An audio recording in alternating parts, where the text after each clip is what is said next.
This guy's name is Jake Rucker, our protagonist, and right from the start, he's been saddled with the worst luck imaginable. He was the first failed awakening in the illustrious Drago clan of Dragonslayers. Just the sound of it screams disaster. And how did he earn such a bitter title? Well, the story starts here. Born into a renowned family of Dragonslayers, his body was so weak that he couldn't even use luminous arms. And luminous arms are something every knight must have. Without them, you're completely out of the game. And so, he failed his awakening, a direct slap in the face to his family's reputation. It was something thought to be nearly impossible for a knight, yet our protagonist was the one to experience it. The result, he was treated like trash and mercilessly kicked out of his family. His life after that was a desperate struggle, fighting every single day just to survive. He did everything he could just to get a little stronger and not starve to death. For instance, stealing an ancient artifact, which already sounds like a reckless, life-or-death gamble. This item was rumored to grant extraordinary power, but life is never that simple. The artifact was also being targeted by the Emperor, and to retrieve it, the Emperor was willing to dispatch an entire legion to hunt our protagonist down without mercy. The enemies were swarming like ants. The sight alone was enough to make you despair. Meanwhile, he couldn't even use luminous arms, putting him at a massive disadvantage. And so, he was quickly cornered, with almost no chance to fight back. The situation was unimaginably dire.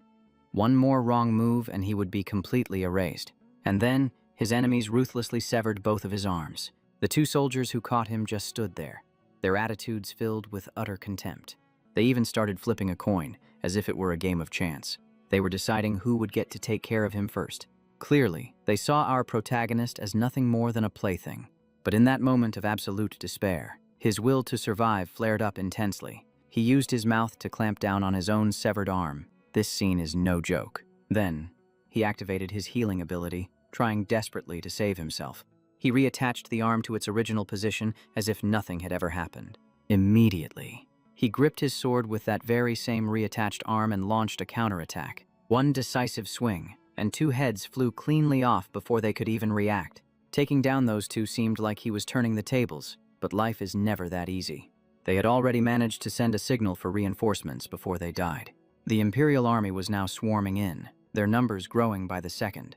Looking at the approaching horde, he could only let out a bitter laugh at his own fate. He understood clearly that there was almost no way out for him today, but he calmly picked up his other remaining arm and attached it as well. The soldiers froze. Wait, did he really just reattach his own arm? The entire Pursuit Legion was in deep shock at this bizarre spectacle. In their eyes, the protagonist now looked like nothing less than a monster. They even thought they'd have to use a different method to finish him off for good. Once both his arms were back, he charged back into the fight. He went all out, holding nothing back, with a fight as long as I can breathe mentality. He cut down numerous enemies, every single sword strike filled with determination. But the difference in numbers was just too great, and in the end, he couldn't win. The outcome: his body was riddled with so many swords he looked like a porcupine. It hurts just to look at. Blood poured out as his life force slowly faded, every second slipping away. In his final moments, he consoled himself. At least he had obtained the artifact the Emperor so desperately craved. Jake shakily pulled the artifact out from inside his shirt. Blood dripped endlessly from his head and the corner of his mouth. The blood touched the artifact, and the object immediately erupted in a brilliant golden light.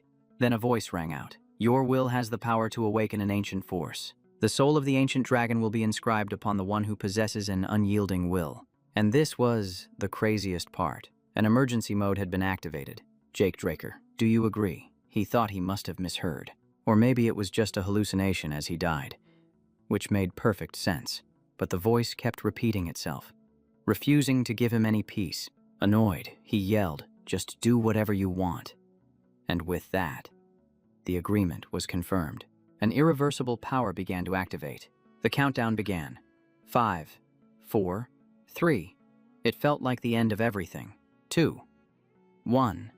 Then everything went white, and all sound vanished completely. He thought it was all over, but when he came to, he found himself in the body of a child. He hadn't died, but was reborn in the past. A seriously intense plot twist.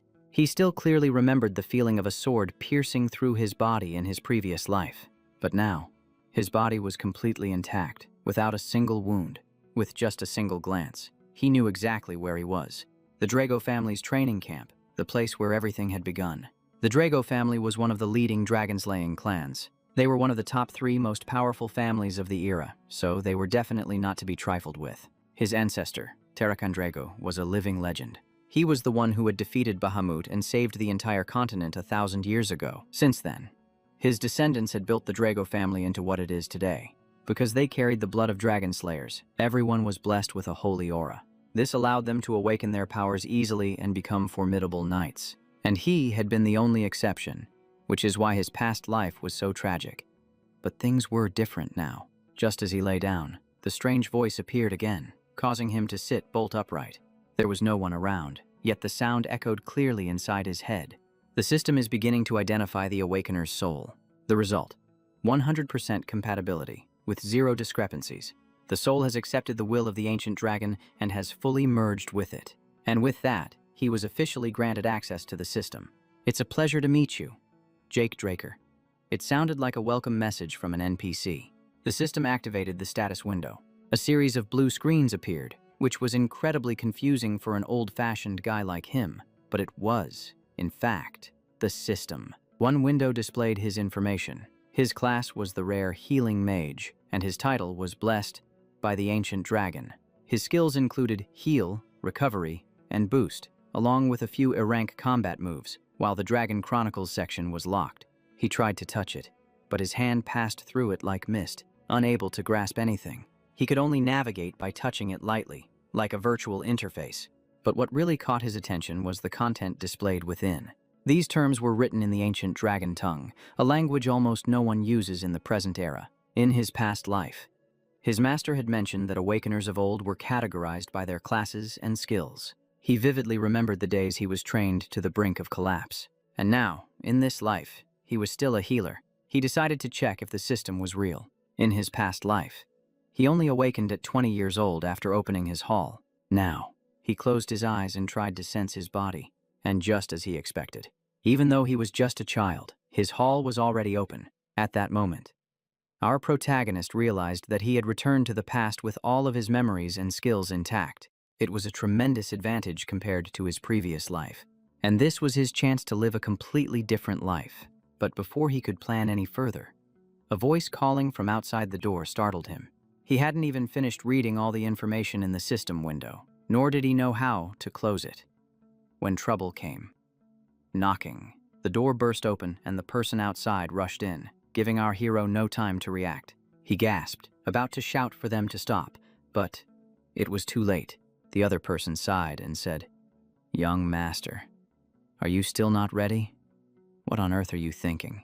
Looking closely, he saw it was Decker, his personal butler, and thankfully, the man didn't seem to notice the system windows. He breathed a sigh of relief, then played dumb, asking, "Ready for what?" Upon hearing that, Decker's gaze turned as sharp as a razor, even though he was just a servant. The pressure coming from him made our protagonist wary.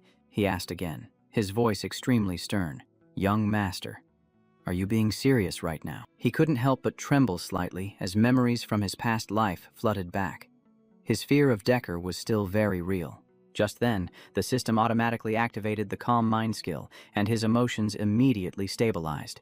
This skill kept his mind from wavering, no matter the person or situation. Our hero realized that this system wasn't just powerful.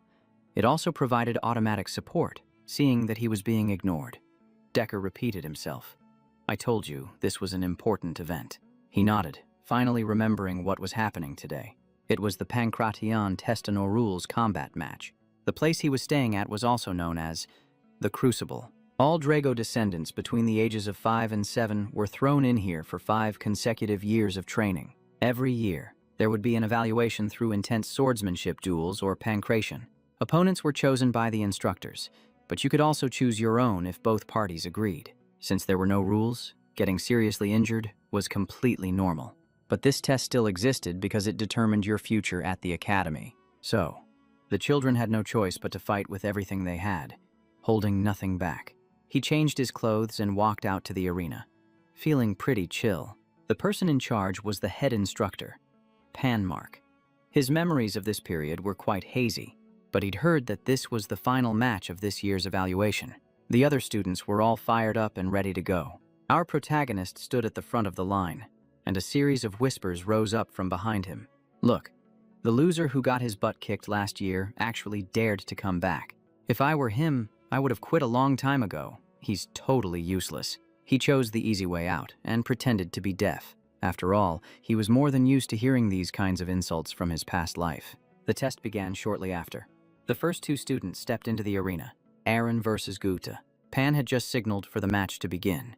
The two of them lunged at each other like predators, but he just sat there watching with a long yawn, because he knew the outcome from the very beginning. Guta would leave an opening in his defense, and Aaron would finish it quickly. In his past life, a sight like this might have scared him. But now, these kinds of fights were nothing. Unbeknownst to anyone, a pair of eyes from the opposite stands was staring intently at him. That person's name was Leon, and he also happened to be our protagonist's next opponent. Not to mention he was significantly bigger and taller, the very same guy who beat him to a pulp last year. Seeing him again, Leon was incredibly excited, but our protagonist was a different person now. Leon opened his mouth to taunt him.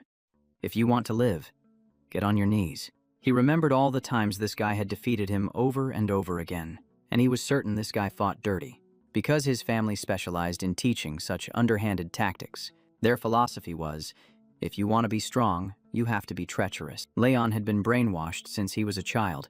His talent was average, but his bag of tricks was endless. In his previous life, he had 4 biological siblings, but he had never once met them. On the other hand, he met plenty of his relatives, and they were all the type who loved to bully him. Leon started mocking him again. I gotta admit, you've got guts, getting beaten so badly and still daring to come back. Or is there something wrong with your head? But now he was a grown man, and with the calm mind skill, he was completely immune. He gave a light warning. If you say another word, things won't be pretty. But Leon just found it funny, since he still saw him as a weakling. He stepped forward and grabbed our protagonist's hair, with an incredibly insolent attitude. And in the blink of an eye, Leon was sent flying, and no one even saw what happened, because he had accidentally activated the critical blow skill. This skill allows you to deal massive damage even with an imperfect strike. Leon clutched his face in pain, completely caught off guard. He was a little surprised himself, since he only intended to knock him out. Pan ran over, shouting, "How dare you attack before my signal?" Our protagonist replied bluntly, "On a battlefield, no one waits for the teacher to give a signal before they strike. Striking first is an advantage, don't you know that, sir?" But what startled Pan wasn't his words, but the look in his eyes. His gaze was cold and sharp, completely different from before. Leon slowly steadied his breathing. He asked to continue the match. Blood was still trickling down, but his fighting spirit had ignited. He swore he would make sure our protagonist wouldn't leave the arena in one piece. Leon struggled back to his feet. Pan signaled for them to begin. He shot forward like an arrow. Our protagonist hesitated for a moment as he was trying to control his strength. He was afraid he'd go too far again. Leon became much more cautious. His left jab was easily read by Leon. It was just too obvious in Leon's eyes. He managed to dodge the punch. At the same time, he caught his opponent's leg. Just one more move, and he could have slammed the main character to the ground. Everyone thought the match would end right there, but what happened next left everyone absolutely speechless. Pan stared, unable to believe these were the reflexes of a 12-year-old. The moment Leon thought he had won, the main character counterattacked with lightning speed, landing a precise punch to the chin and breaking free. This composure and accuracy left Pan in utter shock. Leon took 2 consecutive hits and his head was spinning. He had to fall back to create some distance, but before he could, the main character kicked him squarely in the shin. He may have been smaller, but his striking power was terrifying. Leon felt as if his leg was about to break, but he still wouldn't give in, continuing to call his opponent useless. Leon then went berserk, abandoning all strategy and charging forward, fighting on pure instinct like a cornered beast. But unfortunately for him, after a few exchanges, the main character had already gotten his power under perfect control. He even activated his sense enhancement skill, and everything around him immediately became sharper. Leon's punches now looked like they were moving in slow motion to him. It felt more like a walk in the park than a fight, since he was already used to the power levels in the EZ lobby. And so, the main character decided to end this game of cat and mouse. He cleanly grabbed Leon's hand. Then, in a single motion, he slammed him violently to the ground. For a normal person, A blow like that would have been game over. Their ability to fight would be completely gone. But he still didn't stop, showing no intention of letting him go. He immediately activated the precision thrust skill. His elbow now served as a sword. He aimed it straight for the weak point on his opponent's chest. "Stop it," a voice shouted. Leon gasped for breath, trying to speak through the pain. He replied coldly, his hand never stopping, as if he wanted to teach him a lesson he would never forget. It wasn't just Pan, but all the students around them were frozen solid, the color completely drained from their faces. The main character now looked exactly like someone who had lost all control. It wasn't until Leon lay completely still that he finally stood up, breathing lightly as if nothing had happened. Then he turned to look at the stunned crowd. "Breaking a little sweat really clears your head." The words were spoken lightly, but their psychological impact was devastating. "So, does anyone else want a shot?" A direct challenge, with no beating around the bush. The students were visibly annoyed, but none of them dared to step up. Finally, one of them did. It was Jockin Varek, yet another cousin. With a personality no better than Leon's, he challenged him, and our guy accepted immediately without a second thought. But the main character was bored, because fighting these guys one-on-one was just too easy. So he called on Liam Stone, Jockin's servant, to join the fight as well, just to even the odds a bit. This statement made Jockin's face turn red with anger. "That's right, you idiot," he replied, his eyes lighting up with interest. Jockin was so furious that veins popped on his forehead, determined to get his revenge right then and there. This time, Pan had to give a warning beforehand. "Do not attack before the signal." He gave a dismissive nod, his eyes still locked on his target. But the person he was watching wasn't Jockin. It was Liam, the one who would become extremely dangerous in the future. In his previous life, Liam had been looked down on because of his background and never received proper training. Later, he became a mercenary and gradually rose through the ranks. During the chaotic times of war, Liam emerged as a true monster. He even managed to unite the major mercenary guilds. He became the king of mercenaries, and he was once a direct enemy of the main character during the Great War. An incredibly tough opponent, but this time, things would be different. "Begin," Pan signaled, cutting off his train of thought. Jockin charged forward with a sloppy, wide-open punch. He caught it with ease, his gaze turning cold. "I told you to come at me together." Jockin pulled his hand back, retreated, and then threw a kick. But because he was so blinded by rage, the kick only exposed more of his weaknesses. It slammed right into his elbow. Not only did it fail to inflict any damage, but he ended up hurting himself. Out of reflex, he glanced down at his leg, and that was a fatal mistake. An incredibly stupid move to make in the middle of a fight. In less than a second, the main character had closed the distance and was right in front of him, and he drove a punch straight into his gut. Jockin immediately crumpled to the ground, unable to even react. It was only then that he was forced to realize he was no match for him. He yelled, "Liam, take him down." Liam had been standing still and observing the whole time. Now, he slowly began to step forward. His massive build was enough to intimidate anyone who looked at him. The main character had fought him many times in his previous life, and the most annoying thing about him was his incredibly long reach. If he let him strike first, he'd be instantly overwhelmed. So, he decided to take the initiative and attack first. He immediately activated his slash skill, unleashing a continuous chain of strikes. It was meant to overwhelm his opponent's vision. The other students watched with their jaws on the floor. They couldn't even follow his movements, because this was a northern close combat technique, completely foreign to them. But his childlike body couldn't withstand the strain for long, and his bones began to ache. Meanwhile, Liam barely dodged, simply defending as solid as a fortress. Compared to his past life, he was even more terrifying now. The main character clenched his fist, preparing for the decisive blow. Suddenly, Liam's eyes shot open.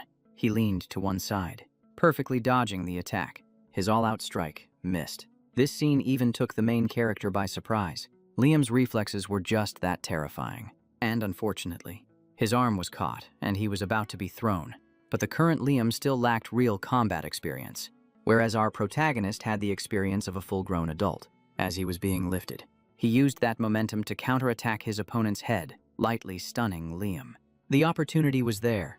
The main character reactivated his sensory enhancement skill, accelerating to maximum speed, and used both legs to lock his opponent in a chokehold, preparing to finish him off. Because he knew full well that no matter how tough a body is, it'll pass out if the brain lacks oxygen. That was Jake Rucker's plan, which sounded reasonable enough. But life doesn't go according to plan, and Liam was even crazier than he'd imagined. This guy had practically lost control, fighting with pure instinct. He stubbornly struggled out of the main character's lock. Then he relentlessly hammered blows into his body, giving him no room to breathe. But our hero was no slouch either, and he held on tight without letting go. One side attacked without pause, the other side squeezed tighter and tighter. The fight turned into an incredibly tense battle of endurance, between two bodies with a clear size difference. The students held their breath, thinking the main character was about to fall to Liam's overwhelming strength. Even Pan was extremely tense, having never seen such a breathtaking fight between two children. After more than 1 minute, Liam began to weaken from the lack of oxygen, his body gradually losing strength.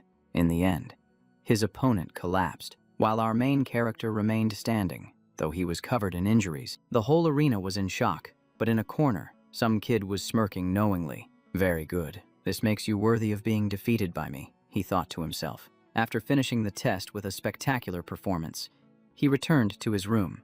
Decker heard that the young master was injured and immediately wanted to check on him, but in reality, he just wanted to see if the boy had awakened his aura yet. The main character obediently held out his hand to be examined, and he was surprised to realize that Decker was a blue knight, a level that was anything but ordinary. Normally, checking for an awakening only requires examining the Dantian, but this man was extremely thorough. He checked every nook and cranny. He even circulated his own aura throughout the boy's body, a skill that was no small feat. By the way, knights are ranked by color based on their strength and ability to control their aura. The lowest is the white swordsman. This is for those who haven't awakened yet. Most children are at this level. Higher than that is the yellow rank. Once their Dantian is opened and their aura is awakened, most students reach this level. After that comes the title of knight, the lowest of which is the purple rank. They can strengthen their weapons with aura.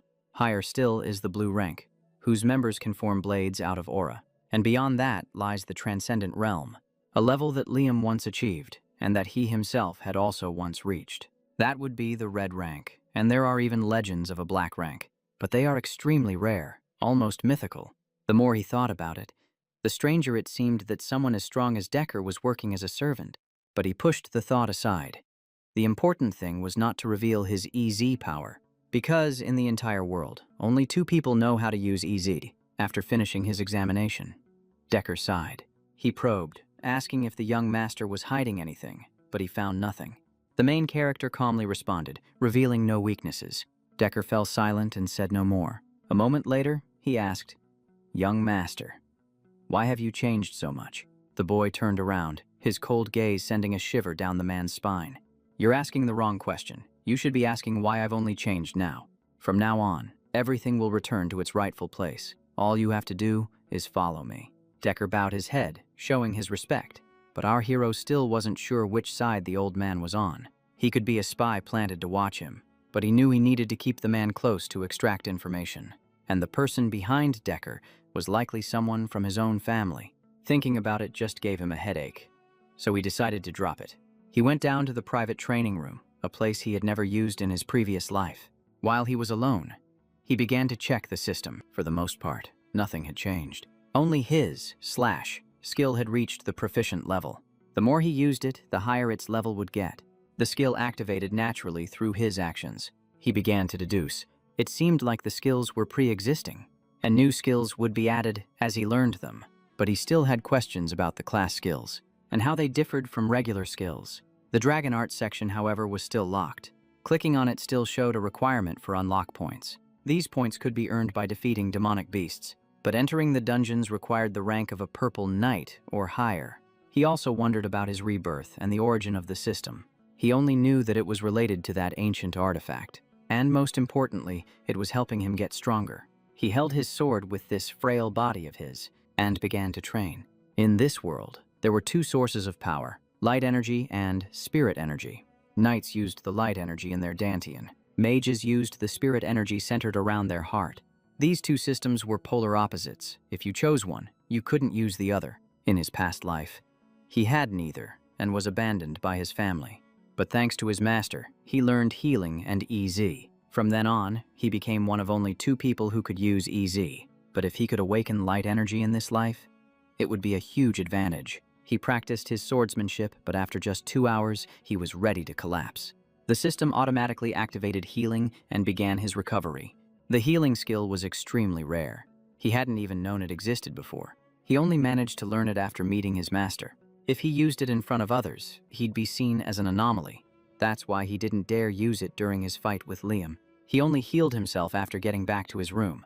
Thanks to this, he had a seemingly infinite supply of energy, but he didn't want to become dependent on it. He still had to train his physical body. He trained until nightfall, leaving the training room completely wrecked.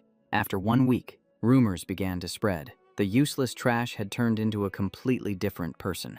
Some even spread rumors that he used forbidden magic to get stronger, which just smelled like drama.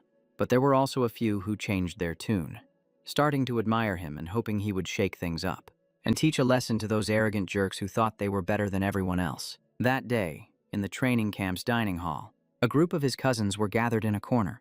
They all had one very clear goal, and that was to beat the main character, no matter what. Leon was the most bitter. Since his wound from a week ago still hadn't fully healed, he and Jaken were both starting to get worried, because he was getting stronger every single day. But Owen Zimmon, he was the calmest one of them all, even letting out a faint smirk. Pancration is impressive, sure, but that's just bare-handed fighting. When it comes to swordsmanship, Hell show his true colors. Soon enough, Hell be utterly crushed. What can a guy who can't even hold a sword properly do? Hearing this, Leon's group calmed down, remembering his body was naturally weak and that his recent victory was probably just a fluke. Just then, Vina Turun, who had been silent the whole time, suddenly slammed the table and stood up. Luck. If you really think that, then you're not worthy of being Drago Knights. With that, she turned and walked away without a second glance. But it's easy to see why this group was looking forward to the swordsmanship match, because this was the real playing field. Real swords were used, and accidents happened all the time. And the difference in skill would be the most obvious. Soon enough, the swordsmanship exam began. But things didn't go at all how they'd imagined. He was holding an unusually long sword that looked heavy just by looking at it. And yet, he swung it as if it weighed nothing. The first match, Vina took the initiative and challenged him, and the main character immediately accepted. Facing him, she started to feel something was off. The way he held the sword was too confident. He was no longer the weakling from before. The person she knew couldn't even lift a sword. But now, he was the one exuding pressure. She had to force herself to calm down, and drew her sword. But while he looked calm on the outside, he was tense on the inside. Because facing a genius knight was no joke, and Vina was exactly that type. Someone who would become famous in the future war, one of the strongest of Drago's next generation. And even after awakening her light aura, she focused on honing her fundamentals without it. Compared to those other guys, this was a worthy opponent. Pan gave the signal to start. Vina immediately attacked first. Her speed was incredible. Her sword strikes were clean, sharp, and efficient. He couldn't afford to be careless. She was stronger than he had anticipated, but he was still confident.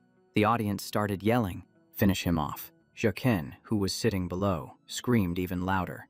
But he realized that Vina was giving it her all and still couldn't even touch him. She began to struggle. She was constantly looking for an opportunity, and finally, she saw an opening. She launched an incredibly fast strike right at it, but the only thing she touched was his sword. He was always one step ahead, his movements both a compliment and a taunt.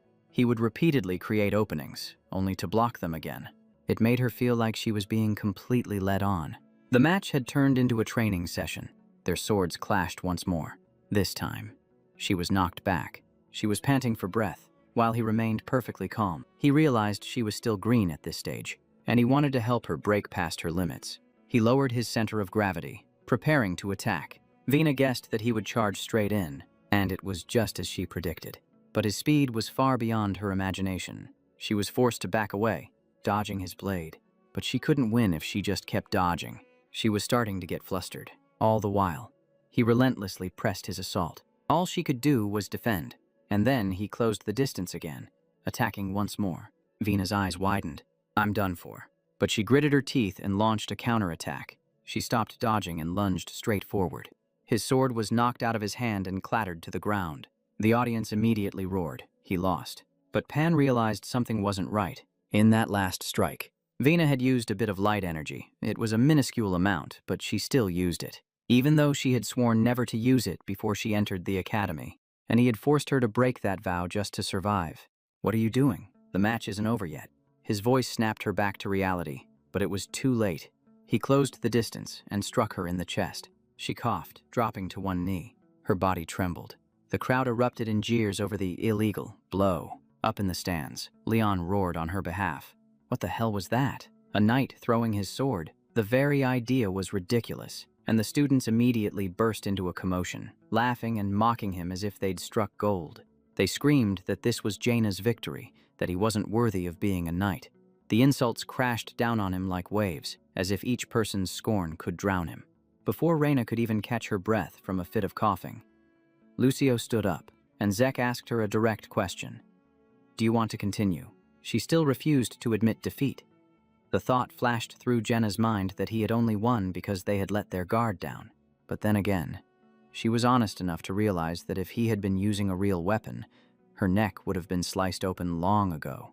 At that thought, Vina's brow furrowed, and her eyes narrowed as if she had just realized something was wrong. Finally, she let out a heavy breath and said, "I have lost."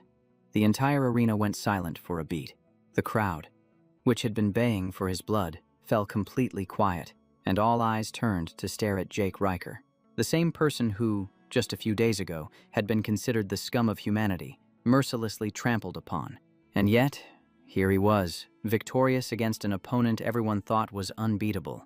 That opponent was Vena Turun, the shining prodigy of a prestigious clan, a name that commanded respect from all. News of his shocking transformation quickly reached the ears of his older brother, Amen.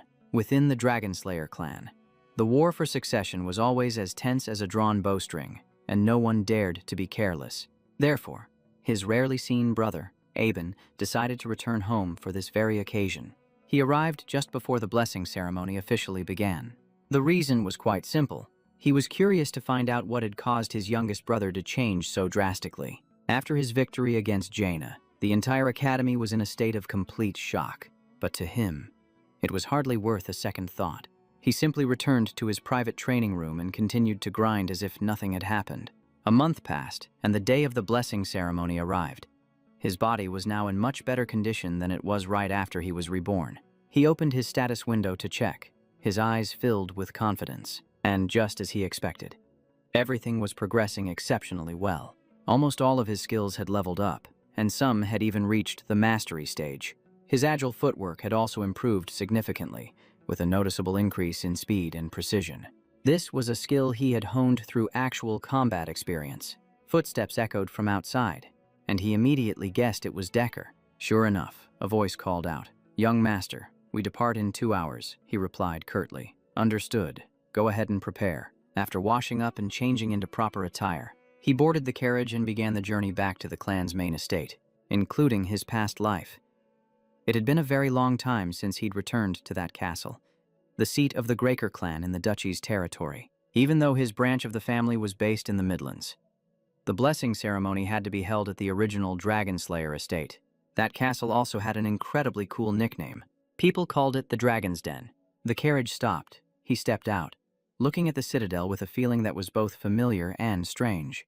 Despite being a direct descendant, he stood with the other trainees, receiving no special treatment. He scanned his surroundings and noticed something he'd never paid attention to before.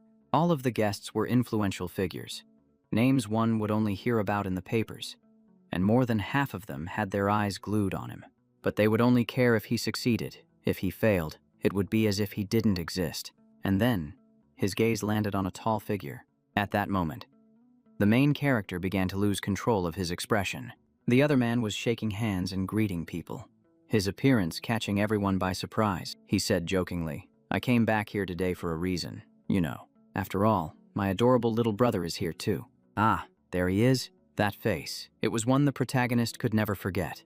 Abenraker, the second son, nicknamed the Lion Sword, but in his past life, he was known as the Butcher Knight. Just seeing this man sent a chill down the protagonist's spine, but he had to remain calm. In his previous life, that man didn't even bother to show up, but now he's here. Clearly, the future has been altered, and this could be the protagonist's chance to steer his own destiny. Once the guests were settled, the blessing ceremony officially began. The first one up was Aaron, who walked forward, trembling like a leaf.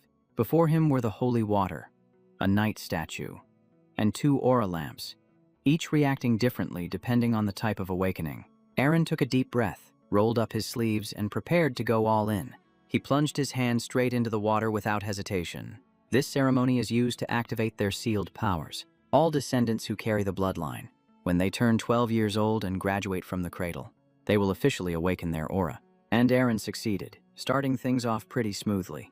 Compared to other families, awakening at the age of 12 is extremely early. Normally, it doesn't happen until someone is over 20. A rare few also awaken an additional aura suppression, a unique characteristic of the Dragon Slayers.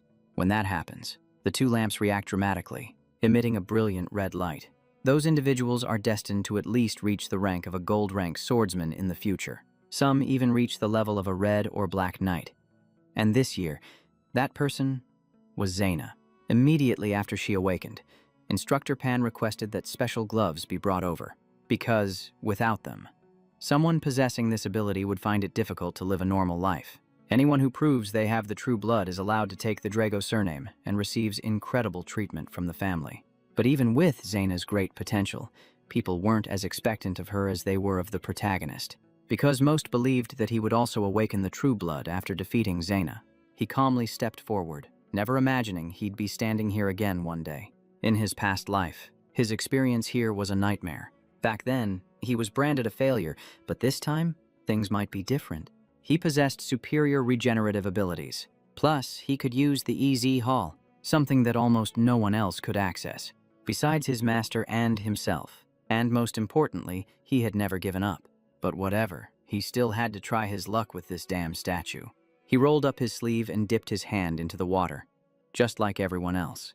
The moment his hand touched the water, the statue suddenly began to shake violently, and then it just went completely still. The entire room fell into a terrifying silence. The protagonist could only sigh. He knew it. He shouldn't have gotten his hopes up. Aben's appearance had only given him a false sense of hope. The crowd began to whisper, calling him a failure and even questioning his bloodline. Someone even claimed he cheated to win against Zaina. There was never a shortage of drama. But to him now, awakening or not wasn't that important anymore, since there were still many other ways to become stronger. And then, the system suddenly sent a notification. Apologies to Jake Draker. Due to a processing error, an important message had been omitted. Necessary data was lost during the class identification process. The system had automatically used administrative privileges to restore it. He read it over and over, realizing that his recent failure was because of a system error, and it had been quickly fixed. First off, a class was unlocked. It was an extremely rare class, Healing Warlock. And here's the craziest part. A new notification just popped up. Then the night statue began to glow a brilliant red, exactly like when Jaina awakened, startling the entire hall. Public opinion immediately flipped, and the crowd whispered, this red color had to be the sign of a true blood. What else could it be? But that wasn't all. The system unexpectedly activated another new link chain. His previous title, Blessed by the Ancient Dragon, was completely shattered. The seal deep within his soul was also officially unlocked. At the same time, the Drago bloodline within him began to awaken powerfully. The fighter talent inherent in his bloodline also awakened along with it. These three things, Healing Warlock, Ancient Dragon's Blessing, and the fighter bloodline, combined to create a brand new class that had never existed before, the Immortal. And this was the craziest part. The statue's light shifted from red to golden yellow, an unprecedented phenomenon that left everyone completely stunned. The protagonist chose to remain silent, letting them guess on their own, because who would believe him if he tried to explain that he had a unique class? The aura lamp didn't react, and the crowd started suspecting the statue was faulty, because how could it be a true blood without any aura suppression? Just then, the sound of Aben's applause cut through all the chatter. He smiled lightly and said, "What's all the tension for? We have two people who've awakened their true blood today." A single sentence that served as a stamp of confirmation. The crowd looked at each other doubtfully but didn't dare to speak up. Because he was the second son of the Drago family, his words carried weight, and no one dared to argue. From being an object of suspicion, the protagonist was now on par with Jaina, a pride of the family. Aben immediately had someone bring him a pair of special gloves. At the same time, he directed the attention to the next child in line. He put on the gloves and quietly left the central area. In his mind, the protagonist knew this older brother of his was plotting something. but having to accept help from him made him uncomfortable. It felt like he'd swallowed something incredibly foul. A few more turns passed, and the blessing ceremony officially concluded. The family threw a grand party to celebrate the new generation. But the protagonist had no interest in such lavish affairs. He just wanted to find the training room to continue his practice. But just as he was about to leave, Aben blocked his path and asked him straight up where he was going. The protagonist suppressed his emotions, surprised that his brother would strike up a conversation with him so soon. The other guy's eyes were filled with danger, as if he was scrutinizing his every reaction. But on the surface, he acted friendly, congratulating him on awakening his true blood. At the same time, he held out his hand for a handshake, a gesture loaded with hidden meaning. Our protagonist hated it, but not shaking his hand would be too obvious, so he reluctantly reached out. But in that very moment, memories from his past life came rushing back like a tidal wave.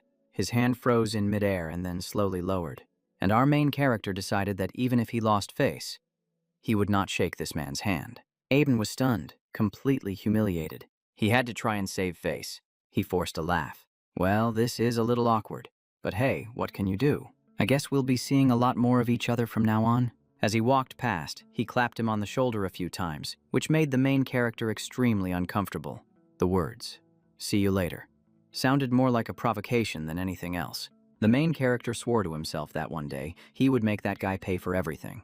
Back at the party, everyone was buzzing about the two people who had awakened their true blood. They were especially talking about him because his golden light was so unusual. At first, everyone thought he had failed, but before they could even look down on him, he made a shocking comeback. Meanwhile, the main character had vanished without a trace. At this point, he was already back in his private room. He took off his weighted gear, including his special gloves, and he started thinking about what had just happened. Those who awaken their true blood all have mana suppression, a characteristic of a dragon slayer. But because the machines use mana to operate, they have to wear gloves to avoid interfering with them. But he took off his gloves and nothing happened, which meant something was wrong. He opened his status window, and his class had changed to Immortal. It came with two new skills, R-Rank Mana Reversal and R-Rank Physique. The main character was surprised because this was reversal, not suppression. This skill allowed him to create a zone around him that distorted mana. Unlike suppression, which is a passive ability, this was an active skill, which is why the mana lamp didn't react. From a rare mage, he had now become a unique class. Just the sound of it felt on a whole different level. But the more he thought about it, the stranger it seemed. All the other students awakened with a blue light. Only Jaina's was red, but his was completely different. At first, it was red. Then it turned golden. He remembered the notification. The system said the statue had an identification error due to a lack of data. After the system fixed it, the statue glowed red, then turned gold. The main character realized the statue wasn't just for determining awakening. It determines traits and classes. Red means rare, and gold means unique. But because this era doesn't understand professions, they misunderstood the meaning of the color red. The main character decided to keep this secret to himself. And there was another important detail. He had 100 karma points. He didn't know where they came from, but he wanted to use them right away. A series of choices for dragon skills appeared. All of them were level 1. Dragon's Eye. View detailed information about a target. Price, 20 points. Dragon's Might. Use your aura to pressure an opponent. Price, 30 points. Devour. Eat a lot and digest quickly. But this one sounded a bit useless, and it was expensive too. After some consideration, he chose the sure bets. He used 50 points to unlock Dragon's Eye and Dragon's Might. There was no one around, so he couldn't test Dragon's Might yet. He activated Dragon's Eye first. His expectations were extremely high, but he didn't see anything different. It wasn't until he stepped out onto the balcony that he noticed something unusual. The statue, way out in the garden. It was now as if it were right in front of him. It turned out the skill zoomed in his vision. As soon as he closed the door, a series of status panels appeared. A question popped up. Did he want to view detailed information? The moment he selected yes, tons of windows appeared all around him. Every single object had info, from the candlestick and the wooden table to the carpet. Literally, everywhere he looked, there was data. The main character was overloaded with information, his head spinning like a top from the sheer amount of data he just received. Before he could even get his bearings, his body felt incredibly heavy. a kind of exhaustion he'd never felt, even during hardcore training. He dragged himself to a chair and collapsed, panting heavily, muttering that the dragon skills drained a crazy amount of life force, and using them too much would probably kill him. The words had barely left his mouth when the system activated automatically, without his command. The healing and life force recovery skills were turned on instantly, and poof. He felt as healthy as if he'd never been tired, jumping right back up. But the problem was, he hadn't actively activated those skills. Thinking this, the main character opened his status panel to check, and he discovered that all his healing type skills had become passive abilities, and they had even leveled up. He was both shocked and ecstatic. This was just way too overpowered. Honestly, this wasn't normal anymore. His healing was strong before, but he couldn't just spam it. Every time he used it, people would look at him like he was a monster. Besides, it still had its limits. It couldn't truly make him immortal. But now that it was passive, with unlimited self-regeneration, just the thought of it was terrifying. With that in mind, he decided to test it right away. He picked up the fruit knife from the table. Then, he made a small cut on his own wrist. The moment a drop of blood fell, the self-healing skill activated instantly. The wound vanished completely, as if it had never existed. He couldn't hide his amazement, while others needed 5 years of training after leaving the cradle. With this system, he figured 2 years would be enough. The Drucker family's Knight Academy was the top training institution on the continent. Anyone who wanted to become a knight dreamed of getting in here.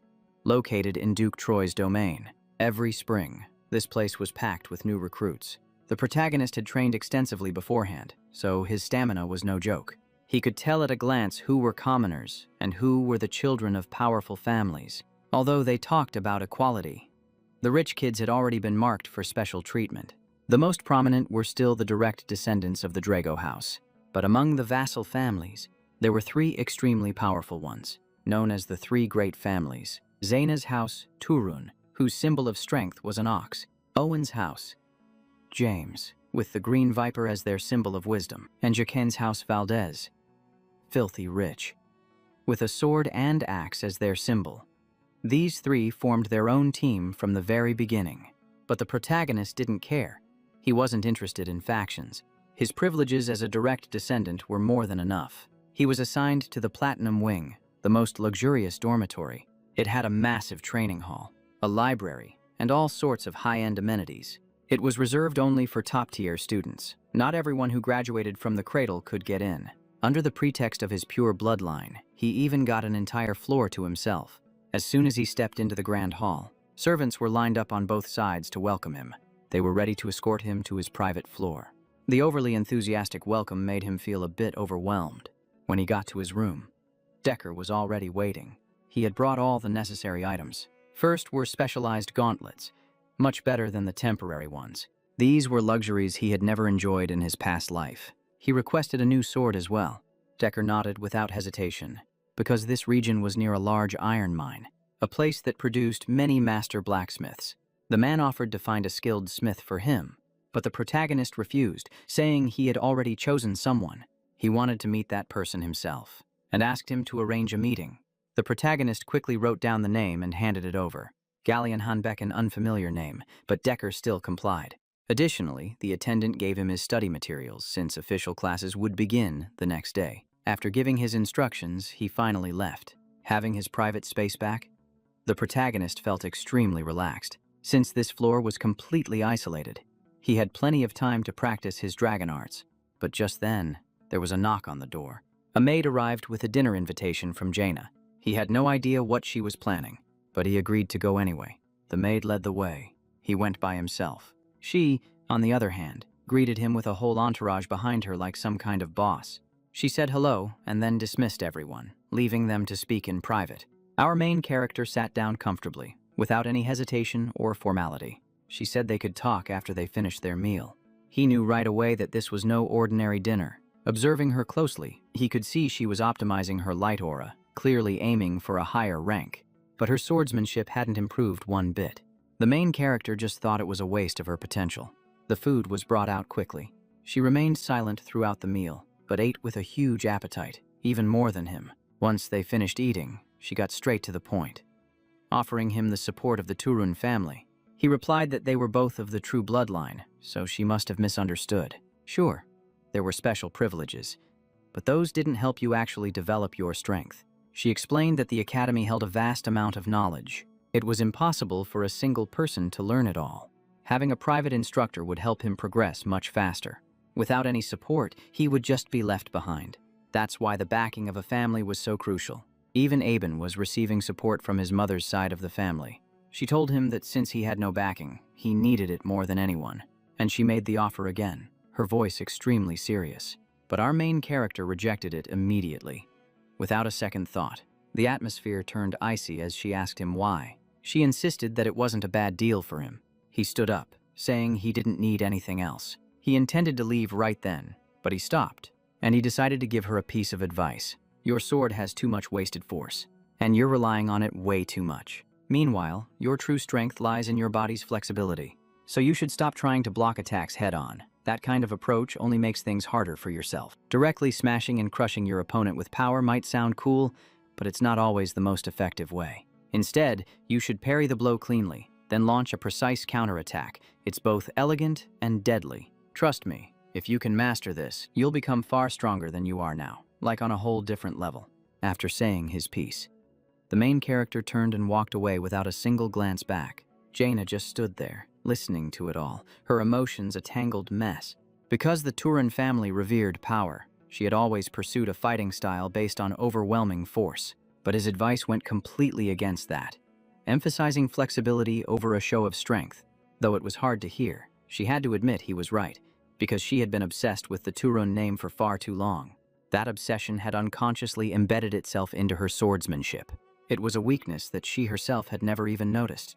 And yet, he spotted it with just a single glance. She had always been praised as a genius since she was a child, so no one had ever given her genuine criticism. And he was the first person to do so. From that moment on, her perception of him began to change. Returning to his room, he trained all night without a break. In his past life, he saw the academy as a living hell, but now it felt like paradise. He had money, he had influence, and on top of that, he had strength, a truly overpowered combination.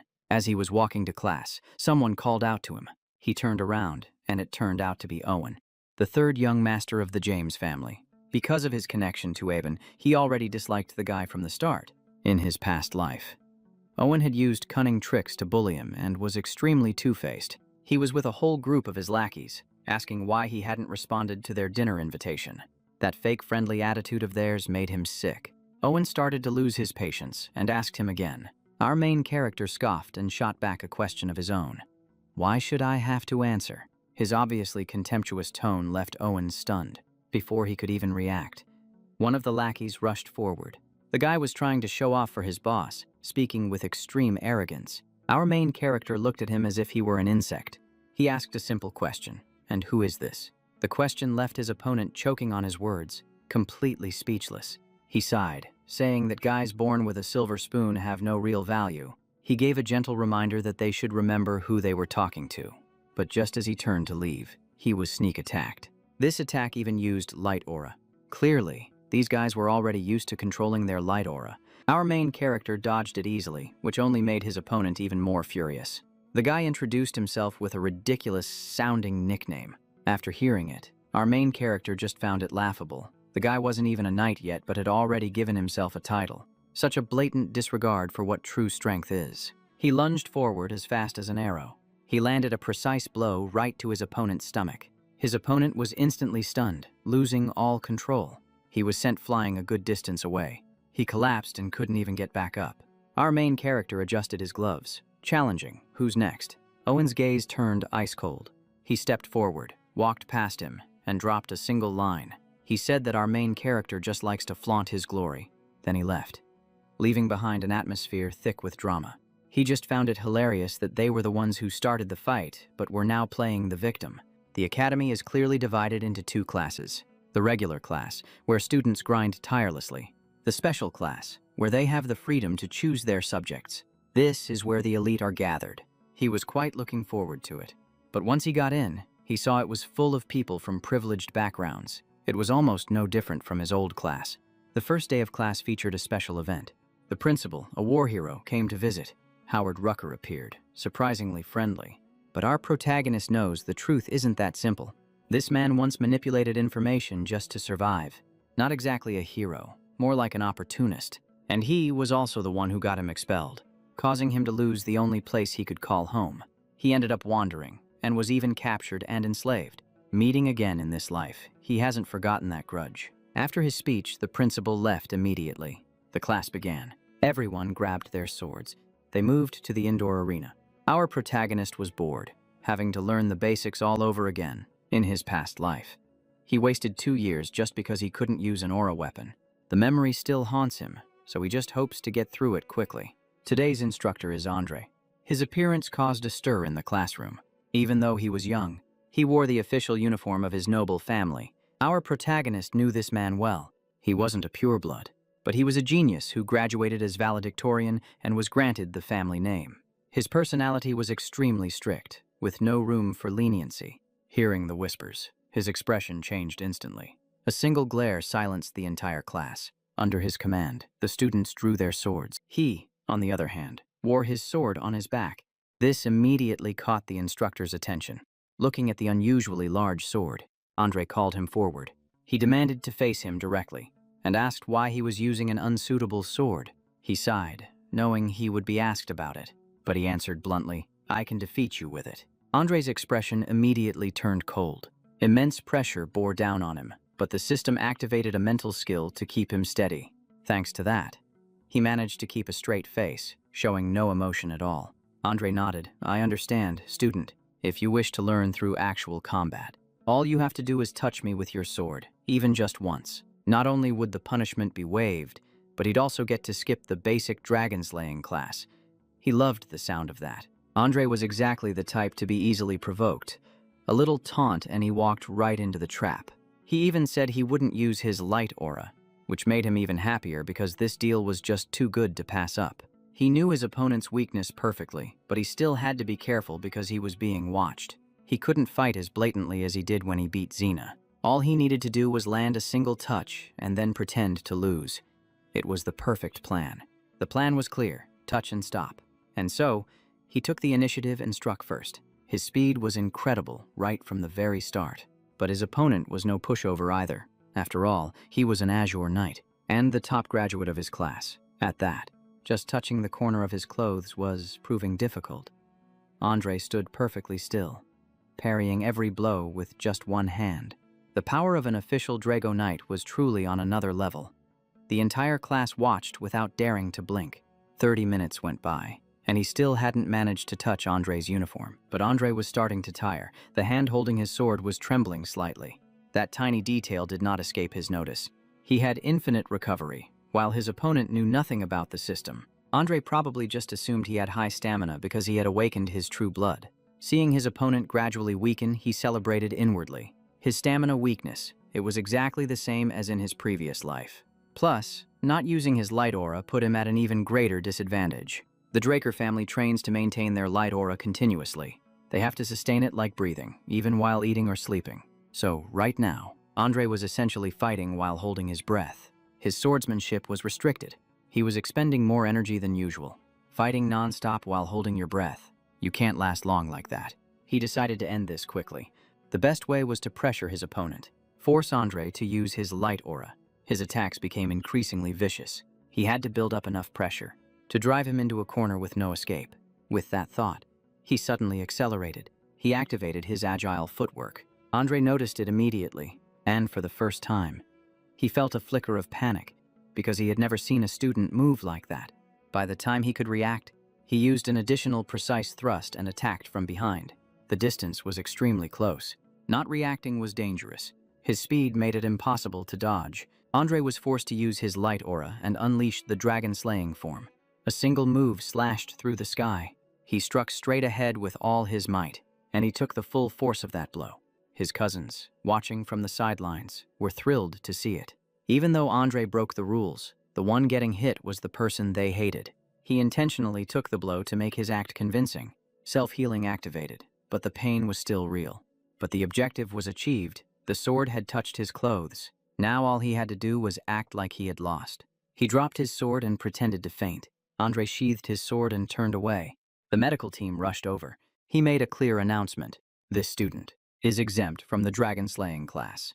The entire class fell silent. As everyone could see, Andre was extremely irritated. No one dared to make a sound. Andre ordered them to continue their training. He was taken back to rest, and when he was finally alone, there was no need to pretend anymore. The plan was a success. Force the opponent to use his light aura and gain recognition. In exchange for just one painful blow, it was more than worth it. By that logic, he was the real winner. He recalled Andre's final move. It was a basic dragon-slaying form, nothing too special. But he was still proud for having overcome an Azure Knight. However, that still wasn't enough to be free. He wanted to become so strong that no one could stand in his way, so he would never have to bow his head to anyone again. Suddenly, a strange voice spoke up, reeking of alcohol. A drunkard appeared right next to his bed. He was on guard. This man was no simpleton. The man asked, "How did you do that earlier?" He kept drinking as he spoke. He played dumb, but the man snapped back at him. He said it plainly, "You suffered internal injuries, yet you recovered with abnormal speed." A chill ran down his spine. He had been seen through, even with his mental skills. He was still tense in front of this man, but he still denied it, saying, "I don't know." The guy laughed and said, still playing dumb. Then he suddenly launched an attack, punching through the wall with his bare hand. It was a warning shot. He dodged instinctively. The two exchanged a few blows, and he still managed to slip away. In the end, he threw a blanket over his opponent's head to stop the fight. His instincts were screaming a clear warning. If he didn't strike first, he would be the one to die. The most shocking part was that even with his vision completely blocked, the old man casually raised a hand and stopped the greatsword as if he were catching a pair of chopsticks. And this is where it gets insane. The old man growled, his praise half sincere and half mocking. "Your ability to adapt is just like that of a battle-hardened mercenary." The boy put all his strength into it, veins popping on his arms, but the sword wouldn't budge a single inch. For the first time since being transported to this world, the main character truly understood the meaning of the word. Helpless. Only one question remained in his mind. What kind of monster is this old geezer? His sword was locked down by his opponent like a toy, while the old man smirked provocatively. The man's eyes suddenly lit up, as if he'd found interesting prey, and he repeated, "A mercenary." Right. Hearing that, he instantly leaped back, vanishing from his spot in a flash as if he'd never been there. He started to get truly nervous. Who is this guy? And why did he mention the word? Mercenary. Even more terrifying. Did he know something about his past life? Meanwhile, the old man casually twirled the sword and told him to drop his weapon. After a moment of thought, the old man slowly raised one finger as if an idea had just struck him. He looked straight at him and said, "You're better suited to be a mercenary than a knight." The words made him freeze, as if he'd been completely exposed. After the duel, he clearly understood the gap between them. If he had wanted to, his opponent could have finished him in an instant. The man pointed at his sword and said, "Isn't that a basic weapon from the cradle? For someone with your talent to be using this? What a waste." Just as the tension was stretched to its breaking point, the door suddenly opened and someone walked in. The person said, "So you were here." Seeing the familiar face, he was startled. Andre. Andre turned to the old man and addressed him directly. "Dexter, the gardener." He was completely floored. "What? He's the gardener?" The old man sneered. "You persistent leech. How did you manage to track me down here?" Andre replied simply, "You're in the training room." Then he added a jab. "You're annoyingly perceptive." Andre glanced over at him and said, "If your treatment is done, you can go." The boy immediately nodded and left. Just as his hand touched the door, a loud voice called from behind. "Kid," the man said, "if you're free, come to the West Greenhouse. I'll teach you a few useful things." The offer was so unexpected that he froze in his tracks for a few seconds. Then, he flatly refused. The old man immediately flew into a rage, shouting that his attitude was just like Arthur's. After closing the door, he let out a small laugh. Dexter the gardener. Who does he think he's fooling? Remembering the phrase, Arthur's youngest son, he started to connect the dots. This man was definitely no simple character. If he could call the head of the house by his first name like that, there was only one person it could be. The name Doug Rucker, the Whirlwind, night flashed in his mind. A monster who could single-handedly face an entire kingdom. A man who had suddenly vanished, now hiding in the academy, and Andre's appearance was definitely connected to this. As he walked, He recalled the rumors about the man's frightening determination. There was even a story that he became a knight just because he liked the color black, which sounded like complete nonsense. But the problem was that the man was interested in him, and he had no desire to learn just to satisfy someone's curiosity. If he was going to learn, he had to learn an ultimate technique. He decided to turn the old man's curiosity into something serious. Meanwhile, at the academy's main building, a professor stood at the podium and asked, "In this situation, what would happen?" The entire class was dead silent. No, to be precise, they were all asleep. The professor asked again, but still, no one answered. As he was forcing a smile to save the situation, a voice cut in.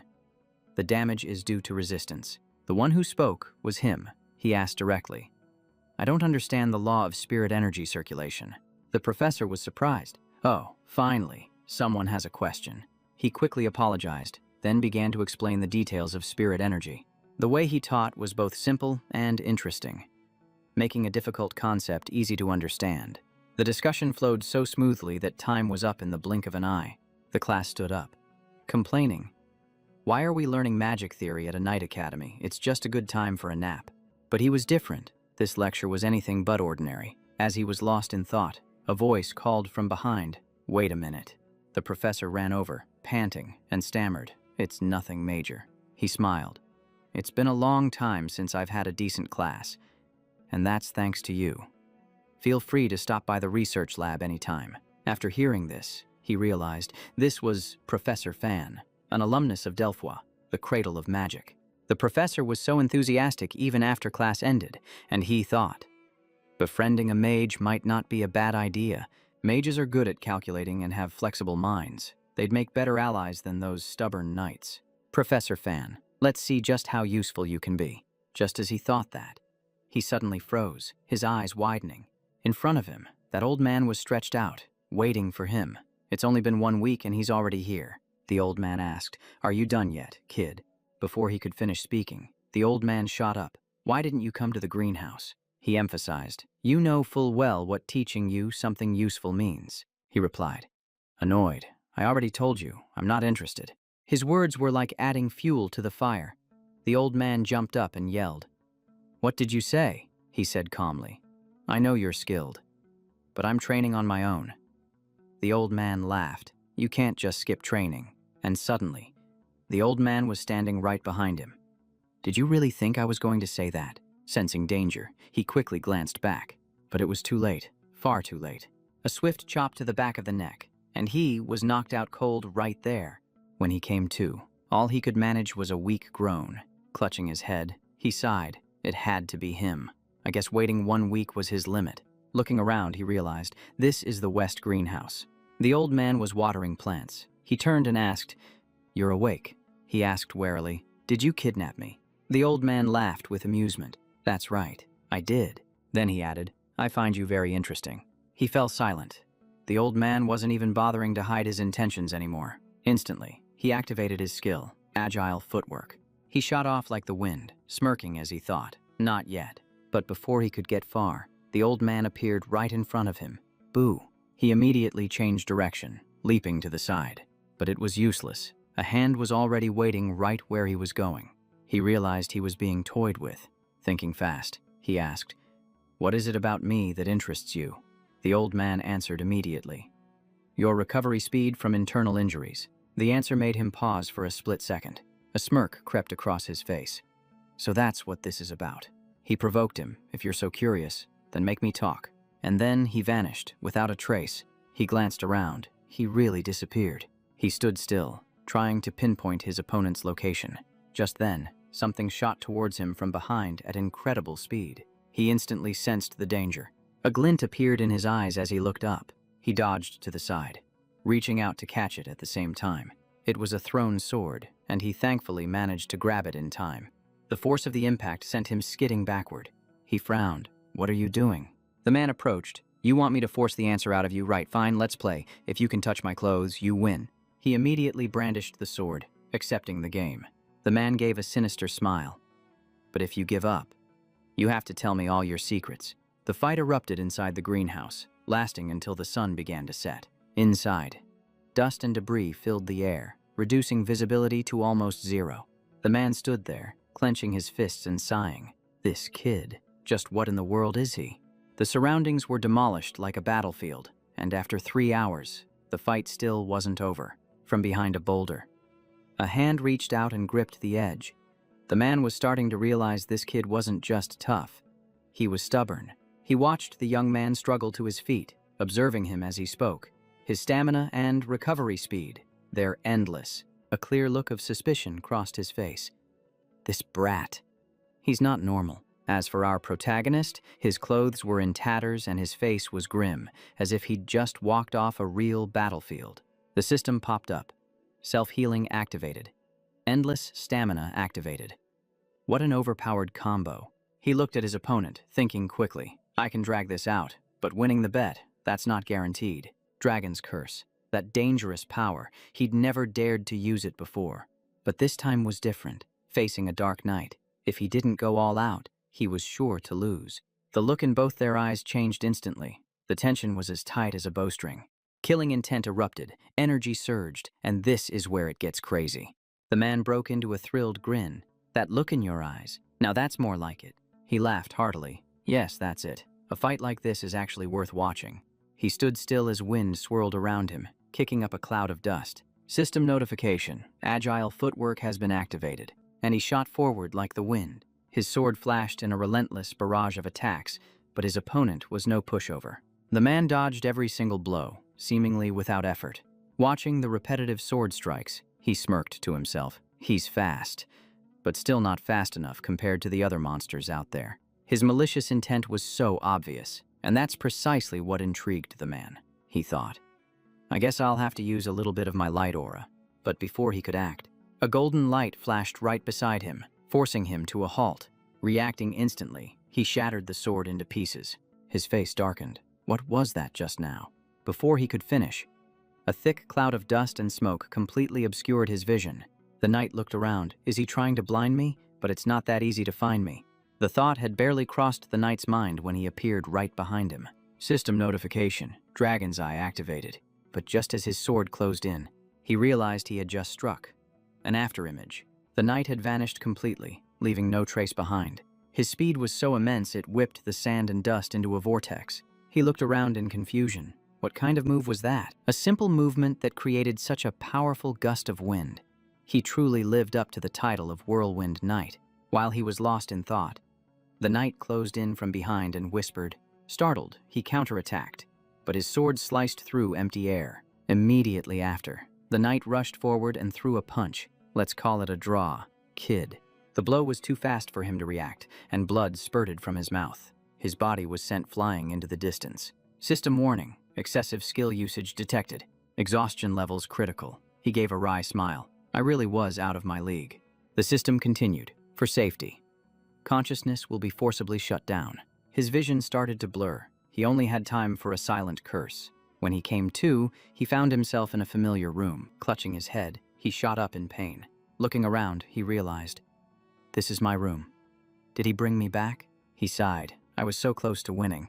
Slumping back down, he had to admit it. He really is the Dark Knight. He had used every tactic he could think of, from spamming attacks as a diversion, to creating an opening with Dragon's Will. He even combined it with Dragon's Eye for the finishing blow, but it still wasn't enough. The knight's final move was definitely a secret technique, while he collapsed from overusing his dragon techniques. But thanks to that, he had finally seen its secret, a movement technique of absurd speed, based on a body trained to its absolute limit. This was the very thing that allowed Andre, despite his weak stamina, to climb to the rank of knight. He was a bit disappointed to have missed the chance to learn it, but he still felt it was worth it. Dragon's Will. The pressure from it made even the knight hesitate. Anyone weaker would surely collapse the moment they were hit by it. Just then, the system panel appeared before his eyes. Unread message. Confirm. He stared blankly. Another notification. Agile footwork has leveled up to crank. The soul develops through willpower. Movement speed has greatly increased. The system has unlocked new functions, requiring karma points to activate. He was stunned. What in the world is this? Minimap. Displaying terrain requires 20 points to unlock. Item inventory, also locked, requires 20 points. Tutorial quest, locked, Requires 45 points. Current karma points, 40. He sat and thought it over. There are so many new things. But the inventory is the most interesting. Without hesitation, he chose to unlock the item inventory. The system explained. All he had to do was think of an item to store it.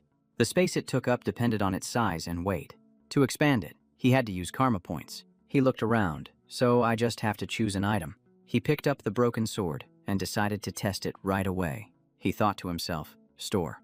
The sword glowed and then vanished. He looked at the storage space. It took up 2 out of 28 slots. He immediately understood how it worked. This was way too convenient. Just by thinking about it, the sword instantly reappeared in his hand. He laughed. This is even better than a spatial storage. Those things were expensive, and finding a container for them was difficult. But this one could be upgraded with points. The status screen appeared. Jack Draker. Class: Immortal. Blessed by an ancient dragon. This function was still only at a low level. He thought to himself, these points are too precious. I can't just waste them. 1,000 different thoughts were running through his mind. A voice came from outside. May I come in? He felt annoyed, but he still replied, come in. What is it? The person handed him a letter. It's from the groundskeeper, Dexter. He gave a slight smile, knowing exactly who it was from. The message said, if you want to continue the fight, just come. He realized this wasn't a complete failure after all. He remembered the words. Let's call it a draw. Kid, so that's what it meant. He clenched his fist and grinned. There's still a chance, Decker added. There's one more thing. We've found a blacksmith. He immediately asked for an appointment, but Decker hesitated. There's a problem. The blacksmith refused. He was shocked. What? The scene shifts to the blacksmith. The space was pitch black, with weapons strewn everywhere. The man was drowning in alcohol, living as if he had given up on everything. This blacksmith had quit his trade. Early the next morning, a carriage stopped, and a figure slowly stepped down. Jack appeared right in front of the forge. He mumbled to himself, it's been a while since I was last here. The sign above clearly read, Papnir's Breath. He gave a wry smile. Sounds grand, but looking at this workshop, it's kind of a dump. With that thought, he pushed the door open and stepped inside. Anyone here? He recalled the sword Graham, a masterpiece by Galleon, a weapon forged with an entire soul. That man could read a person's soul before forging and create the exact weapon its user needed most. Looking at the drunk man in front of him, he couldn't help but feel confused. This situation, what's going on here? The other guy turned to him. A kid, this is no place for children, get lost. He ignored him, looking around at the mess. This guy was always emotional, but he couldn't have fallen this far. Without another word, he grabbed a bucket of cold water and splashed it right in the man's face. When he was finished, he casually tossed the bucket to the side. He approached, smiling faintly, awake yet. Then he asked bluntly, why did you refuse my request? After a moment, the man recognized the emblem and trembled. Draco, you. The man immediately bowed his head, apologizing for his disrespect. His body shook. I can't accept the request. If a man can't even create what he desires, how can he create things for others? Hearing that, he understood. Even a genius can hit rock bottom. He recalled that the next time they met, this man was already a legend, but his past was never told. The man clutched his head. Why am I so useless? A blacksmith who can't forge. What good is he? He shouted the man's name, snapping him out of it. The blacksmith apologized, but he simply said, I want to see your failed products. Having no other choice, the man led him to the back. He thought to himself, I have to get this man back on the right path. When they got to the backyard, the man apologized for the mess, but he just said, it's fine. He looked at the pile of weapons. These look rather interesting. The man stammered his thanks. He stepped forward to inspect each and every sword. The warning fell on deaf ears. This one. And then the next one. These weren't failures. Their quality was still on par with legendary grade items. He activated his dragon's eye, confirming his suspicions. He asked, is there a problem with your furnace? The man was shocked. How did you know? He replied coldly, I'm the one asking the questions here. You've been optimizing your own metallurgy process, haven't you? Mixing metals to create a lighter material. He swung the sword lightly, and it shattered into pieces. But the durability is far too low. The reason is that the impurities aren't being handled properly during the firing. The man was astonished. He not only identified the problem but also analyzed the flaw with perfect accuracy. The man trembled. This can't be a coincidence. I have a favor to ask of you. Back inside the house, he asked. What is it? The man presented a blueprint. A scroll was unrolled on the table. He studied it intently. This was the very secret to the man's future. The blueprint for a magical furnace. A furnace whose temperature could be controlled by magic. An absolute secret. He smiled. This will complete your forging method, he asked. So why haven't you made it? The man replied. The cost is too high. 10,000 gold. An astronomical sum. That's equivalent to about a decade's worth of savings. The man said, if you help me, I will serve you unconditionally. He thought to himself, this money won't be easy to get, but I can't just pass up on that sword. And then, an idea struck him. He smirked. The law of spiritual energy. Rolling up the blueprint, he said, I'll take the job. The man was in disbelief. Really? He replied, I know someone who can help. Before leaving, he added, and lay off the booze. The man fell to his knees, weeping with gratitude. He had to stop him. That's enough. You can thank me when the job is done. A while later, he headed back to the academy. He wondered, why are the magic tower's fees so ridiculously high? Fanung, he specializes in spiritual energy. His research lab. Suddenly, he stopped dead in his tracks. A palpable sense of danger washed over him. There was a dark alley right next to him. Old memories came flooding back. He had been dragged in there before, tormented and forced to kneel and beg for forgiveness. But they hadn't shown him any mercy. He'd been forced to bow his head to Conrad, and was treated like absolute garbage. They made him clean the ground like a clown for their own amusement. Unable to fight back, all he could do was lower his head. Back in the present, he couldn't stand it anymore. He stepped into the alley, cursing under his breath. Inside, the sound of shouting still echoed. The weak were seen as nothing more than obstacles. The bully was panting, but he kept on cursing. He mentioned something about a true blood awakening. The more he thought about it, the angrier he got, taking his frustration out on the victim. He couldn't accept losing that previous match. He blamed it on a sneak attack. He just couldn't understand how that guy managed to awaken his powers. And then, a voice cut in. Hey, Pockface. He laughed. What? You've already found a replacement for yourself. His smile faded, and his eyes turned ice cold. He pointed a finger at them. I'm giving you 3 seconds to get lost. The group recognized the familiar voice. The bully turned around. What was that? He growled. You think you've really awakened. But before he could finish, he cut him off. Kneel. His eyes were like ice, radiating a palpable killing intent. If you don't blame me for what happens next. Conrad's face went deathly pale, and he stumbled backward as if he were seeing a nightmare. Cold sweat beaded on his forehead as he thought, what the hell is this pressure? Just a few months ago, I could step all over him. Now, he's on a completely different level. His pride shattered. He roared, you dare to give me orders. After saying that, he charged forward. What are you all standing there for? Get him. As the men rushed him, he stood his ground. Don't go blaming me for what happens next. He tilted his head slightly, neatly dodging the first blow. Before his opponent could even process what happened, a fist shot out like a bolt of lightning.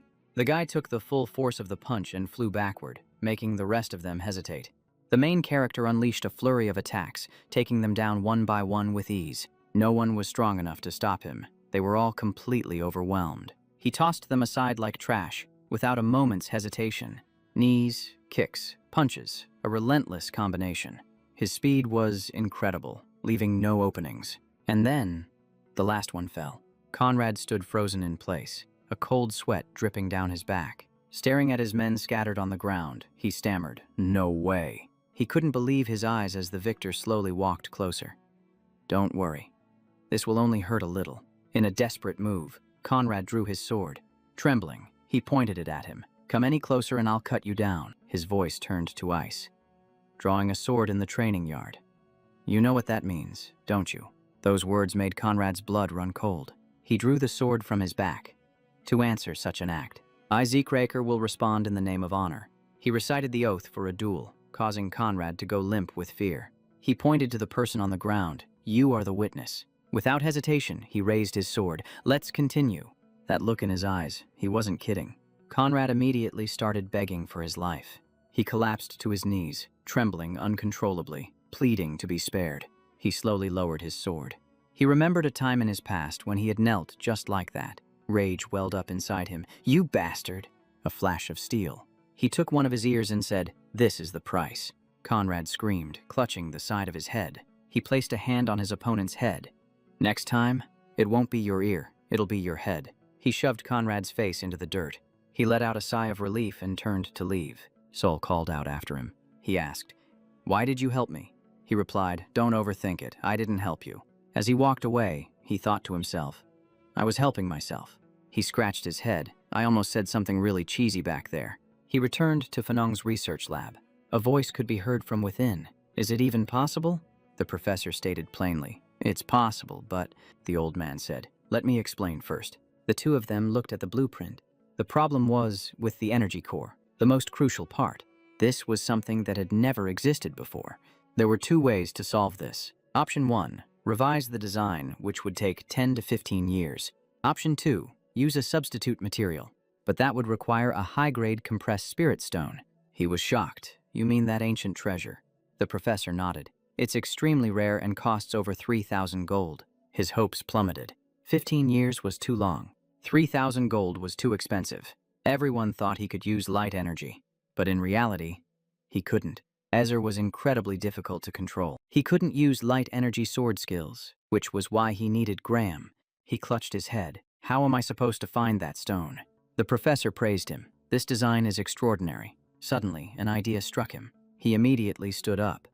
"Hold on to these plans for me," the professor asked. "Are you planning to wait 15 years? He smirked. "No," he said. "I'm going to bring back the material myself." This brings us back to the Golden Age, a time when the dragon race was defeated. Many treasures were discovered, legacies from the era of the Hero King. The technology from that time far surpassed the present. Among those treasures was the compressed spirit stone, an incredibly rare artifact. The scene shifts to the central library, a place that held history and secrets. He searched, knowing no one else was aware this treasure even existed. But searching aimlessly was hopeless. He activated his dragon's eye. One of his eyes began to glow. He continued his search, scanning every corner. And then he stopped. A single brick was glowing red. He knocked on it. The sound was hollow. He used his spiritual sense to cut it open. The skill consumed a massive amount of energy, but it could turn his will into a cutting blade, and that was the key. As soon as the thought crossed his mind, a splitting headache hit him clearly. This was still beyond his limit. After some time, the final brick slowly shifted, revealing a secret passage. Jake didn't hesitate. Slipping through the opening and heading down below, he quickly closed the entrance, and the tiled floor returned to normalis if nothing had ever happened. The area below was creepy, dark and damp, forcing him to light a torch to see. Looking around, he muttered. The reports never mentioned it being this deep. Just as he finished speaking, a sudden noise startled him. Nearby, two faint figures were moving. He froze. Wasn't this ruin supposed to remain undiscovered for at least another 10 years? He risked a closer look. Could someone have gotten here before him? But what he saw weren't people. They were two moving skeletons. Skeletons. They were holding real weapons, clearly not summoned by some spirit mancer. Jake immediately drew his sword, if that was the case. There was no need for words. The system displayed a notification: critical strike skill activated. Jake rushed forward like a flash, his direct slash shattering the skeletons to pieces. And just as he expected, it was too easy. He took them down one by one, without any trouble at all. After clearing them out, the system displayed a notification. Defeated 2 skeletons received 2 karma points. Current total, 22. He chuckled. "Oh. Right, I can still farm points from monsters. I almost forgot because I was so focused on treasure hunting." At this thought, he got excited. Isn't this the perfect opportunity to rack up some points? Without hesitation, he gripped his sword and charged forward. Here I come. Points. And so, one skeleton after another was sent flying. The system spammed notifications plus 1 point for each monster, and the total number of defeated skeletons shot up. Jake smirked. This is a piece of cake. The system opened his status window. 22 karma points. Jake Draker, the Immortal, blessed by the ancient dragon. 25 inventory slots. Minimap. Many things were still locked.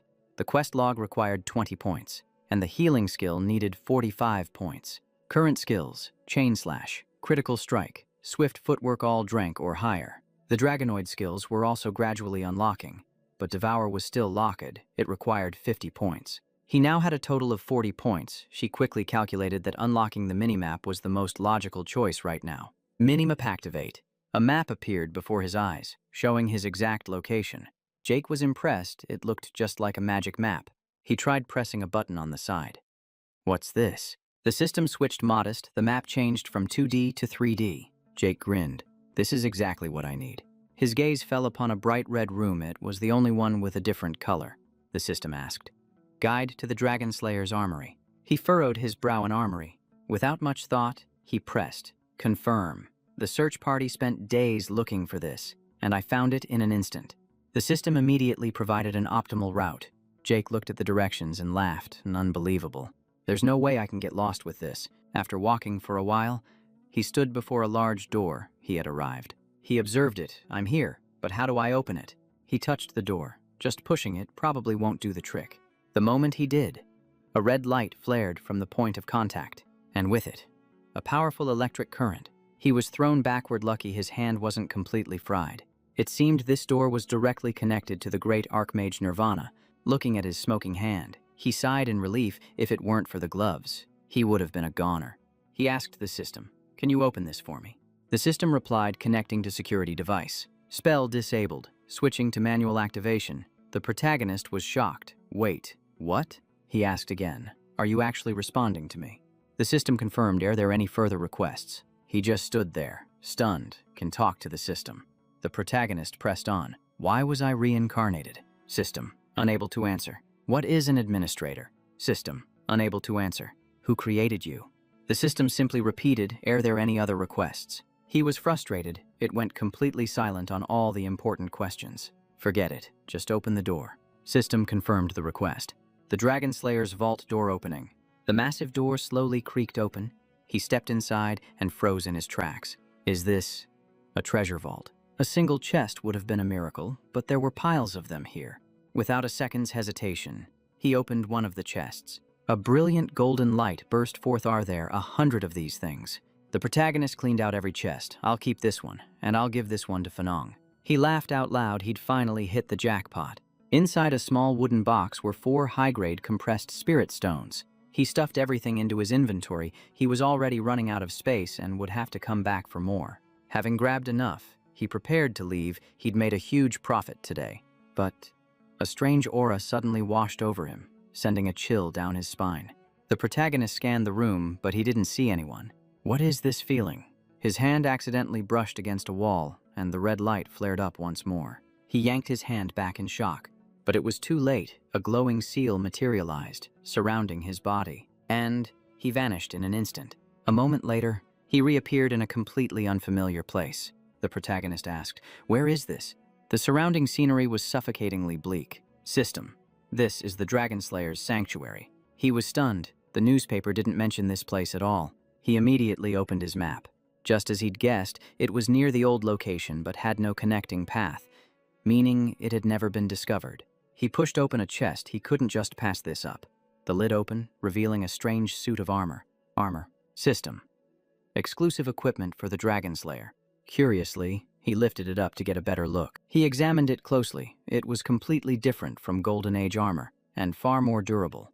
And here was the crazy part. There was a slot at the nape of the armor's neck for plugging something in. Suddenly, he froze. His eyes widening, a thought flashed through his mind, making him gasp. Could it be? Without hesitation, he pulled out the compressed spirit stone, but then paused, realizing he couldn't just use it like this. System notification. Spirit battery inserted into Dragon Slayer equipment activating. As soon as the notification ended, the eyes on the armor blazed to life as if it had a soul. The more Zik looked, the more curious he became. This thing was clearly hiding some kind of power. Suddenly, the armor began to vibrate violently, leaving him bewildered. He jumped back in surprise. What's going on? Boom! An explosion echoed as dust and smoke filled the air. The system immediately displayed a warning. Equipment overload. Activation failed. Minor explosion imminent. Retreat immediately. But it had already exploded. He sat on the floor, his face covered in soot, as the system even offered an apology.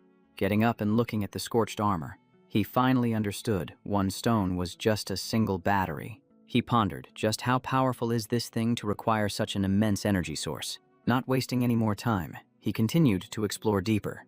After walking for a while, he reached the largest chamber, and this was the final room. He looked around. It was completely empty, except for a single glass case in the center. A system panel suddenly appeared right in front of him. His expression changed. What the hell? He let out a helpless laugh. Terrakin Dranker, that old man was completely insane. Notification. Legacy discovered the cursed heart of Bahamut. He frowned. Why would anyone keep a dragon's heart? And this was the source of that chilling sensation from before. His body began to move in a strange way. System.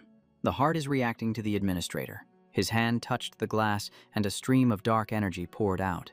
A voice echoed. All right, I can hear you. His eyes became lifeless. There is no other choice. As if possessed, Jake spoke. I will kill them all.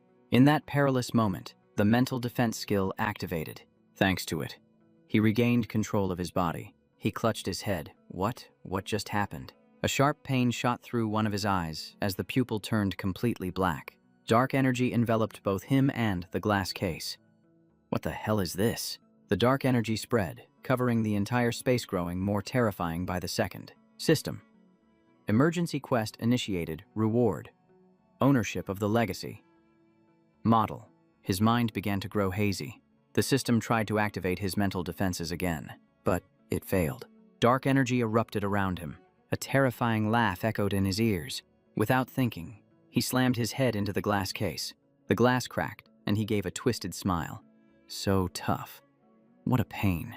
Through the glass, he saw another version of himself. Freedom is something you have to take for yourself, you fool.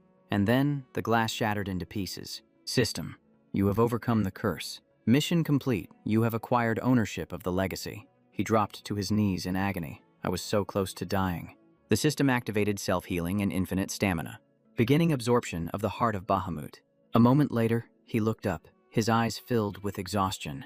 The heart in front of him glowed with a brilliant light. Zik was pulled, and his eyes rolled back, veins bulging on his skin. What is this? A colossal amount of spiritual energy flooded his body.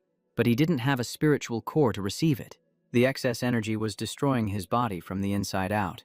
The situation was critical. He had to do something. Without a moment's hesitation, he raised his hand.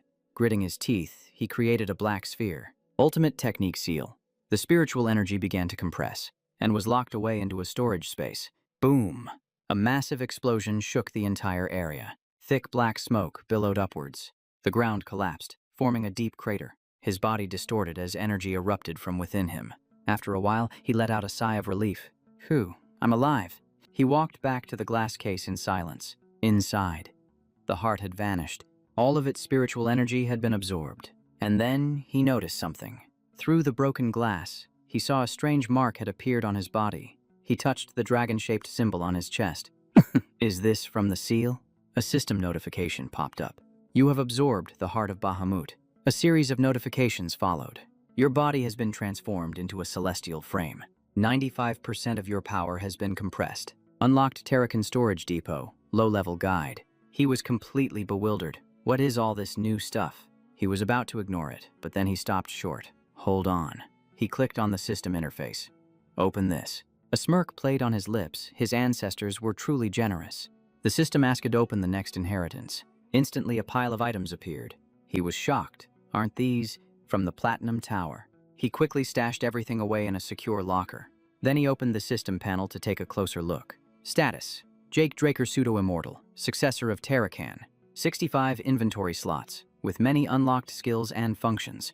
His skills were powerfully upgraded, and his footwork technique had already reached rank C. Some skills were still locked, requiring 50 points. The Dragonoid Chronicles remained unopened.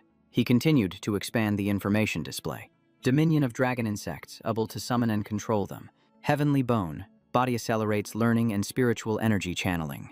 But the description was too vague. He still didn't fully understand it. And this was the crazy part, there was a whole separate system just for Terrakan. He sat down. Show me the notifications about Terrakan again. The system requested synchronization. He hit confirm, initiating access to the secret vault. The system responded. Please move to the synchronization point, display coordinates on the map. He sighed. Do I really have to go there in person to access it? Show me the location. A minimized map popped up right in front of him. So it's... His expression turned puzzled. Valhalla. As far as he knew, that was the top knight academy.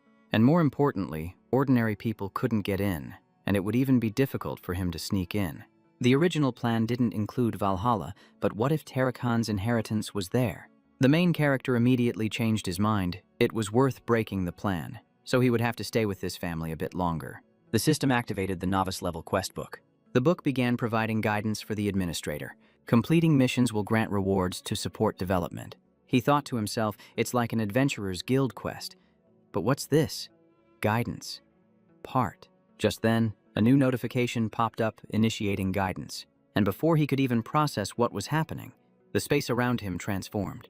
Everything plunged into an endless darkness. He stood still. Where am I? He remembered the last time he was teleported, but this was completely different. Suddenly, a loud noise erupted from behind him. He whipped his head around and saw a giant monster charging at him. What the hell is this? He glanced at the system panel guidance mission. Defeat the monster within 60 minutes. Use at least 2 skills reward points. He figured it out. This was a test to force him to use the system. At that exact moment, the monster's tentacle slammed down, shaking the ground. But he had already dodged aside long ago. Activating high-speed movement, he unleashed a flurry of slashes. The monsters stood frozen, trembling. Their bodies were covered in slash marks. And then, they exploded, and he felt as light as air. System. Celestial frame body enhances physical attributes and energy transmission. He realized this was the new effect. Quest complete. The space reverted back to the initial room. He gasped, "I'm back," sheathing his sword. He realized the illusion had been incredibly realistic. Reward, 1 additional skill and more time. Received 40 points, unlocking the system shop. His eyes widened. He could buy items through the system. The shop was filled with bizarre items, giant's hide, ancient rune stones, spirit elixirs, avian wings. He marveled. This is so convenient. These were all rare items. Reselling them would make him rich. System. Items from inventory can be sold. Elven dagger price, 4 points, sell. He calculated that he could sell this item on the outside for 100 gold. He concluded that he would only sell if he was desperate for points. He stretched. What a long day. The light in the room went out. The door closed as he prepared to sleep. The next morning, Dragon Academy. Feinong was shocked. You found a high-density stone in just 1 day. He sipped his tea. It's a long story. Is the device ready? Feinong replied that it was done, which took him by surprise. But seeing his calm attitude, the professor grew even more suspicious. A high-grade mana stone is usually registered and kept under strict management. But the one he had, it wasn't on any list. He pushed the thought away. Feinong was still trustworthy. He asked, "If it's ready, can we go now?" Scene change, Hanbeck's forge. A blue sigil materialized. It connected to the forge's entire system. Everything operated flawlessly. Hanbeck couldn't believe it. The blueprint had actually come to life. Behind him, Feinong was overjoyed as well. The professor departed, and Hanbeck offered his thanks. He looked at Zeke. Had never seen such a complete magic forge before. He asked again, "You haven't forgotten our agreement, have you?" He presented the materials. "Forge me a sword." Hanbeck was shocked. "What is this?" Inside was the fang of the dragon, Bahamut. Hanbeck drooled. He'd never seen anything like it. He thought to himself, the Terrakan legacy is basically just grave robbing. He just chuckled. It's hard to explain. But Hanbeck suddenly trembled. "You're giving me the chance to forge a dragon's fang." His spirit flared. "I won't let you down. I'll pour my very soul into this sword." Those familiar words made him recall the past. He felt awkward. Don't say it like that. It's a lot of pressure. But he was still satisfied. This man was trustworthy. He turned away, waiting to see the results. "I'll be looking forward to it." The scene shifts to a bedroom. He sighed. Forging a sword really takes a lot out of you. Thinking about the last battle a week had already passed. His appointment with Duke was coming up. He suddenly realized, it's time. Footsteps approached from outside the window. A voice rang out from behind him. "Why didn't you show up this time?" He gave a forced smile. Duke was furious. His eyes were terrifying. He explained, "I don't want to challenge you anymore." But the other man closed in. "Tell me the truth." The man grabbed him by the collar and threw him straight out. He flew out the window. What the? Looking down, he understood this situation was no joke. Looking down, he felt dizzy. A fall from this height would be the end of him. Without a second thought, he shot back up. There'd be no recovering from a fall like this. His hand reached out, trying to grab the railing. But before he could touch it, a large hand clamped around his neck. Duke's voice was low. "You don't want to fight again. I didn't think you were that stupid. Losing and then disappearing, not even going to the infirmary. Are you trying to provoke me?"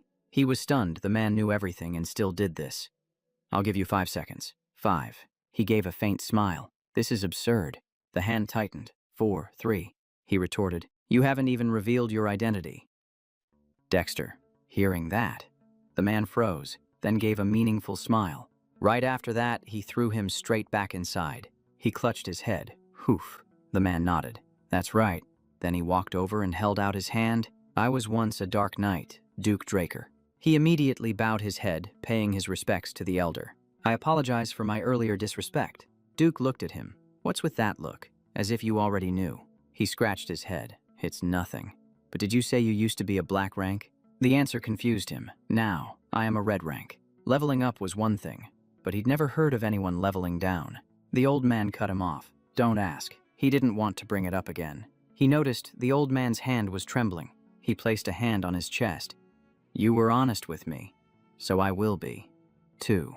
Duke asked, "Did you figure me out from the very beginning?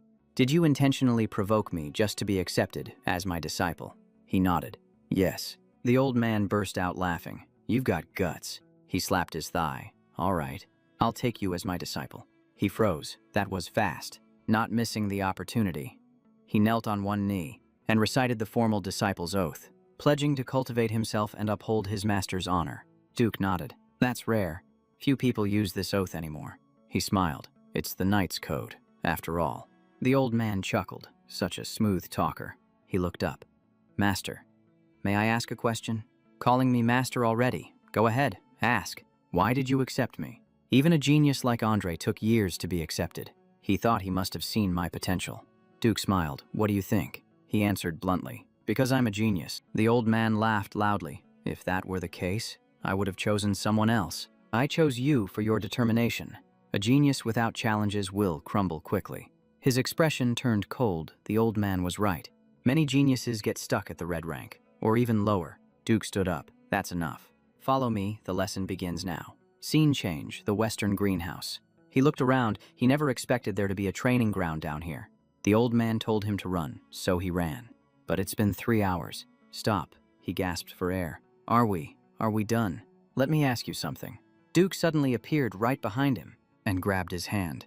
He immediately yanked his hand back and retreated. His eyes grew wary. He looked at his own reddened hand. "Huh," Duke asked. "Is the energy check really that difficult?" He broke out in a sweat. This was confusing. Something has been wrong from the very beginning. At the infirmary, during the wager, and even now. 500 laps, and I didn't sense a trace of light aura. You avoided the pulse check. The conclusion made him freeze. "You can't use light aura?" Duke asked. "But the statue still reacted, didn't it? The golden light brought you here." The old man stepped closer. "So, why did you avoid it?" He remained silent, his cold gaze fixed on the other man. He thought to himself, he's more curious than suspicious. As long as I have Ram, I won't be exposed again. There's no need to spin a complicated lie. He took off his glove. "You're right. The system activated a reversal of spirit energy. I can influence spirit energy, but I can't use light aura." He held out his hand, using one truth to conceal another. "I was afraid of being found out." Tears welled up in his eyes. "I'll be expelled." Duke placed a hand on him to check. The old man grew pensive. He asked, "What do you think?" Duke's gaze drifted downward. He thought to himself, no light aura despite having awakened. The more he considered it, the more puzzling it became. He calculated the old man can't confirm it either. Duke spoke quietly. He guessed the old man would come up with his own explanation. And he was right. A divergent. He thought to himself, that makes sense. What's a divergent? They are individuals with abnormal abilities. Like someone who can wield 2 different types of energy. They're often ostracized. He asked, "Why do you think it's me?" "Your physical strength and recovery rate are unnatural. Your body consumes a massive amount of energy, so any light aura you generate is instantly depleted." After hearing that, he couldn't help but nod. That explanation sounded surprisingly plausible. He asked again, "So does this mean I'll never be able to use light aura?" Duke let out a hearty laugh. "Don't you worry about that," he smirked. "The ultimate whirlwind technique doesn't require any light aura." Duke explained that it's a special technique developed through pure physical conditioning, making it independent of light aura, unlike typical Dragon Slayer skills. With that said, he took a stance. "Watch me carefully." The moment he finished speaking, he shot forward like the wind. The ground buckled beneath him. His speed was so immense, he couldn't look away. He had to observe every single detail. All he could hear were the footsteps. The man's figure itself had vanished. A moment later, he stopped right in front of him. "See that?" he replied. I just have to follow your footsteps. Duke was surprised. If you think so, then give it a try. He chuckled. Show me what you've got. He got into position. His eyes were filled with confidence. And he vanished, leaving only his footprints perfectly overlapping the old ones. He moved nimbly from one spot to the next. Even Duke was taken aback. He realized the path was hidden within each footstep. Every step had a purpose: to attack, to evade, to maintain distance. After a moment, he stopped. Duke thought to himself, unbelievable. It's only been a week, and he's already at this level. His interest grew. A perfect genius. He grinned. Am I good enough for the black rank yet? Duke was annoyed. This kid's attitude is so irritating. He grabbed him by the collar. You were crying just a moment ago, and now you're acting all high and mighty. That depends on your attitude. Time passes at the Academy's Great Hall. The meal was a full spread. He ate like he hadn't seen food in ages. A month of training had skyrocketed his appetite. As he was eating, someone approached him. Andre appeared. Can we talk for a minute? He shrugged. We can talk right here. Andre sat down. How did you convince Dexter? It was clear Andre was worried because he had been accepted. He replied while still eating. I didn't have to convince him. He chose me. Hearing that, Andre grew even more furious. His eyes narrowed, scrutinizing him. It's only because you're a pureblood. He slammed his silverware down. What did you say? You seem pretty sure of yourself. Andre tried to stay calm. Is that all you have to say? He wiped his mouth. Not quite. If it were just about my bloodline, Dexter wouldn't have accepted me so easily. I was chosen for my talent. Instead of being jealous, you should try to be worthy. Scene changed the training grounds. The two of them watched Andre running. Exhausted but refusing to stop, he begged to stay and become his attendant. The condition: run 300 laps without using any light energy, and he's actually doing it. Duke sighed. You madman. The main character smiles. Turns out he isn't just arrogant after all. The next morning at the Draker clan's estate, the atmosphere was bustling. The clan head has arrived. The sound of horse hooves echoed through the air. A white carriage, engraved with gold, came into view. The clan head has arrived. Howard prepared to receive him. All eyes were on the carriage. Soldiers opened the door. A man with platinum blonde hair stepped out. Howard bowed his head in greeting. Everyone else bowed in unison. The clock struck the hour. 12 noon. An immense pressure radiated from the man. He raised his hand. Placing it on Howard's shoulder, his words were filled with power. Arthur Draker, the head of the clan. Howard invited him inside, but he was stopped. The academy students all rushed out. Arthur stood before them all. You are the future of this clan. Continue to grow stronger. Your development is the Draker clan's development. They all responded in unison. The sun was blinding. He turned to leave. A short while later, he stood before the clan head. Greetings, sir. Arthur smiled. Sit down. I have some fine tea for you. He sat down thinking to himself that the clan knew everything. Nothing escaped their notice. Arthur said, I heard Duke has taken on a disciple. He answered diplomatically, he is merely being generous, sir. Arthur nodded. If you say so. According to Duke, you will become the strongest on the continent. His gaze was piercing, strong enough to live freely. He set down his teacup. He smiled. That is my goal. Arthur fell silent, and the atmosphere grew heavy. Space itself seemed to warp, trying to overcome me already. He froze, a sweat pouring down his face. What is this? Within this domain, life and death were completely under his control. It was uncomfortable. Yet the main character found it exhilarating, a smirk playing on his lips as his mind went into analysis mode. Celestial Sword, the pinnacle of light energy manipulation, a level only a few Black Knights could ever reach. Arthur glanced down at his son, half smiling, half testing, with a look that said, let's see how long you can keep this up. Dick stood his ground, refusing to buckle, and met his gaze with a simple, direct answer. Of course, there's no backing down. Hearing that confident reply, the man just gave a slight chuckle, as if he'd just found an interesting new toy. The Westward Cup Tea House, the name alone sounded like it was tied to something serious. Instantly, the dense light energy in the room was withdrawn, and the pressure vanished as if it had never been there. He said, among all the recent reports, this one is the most interesting. Dick started to feel that something was off. He continued, I came to offer some encouragement, but this isn't nearly enough. The main character realized it immediately. This was Lord Draker, a true Black Knight. Arthur placed a card on the table. The main character looked at it. Slightly shocked, Duke's level was already absurd, but this was on another plane entirely. The man said, a gift to congratulate you on becoming a disciple. The main character asked, what is this? And the answer was, a black card. Hearing that, Dish was startled. Father, are you really giving this to me? You're not joking. Right, Arthur laughed. That reaction tells me you understand its value. The main character held the card as information exploded in his mind. A super rare VIP item. Insane benefits. Unlimited spending. This was a genuine, legendary artifact, the man added. I will add you as an authorized user, Jake immediately replied. Thank you. I will use it, wisely. The main character glanced at the card, thinking to himself, his words are sweet, but everything is logged, every single action will be watched. But at least he was using a soft touch instead of force, which proved he didn't consider me someone who needed to be dealt with just yet, Arthur said. Don't waste time. You will become the strongest. He then gestured for him to leave. The main character bowed his head. Understood. With that, he left swiftly and efficiently, closing the door so gently it was as if he'd never been there at all. He quietly returned to his room, his mind still running at full speed. Back in the room, the air was thick, the silence was suffocating. Arthur leaned back and closed his eyes as if calculating his next move in a grand chess game. Duke appeared behind him, looking displeased. That guy is really insufferable. The man chuckled. Why so worked up? Duck, Duke sneered. Abandoned as a child, and now you're suddenly playing the role of a loving father, Arthur replied. As the head of the family, I don't have a choice, and that comment is an insult.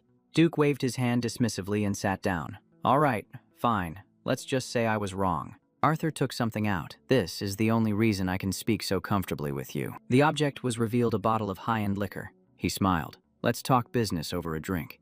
Duke's eyes lit up. Red Dragon's breath wine now, that's good taste. The two got down to business. Have you heard the news from the continent? I've been cooped up in this academy. Duke laughed. How would I know? Arthur retorted. Your information network is still active, isn't it?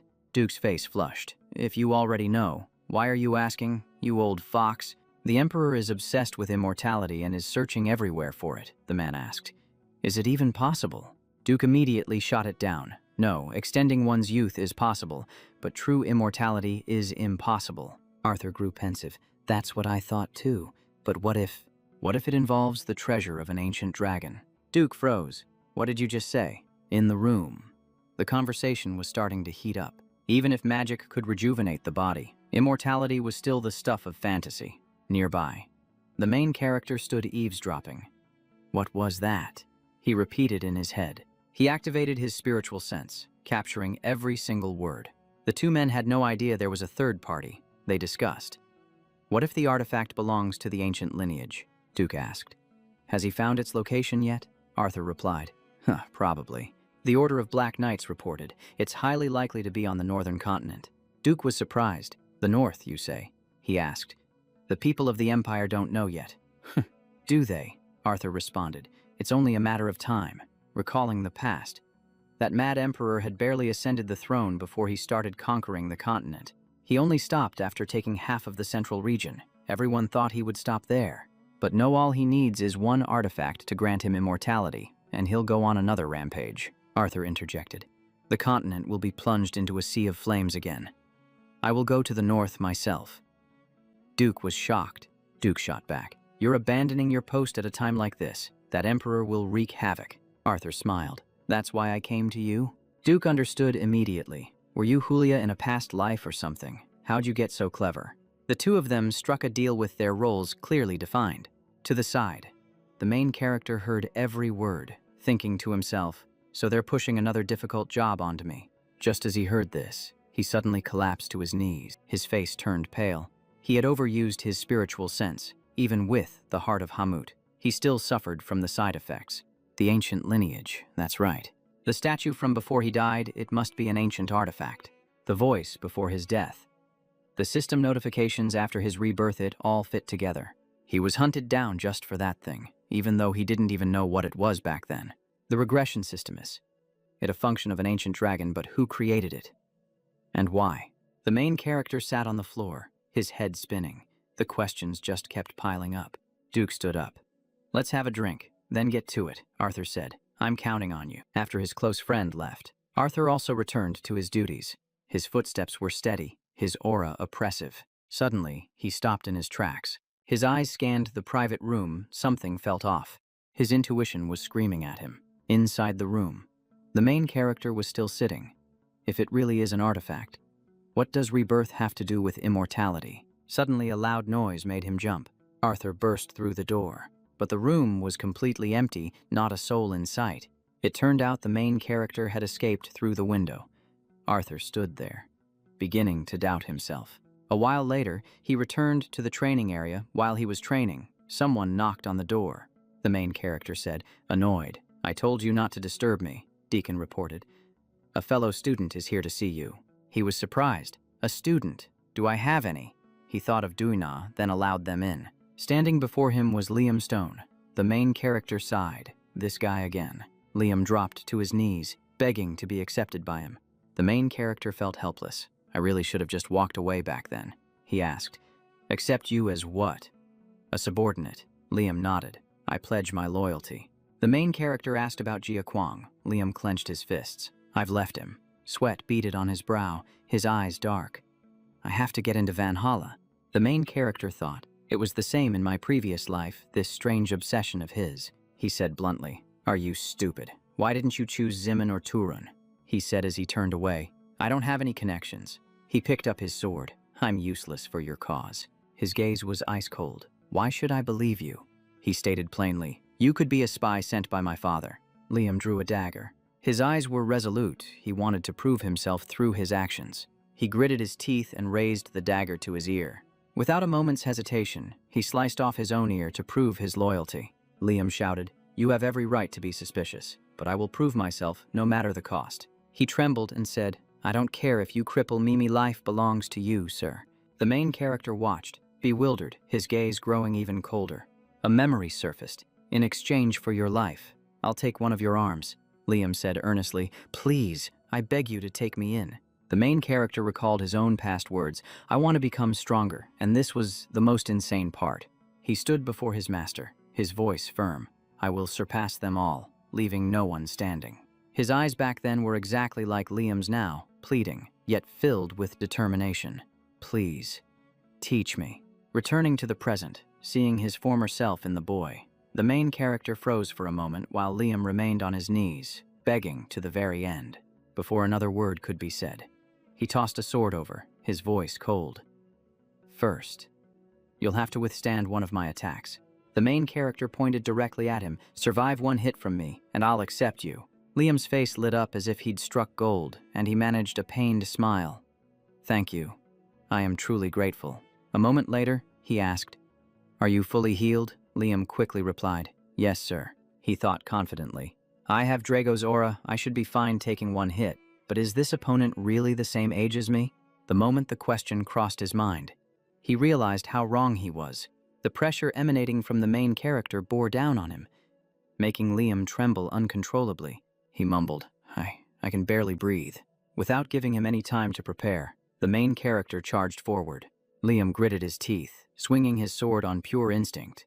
The two blades clashed, sending a powerful shockwave throughout the room. Sparks flew as the swords scraped against each other. Then, one of the swords was sent flying into the air, and it was Liam's sword. He collapsed onto the floor. The main character looked down at him, his voice completely flat. Lee Armstrong, is that all you've got? The disappointment in his voice was clear. He said, You have determination, but he turned his back. Give up on Valhalla. Liam shot up and called out to him. The main character thought to himself, so he really was abandoned by Jacane. Without any backing, it's only a matter of time before he gets kicked out of Gradle. At that thought, he paused. He understood now why Liam was so terrified. Liam knelt and grabbed his leg, clinging to it like a lifeline, but was it worth it? In his past life, Liam was expelled and his party disbanded, but he still managed to become a Red Knight, the king of mercenaries. In the present, he was crying, Please, just give me one more chance. The main character was torn. This guy is unbelievably stubborn. Finally, he said, Fine, you get one more chance. But his voice dropped lower. There are conditions. You said you were ready to lose your tongue, your leg. Is that right? The protagonist walked over and placed a hand on his shoulder. Then he declared, In that case, give up your right arm. Liam froze, his eyes wide. The protagonist asked, What's wrong? Is this arm too precious? This was no different from ending a swordsman's career. No one in their right mind would agree to it. He turned away, saying, "I have things to do. If you can't do it, then get lost." A moment later, Liam slowly stood up. Without looking, the protagonist thought, "I don't understand why you're this desperate. But even without entering Valhalla, you could still become strong, at least as strong as a Red Knight." Suddenly, the sword on the ground began to tremble. The protagonist turned back, truly surprised. Liam was actually going to cut off his own hand. The protagonist snapped and lunged forward. At the same moment, Liam swung the sword down. It was an incredibly tense moment. Luckily, he managed to shatter the sword just in time. The two of them stood staring at each other, stunned into silence. Fragments of the sword lay scattered on the ground. Liam panted heavily, looking down at his trembling hand. The protagonist grabbed him by the collar. He growled, "Are you insane? What if I had changed my mind?" Liam said sadly, "Because there is something more important than this arm." The protagonist turned away. "If this ever happens again, I'll kick you out immediately, remember that." Liam was overjoyed. "So you'll accept me." The protagonist cut him off. "Just get up." A one-armed subordinate would look strange. Liam nodded repeatedly. Afterward, the two of them sat down to eat together. Liam's ear had been healed. He asked, "Am I really allowed to use this medicine?" The protagonist smiled. "You're worth the investment." He put his teacup down. His gaze turned serious. "Tell me everything. What could be more important than your right arm? More important than your life?" Liam clenched his fist. "My mother, after being cast out, he received news that his mother had a high fever.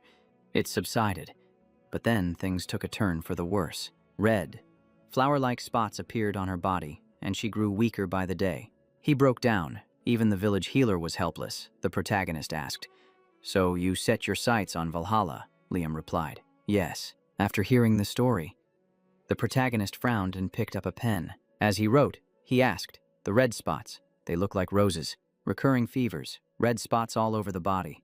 This is the red rose disease in 5 years. It will become a plague across the entire continent.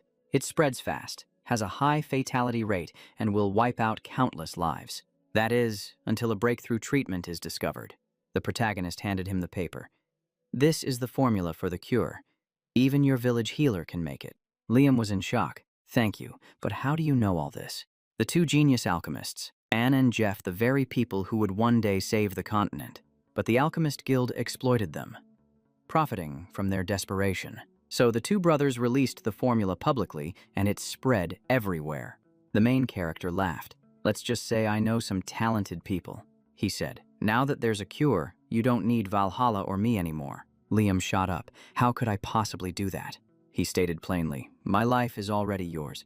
His fist tightened as he knelt on the ground. Liam kneeled. "I swear my loyalty to you until death." The main character smiled. "The king of mercenaries as my subordinate, that sounds pretty good," he warned. "If you fall behind, I'll leave you. Make sure you keep up."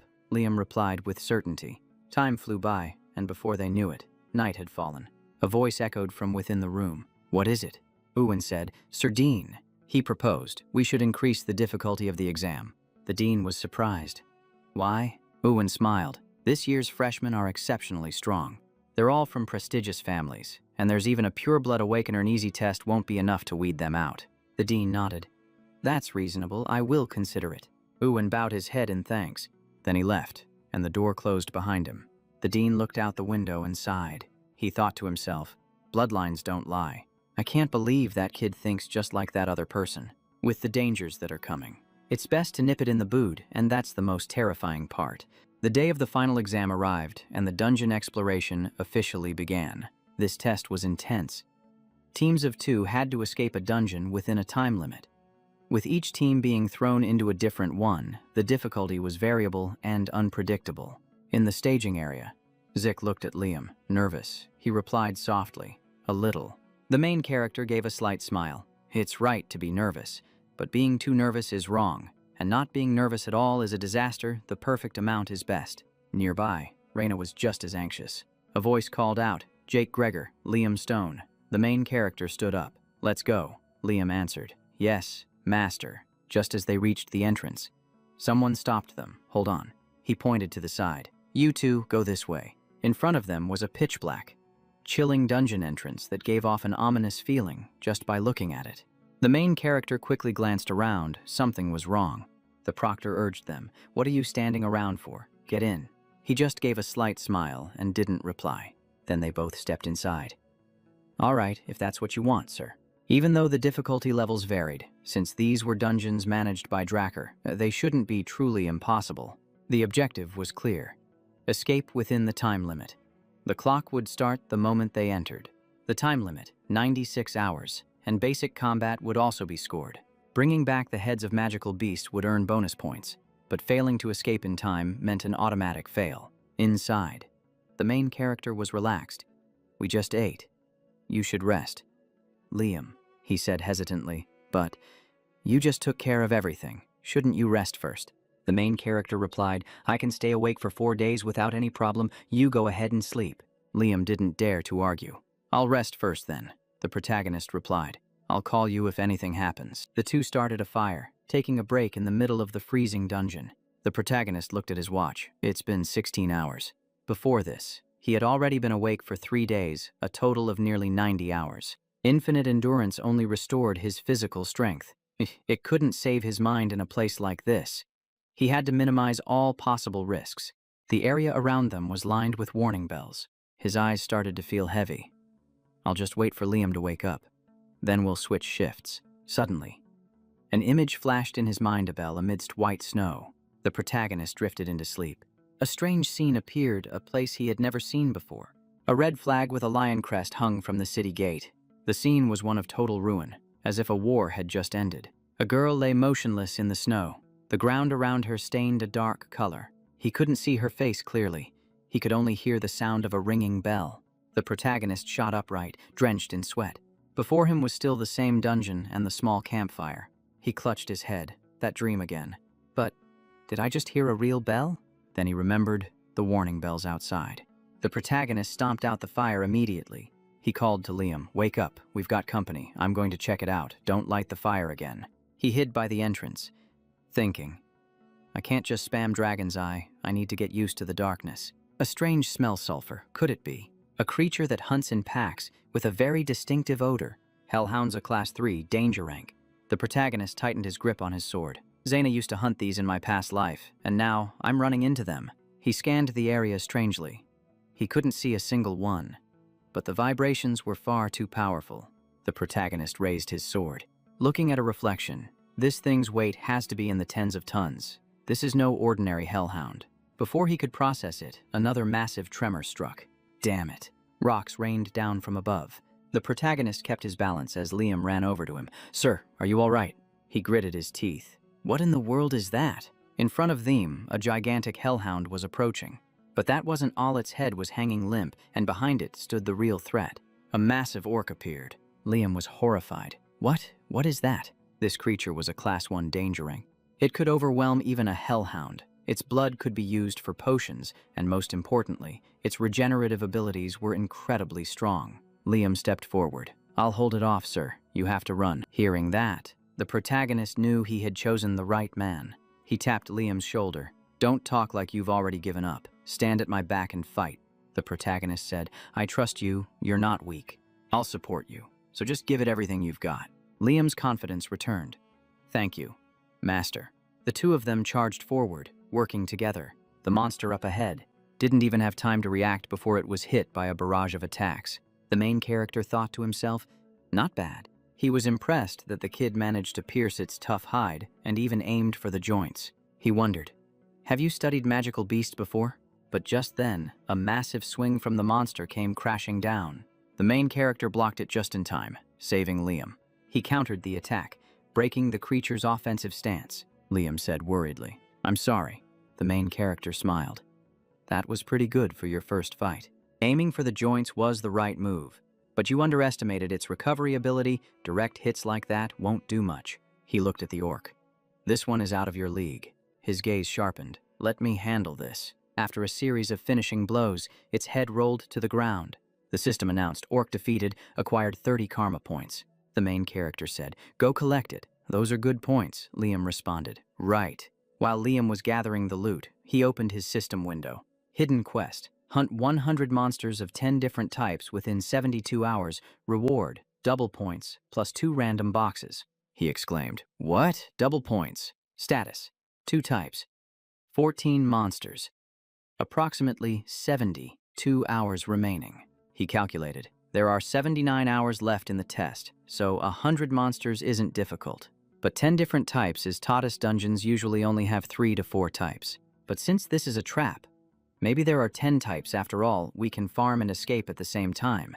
That won't be easy, Liam reported. I'm done. I've got a bag for the monster head. It's not as good as a spatial pouch, but it'll do, the main character said. Let's keep moving. Don't fall behind, Liam replied. Understood. The two continued to clear the area, and time passed. 64 hours, 61 hours, 56 hours, 47 hours, 41 hours. Monsters were discovered one after another. 39 hours, 31 hours. The quest was nearing its goal. 27 hours, 20 hours, 12 hours. He looked at Liam. You doing okay? We've hunted quite a few. Are you used to real combat yet? Liam gave a strained smile. I'm not so sure. The main character just smiled reassuringly. Relax. It takes time for everyone to get used to it. After saying that, he glanced back at his system window. 50 minutes left, status, 9 types, 99 monsters. He frowned. He even caught tiny blood-sucking leeches, but it was still only 9 types. He'd already cleared the entire map. The main character grumbled. These damn Jamen really suck at their jobs. I'm missing just 1 type. And then he froze, his eyes widening. Something was coming. His intuition was screaming red alert. The ground beneath their feet cracked open. The main character yelled, Liam, drop the bag! Liam just stood there, frozen in confusion. A slash flew by. The bag was torn in two. From deep within the earth, a giant creature emerged, dark fluids spreading everywhere. Liam turned pale, frozen stiff. The main character lunged forward to save him just in time, but his own hand got scratched in the process. Liam asked urgently, Are you all right, sir? He replied. It's nothing. It's just the creature's blood. The main character held up his hand. Stay out of this one. Before them stood a hideous monster, its mouth full of sharp teeth. He said, I can't fight and protect you at the same time. In his mind, the main character thought. A dungeon worm, extremely dangerous type of monster that requires an entire team of experienced knights to handle. He cursed under his breath. Those men are really trying to kill me this time. The worm charged like a tempest, kicking up a cloud of dust. Liam screamed, Master. The main character's face darkened, a sense of dread rising within him. Then he suddenly remembered something. Liam turned back to rummage through the items in his bag. Meanwhile, the main character was struggling to fend off its attacks. He dodged and slashed, but its tough hide was barely scratched. The main character thought even a blue knight would avoid this thing in a dungeon. Because it burrows underground, its movements are incredibly difficult to predict. If I don't finish this quickly, the ground began to crack again. The main character sensed it and whipped his head around. The worm erupted from beneath the earth. Its mouth opened wide as it lunged forward, a moment too slow, and he'd be buried alive. He immediately leaped to the side and instantly launched a counterattack. A single thrust plunged deep into its body. He gripped his sword tightly, tearing through its thick flesh. The worm roared as a viscous fluid sprayed out violently. The main character snarled, Just you wait, I'm going to cut you in half. The pressure intensified, causing the ground to fracture even more. Its tail revealed poisonous barbs, but at that moment, he had only one objective to slash. Suddenly, the worm's body constricted. It coiled itself tightly around the main character. Then it lunged with both its tail and its mouth. At that exact moment, Liam charged in, thrusting his sword forward. The monster took the hit and roared in agony. The main character could feel it. The creature's grip was weakening. He broke free in a flash. Liam asked, Are you all right? Sir. The main character wiped away some blood. What did you do? Liam held out a potion vial. I coated my sword with a numbing agent. The main character understood immediately. I see. The numbing agent was from a toxic plant. It was mild for humans, but a potent poison for the worm. To this particular creature, it was a powerful paralytic, even in a tense situation. Liam still remembered the weak spot, and he exploited it perfectly. Exactly what you'd expect from the king of mercenaries. The main character smiled. When I give the signal, stab it again. It was the right call bringing you along. After speaking, he leaped onto the monster's back. He moved towards its head. He shouted, Liam. Liam immediately struck with another stab. The worm roared in agony. Its body stiffened from the poison. The main character activated his spirit manifestation. A single slash came down from its neck. The monster was split in two. It was all over. System. Urgent quest completed. Karma points have been doubled. Received 2 random boxes. Total score is now 780. Outside the dungeon, an announcement rang out. All students have escaped. It's time to calculate the scores. The professor looked at Zaina's spoils of war and said, "Let's begin the calculation. 30 base points plus a goblin, hobgoblin, and an orc for a total of 180. The crowd murmured in awe. She's so close to the 200-point record. The professor praised her, and she responded humbly. Next up was Owen. A total of 120, well above the standard. His teammates were ecstatic. Owen shot a bitter look at Zaina. He smirked coldly. If I had to, I'd deal with her the same way I dealt with him. Just then, a voice rang out. It's been a while since I've seen the light. Owen whipped his head around. The one who had just emerged was Jake, and Liam was carrying the head of a dungeon worm. The entire crowd was in shock. The students buzzed. Is that a dungeon worm? Did they actually manage to kill it? The two of them dropped their trophy to the ground. Jake sneered. Why the long face? Owen. He continued. Aren't you happy to see me? Owen was so furious he was speechless. Jake kept taunting him. Where's that cold, detached look of yours now? He shrugged. This look suits you much better. Owen was choked up. Jake watched him start to walk away, leaving so soon. Owen thought to himself, you purebloods, you're going to pay for this. Jake watched him go, feeling incredibly refreshed. The professor asked, Are you two done? Jake replied, Yes, sir. Professor Andre began to calculate their score. Jake asked, This is all we have. How will you score it? The professor replied. Rest assured, I won't miss a thing, he asked. Did you lose your bag? Jake replied, Yes. Seeing the massive trophy, the students all staggered back in shock, and this is where things get truly insane. Riker chuckled to himself. Looks like his luck hadn't run out just yet. That damn dungeon worm's ambush cost him 3 whole days of progress. It stung, but he had to accept it. If he didn't want to fail, he had no choice but to take its head to make up for the lost points. Besides Andre, who else would have the patience to inspect every last piece of meat stuck in its teeth? Just thinking about it was exhausting. After completing the inspection, the professor removed his blood-stained gloves and began his summary. Gremlin, goblin, hobgoblin, imp elf, and high elf. Add to that a hellhound, and finally, a troll. The crowd erupted in an uproar after hearing that. How could there possibly be a troll in the exam? Andre continued, stating that the amount of blood suggested a significant number had been killed. However, to be fair, only one of each type would be counted, otherwise it would completely skew the scoreboard.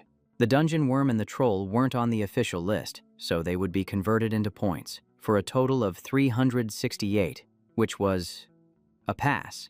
The other professors were also impressed. Back in their day, they hadn't even encountered a hellhound.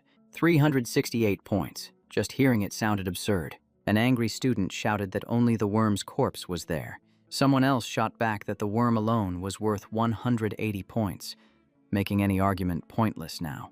Just imagine encountering a dungeon worm or a troll. Would any of us even survive?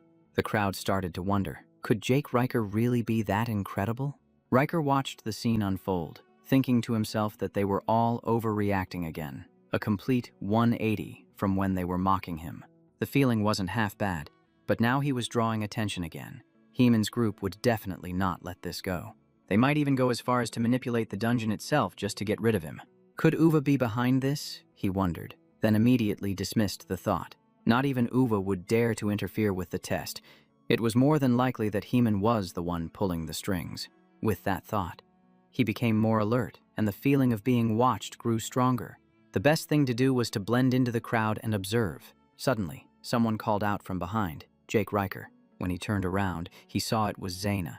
He was a little surprised and called out her name. She walked right past him, coldly stating that he could consider this his win. After saying that, her entire group left without a single glance back. He just stood there, stunned, not understanding how he had won at all. A while later, in the training room, he looked at the system and said this was exactly what he needed. Dragon Sigil Level 1, Devour, which allows for increased consumption and digestion. Costs 50 points. His current point total was 780. He had ignored it before, thinking it was useless, but now 50 points was nothing. The system asked if he wanted to activate it, and he immediately confirmed. And right away, the system panel changed. He was startled. The skill description was completely different. Now, It could digest anything and convert it into energy, and even absorb the powers of monsters with special bloodlines. He laughed, thinking he should have unlocked this much sooner. He decided to test it right away. The system announced the activation of Devour, but before he could take a bite, a stream of dark energy snatched the piece of meat away. He was startled and turned around. The sight before him was incredibly strange. The piece of meat was being pulled down, as if it were sinking into a black hole. It was as if it was being swallowed by the darkness. The system announced that his energy was being restored. His headache vanished, as if he had just woken up from a deep sleep. He realized this skill reduced mental fatigue. Not only that, but his body also recovered noticeably. Even Ezer was partially restored. He continued to toss more meat in, feeling it was absolutely worth it. For mental fatigue, he had Devour. For physical fatigue, he had his stamina. Thinking about this, he laughed out loud. He could probably train 24/7 now, but a knock on the door instantly ruined his mood. He grumbled, thinking it was Decker. But the person outside said they had important news. The news was that his sword was finished, and upon hearing that, he shot right up. Arriving at the forge, he asked for Ganlion and was told to wait a moment. As he waited, he recalled the swordgram from his past life. It was a legendary sword that everyone knew.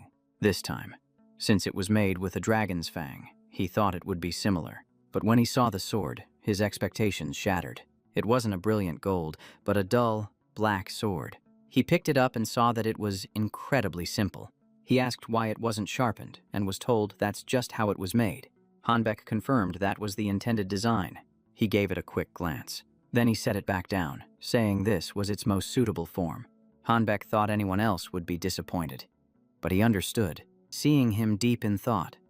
The old man began to speculate. Then, he mentioned that the sword didn't have a name yet. When asked if he wanted to name it, he was surprised. He thought about Graham, but this sword was completely different. He decided to name it himself, pulling out a knife and cutting his hand. Hanbeck was shocked and asked what in the world he was doing. He didn't answer, focusing only on controlling his regeneration. He told himself that he had to get this skill under control. The system temporarily deactivated his automatic recovery.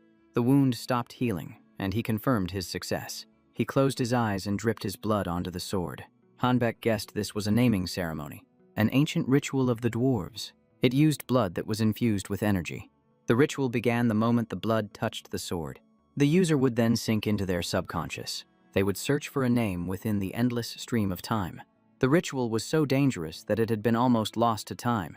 Among countless names, he had to choose the most fitting one, a name for his new path. And he chose the Black Sword Bahamut. The system confirmed the equipment. He opened his eyes and saw the sword glowing, but he wondered why he chose the name of that particular dragon. Harvard didn't care. He just showered him with endless praise. He humbly said he learned it from his research. Looking at his bandaged hand, he wondered when was the last time he needed to use bandages. Harvard then asked to see something else, and he casually nodded in agreement. After Harvard left, Jake glanced down at his wrapped arm, his gaze darkening as if he just remembered something complicated. The system had previously reported that his self-healing skill was temporarily locked, and he realized that if he could control his passive skills, then this game was no longer so simple. Thinking back on his old memories, he knew he could completely conceal his abilities, just like with the forging incident before, leaving no trace for anyone to find. Jake touched the bandage, muttering that he didn't need to show all his cards, and told himself he'd take it off later. There was no rush right now. His eyes shifted to the sword propped up in the corner of the wall, and he let out a small smile. Clearly, that thing was the center of attention now. The system displayed its info.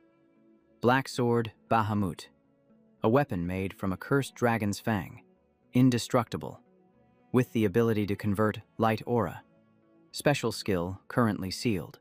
After reading it, Jake's excitement was palpable. He had never heard of a weapon that unlocks its potential along with its user. Not only that, but it was also indestructible and made from a dragon's fang, which just sounded absurdly overpowered. With that thought, he picked up the sword, his eyes turning cold, as if preparing to test something extremely important.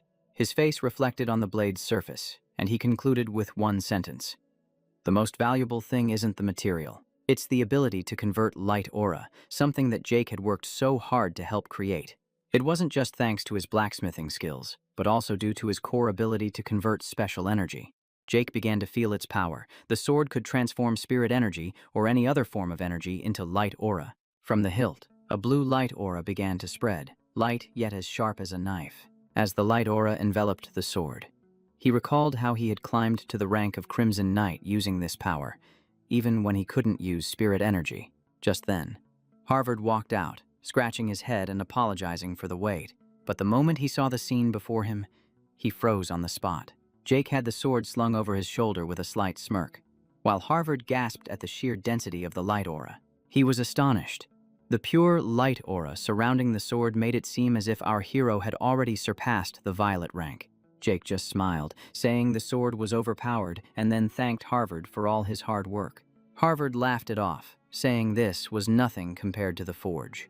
But he held out an object, telling him to take a look, and as Jake looked closer, it turned out to be a scabbard. Harvard stated proudly that this was crafted by his own master. Hearing this, he fell silent, carefully examining the item. In his past life, he had never heard the name of Harvard's master, so he started to get suspicious. Then a thought popped into his head. What? Wolverine Jobber. Actually, it was Gonrin Zobber, the greatest blacksmith of the dwarven race, whose fame echoed across the continent. His creations were nearly perfect, possessing special effects and valued at tens of thousands of gold. Jake looked at Harvard and asked him straight up if he was really the apprentice of that legend. Harvard confirmed it, and Jake immediately concluded that if this was made by Gonrin, it was definitely no ordinary scabbard. He pointed to a dial on the scabbard and told him to try turning it. And boom! The scabbard transformed into an incredibly sturdy shield. Harvard explained that the shield was made from wyvern bone and midrin, capable of blocking almost any attack, and turning the dial back would revert it to a scabbard. He then handed it to Jake, saying that, although he felt unworthy, he hoped he would accept it. Jake asked why he didn't just sell it to build his forge, but Harvard refused, saying he would never sell his master's work. He said it was worth tens of thousands of gold, which gave Harvard a bit of a shock. But in the end, he still took it, because it was obviously an incredibly high-quality item. Holding the sheath, it was noticeably smaller than his sword. He tried sheathing the sword, convinced that an item from Gonrin wouldn't be so simple. And just as he predicted, the sheath adjusted itself for a perfect fit, leaving him extremely satisfied, seeing his master happy. Harvard also breathed a sigh of relief, back in his room. Jake continued to inspect the new gauntlets, discovering they were made of meteorite iron, a super rare material. The name alone sounded extraordinary. The system reported that the gauntlets were light and durable, but their special ability would only activate with the full meteorite armor set.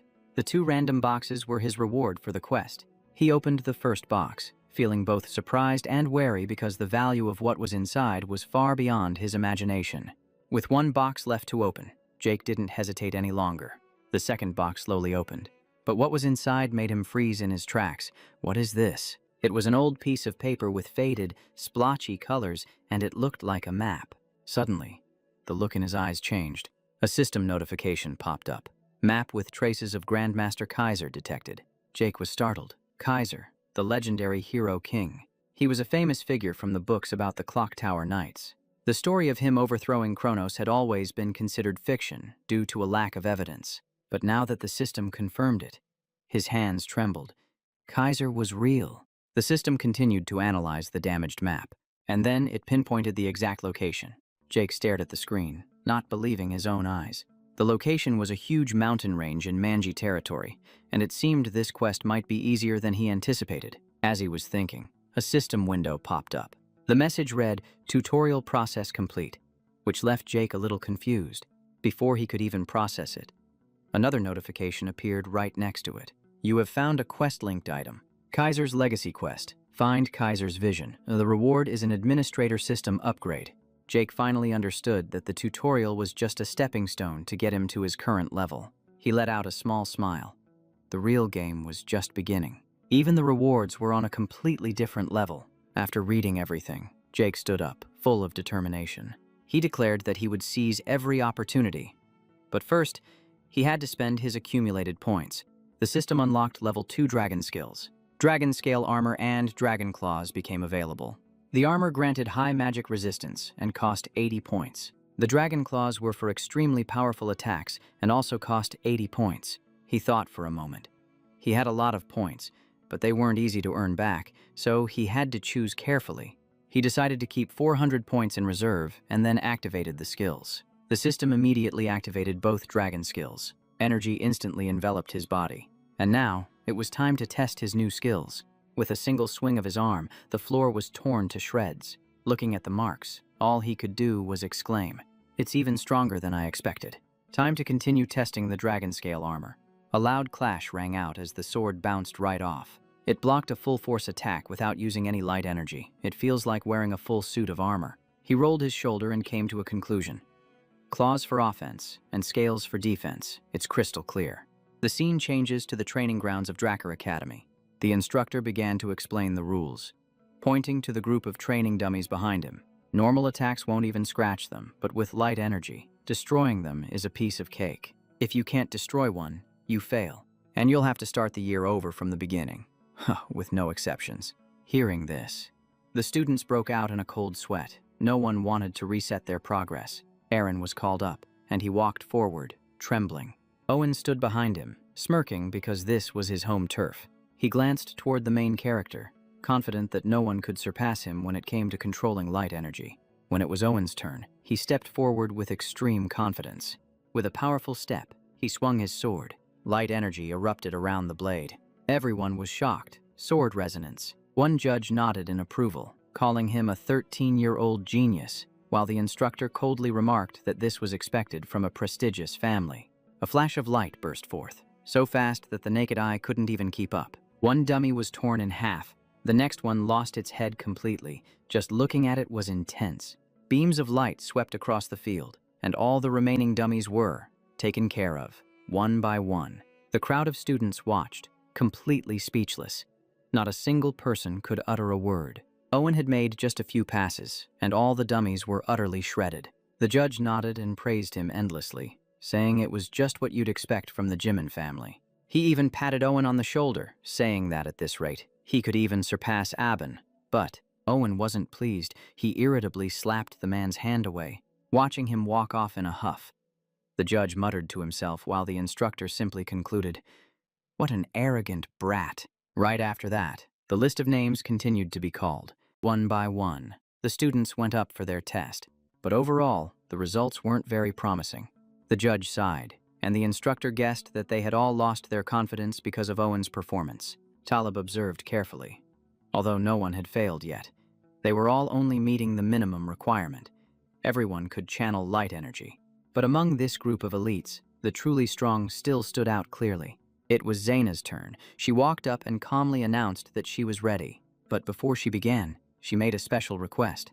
With an incredibly determined look in her eyes, she asked to be evaluated on the dragon-slaying arts. The instructor reminded her that this was a more advanced subject, but she remained firm, causing the students below to start whispering, because everyone knew that the dragon-slaying arts were much harder than simply channeling light energy, requiring extremely precise control. Owen watched with a slight sneer, thinking she would lose control after just a few swings. The instructor warned that the conditions for failure would be much stricter, but she still nodded firmly. And her request was approved. Zaina bowed her head in thanks, her aura radiating with confidence. Then she raised her sword, getting into position. The entire class held its breath, watching her. A radiant aura flared up, enveloping her body. A powerful slash descended upon the dummy. Immediately after, countless rays of light sliced through it, shredding the dummy to pieces. The final one was pierced through and shattered on the spot.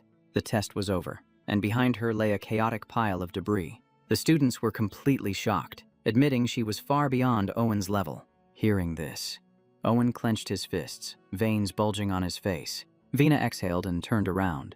Then, she unexpectedly pointed her sword towards Owen. He frowned, thinking he was being challenged. But then, his expression changed. He turned back, his face visibly tense. It was true. The tip of the sword was pointed in his direction.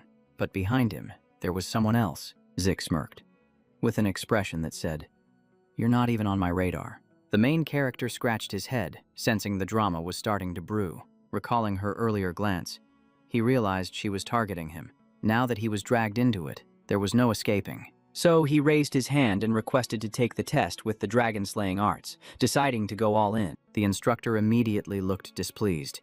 his eyes filled with doubt. He asked for his name again, confirming it was indeed Zik. Then he sneered. You think you can do it just because you saw someone else do it. But he was cut off mid-sentence. The rules were the same as Vena's, so there shouldn't be a problem. Right. He just smiled, his reply brimming with confidence. Without hesitation, he stepped into position. Another instructor, wondering why he'd never seen him in class, was quickly filled in on his prior achievements. A pure-blooded genius with a rare golden aura. The person standing there was none other than Zeke Rucker. The system reported that the black sword had detected Ezer. The conversion skill activated, and the Ezer began to transform into aura. He grew worried, as compressing the energy was harder than he had imagined. But after stabilizing it, he gripped his sword and gave a slight smile. Ready. Without delay, he began to swing his sword. The moment Vina saw it, she recognized it instantly. It was the dragon-slaying art Heaven Cleaver. And the crazy part was, its level of perfection was nearly on par with Instructor Andre's. With a single slash, the dummy was split cleanly in two. This was the technique he had practiced for 2 years before his regression. From the angle of the swing and his footwork to the flow of his aura, everything was perfect. His body now executed the moves automatically, without a second thought. He dug his heels into the ground to stop, ending the motion. Looking at his sword, he thought that even though he was sick of training, reviewing the basics was still useful, and this strike should be enough to motivate Vina.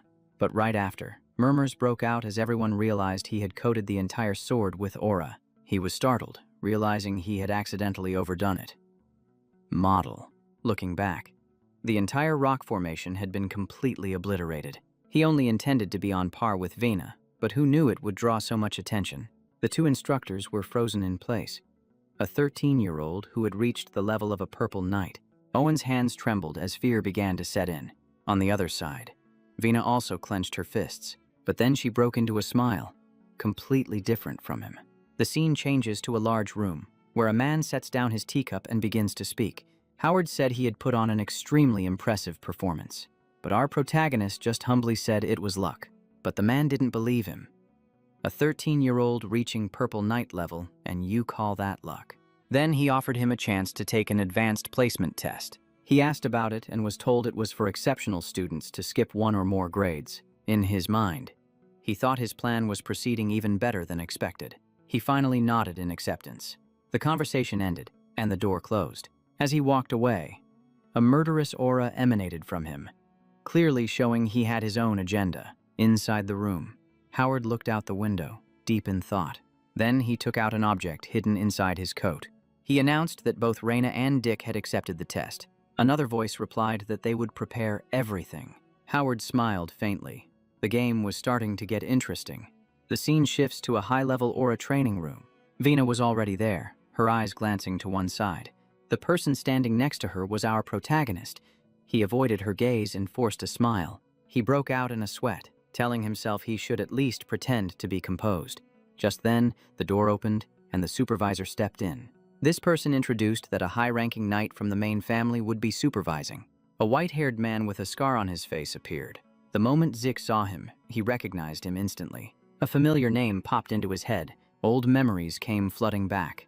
And this is where the craziest part begins. Back then, that man was carrying another man with a lifeless look in his eyes. You could tell just by looking that something major had happened. Just as he set the other person down, Zik appeared behind him like a shadow, his timing absolutely perfect. He frowned, his voice turning cold as he asked directly where Drago was. After speaking, he immediately drew his sword, pressing on to ask why those Imperial bastards were here. But the other man didn't react, remaining terrifyingly silent. Our protagonist paused, no longer drawing his sword, and began to carefully observe the situation. In front of him was a child, lying motionless, silently dug at the earth, little by little, without saying a word. It was obvious a great loss had occurred, so he also fell silent, not asking anything further. He just stood there watching the other man single-handedly dig a grave for the child. Suddenly a sound rang out, making him look up with a start. Zik walked over and softly asked if he needed any help, but without waiting for a reply, he said that even if he refused, he was going to help anyway. As he dug, he introduced himself as someone from the Northern Alliance and asked if the other man was Raker. An replied curtly that he had abandoned the name Drago a long time ago. He nodded, said that made them the same, then asked what he should be called, and received the answer, Stillwater Sword. Back in the present, the main character smirked, thinking the name was just as cold and aloof as the man himself. They both bowed, addressing him by his proper title, Onraker. And this is where things got intense. A high-ranking knight was supervising a test for new recruits. A high-ranking knight, the very pillar of the Drago family. It was a title that demanded strength, renown, and experience, one that not just anyone could hope to achieve. The instructor explained the rules. It would be a direct sword fight, and they were to fight with all their might until someone collapsed or surrendered. Upon hearing this, Vina immediately drew her sword and asked to go first, but she was stopped right away. There was no need for them to go one by one. He told them to come at him at the same time to make it quick. Hearing that line, her anger was obvious. Her hand tightened on her sword, but the main character stopped her, telling her to calm down because the power difference was just too great. He glanced over with a slight smile, reminding them that the test had already begun. If they lost control of their emotions, they'd get points deducted immediately. Hearing that, she took a deep breath and calmed herself down. Then she asked what the plan was. He smiled, praising her sharp instincts, and said he had a perfect plan that only required a single, precise strike. The two of them split up, focusing their gazes on their opponent. He observed On's sword. It was a single-edged blade from the Eastern Kingdom, extremely unique. It was a type of guando designed to be used with one hand and often paired with a shield. Realizing his opponent had been using it for a long time, he understood this guy's skill level was no joke, and that pride was meaningless in the face of such power. He signaled with his eyes, "Forget your emotions, focus on the strategy." She understood immediately, her gaze growing sharper. The plan was set. They both charged forward at the same time, launching a frontal assault. But before they could even make contact, their opponent reacted with incredible speed. He blocked all of their attacks as if it were nothing. Not just Vina, but the main character couldn't get close either.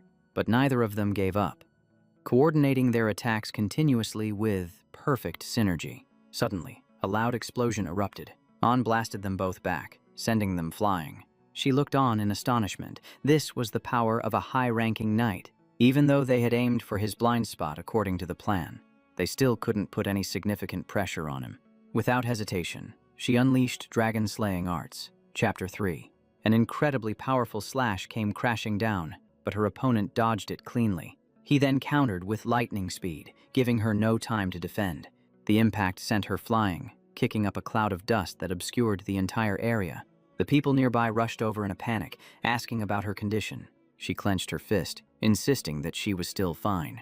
Wiping away some blood, she warned everyone to stay back because it was too dangerous, admitting she had nearly lost consciousness just now. She realized that with her current strength, she couldn't create an opening.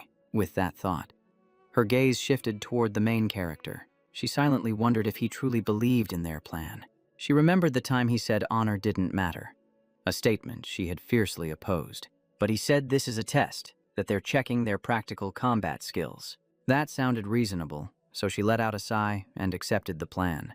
But wait, who would actually believe this tactic could work on a high-ranking knight? Zik just gave a little smirk. It doesn't need to be effective. I just need to force it to be. It's exactly like when you fought me back in Grotto, remember? Think back carefully. Why couldn't you dodge that throw back then? She answered immediately.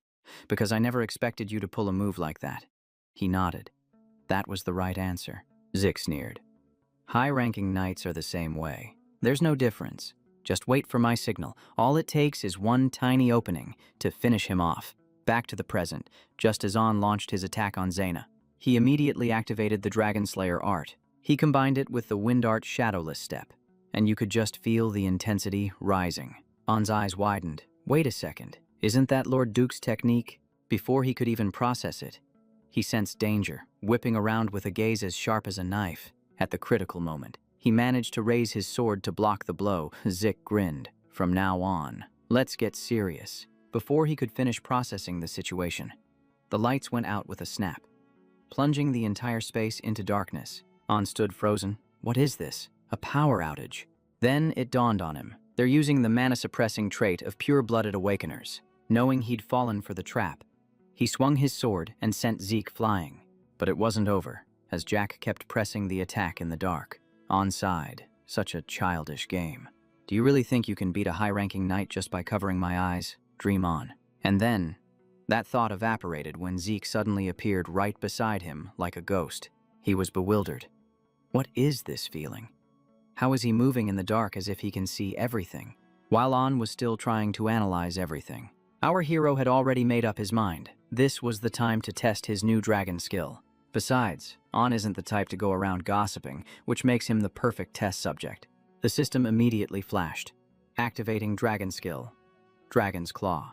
Watching the terrifying flames rush towards him, An couldn't help but feel utterly shocked. Is this really the swordsmanship of a first-year student? Right there, in front of his eyes. A massive illusion of a black dragon appeared. Its pressure was suffocating. No, this wasn't just swordsmanship anymore. Zik had already far surpassed the level of a student. Meanwhile, Zaina couldn't move as nimbly as Zik in the darkness. So, she sacrificed her mobility to control him. After thinking it over, An leaped into the air, swinging his sword straight at our protagonist. But unfortunately for him, that strategy only works when you're on the same level. In the darkness, the relentless sound of clashing swords echoed, and just hearing it was intense. The battle escalated extremely quickly. Our protagonist thought to himself, he's moving just like he was when the lights were on. Has he adapted already? Just as he had that thought, an incredibly fast sword strike came flying toward him, and the one who delivered the blow was none other than An. Fortunately, in that moment of crisis, he managed to dodge it by a hair's breadth. An was furious. He vanished again. It feels like I'm fighting a shadow. Just as he stood frozen, our hero's silhouette appeared behind him. Sensing him, he slashed backward, but hit nothing but empty air. He was startled. The mana lamps. It turned out that our hero was destroying all the lamps above their heads. The sound of them shattering completely masked his presence. And then, a slash came crashing down from above. An immediately raised his sword to block it. Looking up, he saw Jake standing right in front of him, a faint, knowing smile on his face. Before he could even process what was happening, Jake yelled out, "Now, Reina!" He remembered his professor's words. "This thing is simple, but you can only use it once. What kind of magic are you planning to put in it?" Hearing the answer, the professor was shocked. "What? Explosion magic?" Jake just laughed. "No, all I need is a flash of light and a loud bang." Back in the present, the bomb was thrown, and a blinding light exploded. Jake thought to himself, perfect timing. Reina. An didn't have time to react. He could only fall to the ground, covering his face. His eyes went white as he gritted his teeth. Damn it, I fell right into his trap. Underestimating Jake was a huge mistake. And this is where it gets crazy. Vina and Jake teamed up. They both charged forward at the same time. He was smiling, his eyes filled with excitement. But before they could finish him, An jumped back up, unleashing dragon-slaying art, Full Moon Slash. The blow sent them both flying, and they crashed hard onto the ground. An just stood there, gritting his teeth, the pain obvious on his face. After the chaotic battle, the injured were carried away one by one. A girl spoke softly, "You fought hard." Before he could reply, a man walked up, furious. "You've ruined my student." It turned out to be his master, and he immediately bowed his head. The man waved his hand. "Skip the formalities, it's the same as always." He asked, "How is my student?" The young man remained silent. He remembered the moment his attack landed on Jake. Jake had deliberately dropped his sword and switched to a defensive stance. He clearly could have counterattacked, but he chose not to. His goal wasn't to win, was it to learn? An looked at his own hands. Jake is far beyond my assessment. The scene changes to a promotion meeting. So, are we all in agreement? The entire room responded. Yes, headmaster. Even Andre didn't object. Reina and Zeke were officially promoted to Year 5 and Year 3. Jake continued to keep a low profile. After learning from Andre, he gradually began to take his place. He maintained a good relationship with Professor Fanong, but then he left the institute when he was chosen by the Royal Magic Academy. He was no longer entangled with the nobility, but that's when things started to get interesting. An constantly sought him out for duels, and through those fights, he slowly began to have a realization. He decided to go into seclusion to train. 2 years passed, and Jake graduated. Everyone congratulated him. The youngest master to ever enter Valhalla, at only 15 years old. Decker said, "The headmaster rarely writes letters of recommendation, and yet, you got one." The title of the youngest freshman, his 2 years of silence meant nothing now. Jake asked, "There are still 3 months until school starts." "Right. You should head to Atlas first. The man was surprised, but nodded anyway. "What about you?" the main character replied. "I'm going alone. No one is to disturb me. Understand?" The servant bowed his head and said, "Yes, young master." Within the Kaisai ruins in the mountain range, under the guise of seclusion, the main character prepared for an expedition with the Adgor adventurer party. Without revealing his whereabouts, he heard a knock on the door and said, "Come in." Liam entered. "Greetings, Lord Jake Draker." The main character turned around. "That sounds too formal. Just greet me normally." Decker withdrew, and the main character asked, "Why did you summon me to the Platinum Mansion?" "With only the two of them in the room," he said. "I heard you got into the special class." "I am your master, so how could I just stand by and watch? I've already prepared everything for you. Documents, a training manual, exam outlines. It's all ready. Just go to Nia the Mage, give him this, and he'll provide you with everything you need. Oh, and when you become a 4th year, remember to get a better sword. If you need anything else, just ask Nia. I've already paid for everything, so you don't have to worry about a thing. I believe you'll do great. Liam." Liam's voice choked with emotion. "I will not disappoint you." "My lord." Tears welled in his eyes, but he bit his lip to hold them back. Just a moment ago, he had said the title sounded too distant, yet now he bowed his head, determined to correct his formal address. "Let me reiterate. The Axe Kingdom is located in the far north of the central continent. Along with Delta, Tibia, and Alangia, it is one of the 4 largest kingdoms. A colossal mountain range separates the territory of the mana beasts from the human world. This place is filled with dungeons, a magnet for adventurers seeking their fortunes. The first king of Argos transformed the dungeons into an economic industry, dividing them into zones, establishing transport routes, and building outposts for management. And that was the origin of the Adventurers Guild that spread across the continent. Next up, number 546. No one. Number 547. Congratulations, you are now an adventurer. Submit your papers at Eastline to receive your card. Murray nodded. "Thank you." He disguised himself as Zeke Murray with a wig and magic glasses, creating a new identity to operate more freely. Going by the name Draco would be too conspicuous and would easily expose his identity. The main character thought to himself, "It's time for a treasure hunt." At the rendezvous point, a few carriages set off, while the rest waited for more adventurers. On board a moving carriage, he was sitting inside, feeling lucky to have found a spot during the peak season when someone called out, "Hey, you. Are you an adventurer too? You look so tense. Is this your first time in a dungeon? You should stick with us for safety. We're all experienced folks here. If you go alone, you'll become instant prey for the mana beasts. Haven't you heard? Your first party determines the rest of your life as an adventurer." In reality, however, these guys were planning to lure in a rookie to use as bait or sell off. The main character remained silent, not offering a reply. The others laughed, awaiting his response. Suddenly, he stood up. "Shut up." The entire group froze. They stammered. Did we say something wrong?" The main character moved to the carriage door. "There's a pack of monsters 500 meters behind us to the left. Isn't this supposed to be a safe zone?" The group burst out laughing, the newbies panicking. "This area is managed. Monsters can't get in here," he said calmly. "Then what are those things behind you?" The man's heart skipped a beat. "What did you say?" A horde of monsters swarmed them. The convoy's formation broke. A giant orc went on a rampage, scattering everyone as they descended into chaos. One of the creatures approached a victim. The man was pinned under a vehicle, unable to move. He screamed for help in utter desperation. The monster dragged him away, a truly haunting sight. Our protagonist, hidden behind a tree, realized that monsters had appeared inside the safe zone. Something was wrong with the outpost. In just a moment, everything had fallen apart. Just as he expected, chaos erupted. Even the Adgor soldiers were taken down, and they should have been able to handle this. He felt that something was seriously wrong. Looking at the slash on the soldier's chest, he froze. Rich gritted his teeth. This wasn't the work of monsters. This was done by human hands. The bodies were staged to look like they were attacked by monsters. The cuts were far too clean, not at all like the work of a demonic beast. Most of them were killed in a single blow, with no time to fight back. He analyzed the scene. It had to be a group of high-ranking knights, at the very least. Staying here would only draw more suspicion. Looking at the territory symbol, he confirmed his destination, the Kaiser Ruins. According to the map, he was already close. But then, he heard a sound from behind him.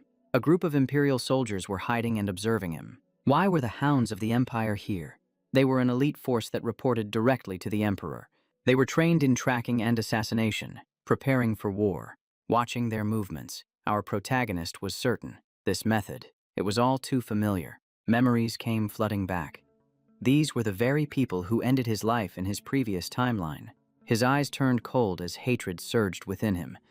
The Emperor was hunting for the secret to immortality. Even before his regression, the Emperor had been obsessed with ancient holy relics. The image of the past overlapped with the present, unifying the continent and achieving immortality. Could it be related to the Kaiser ruins? He became guarded, realizing he had to verify this for himself. With that thought, he vanished, causing the group to search for him in a panic. Their eyes darted around, looking for any sign of him. The captain of the group reached into his pouch for something.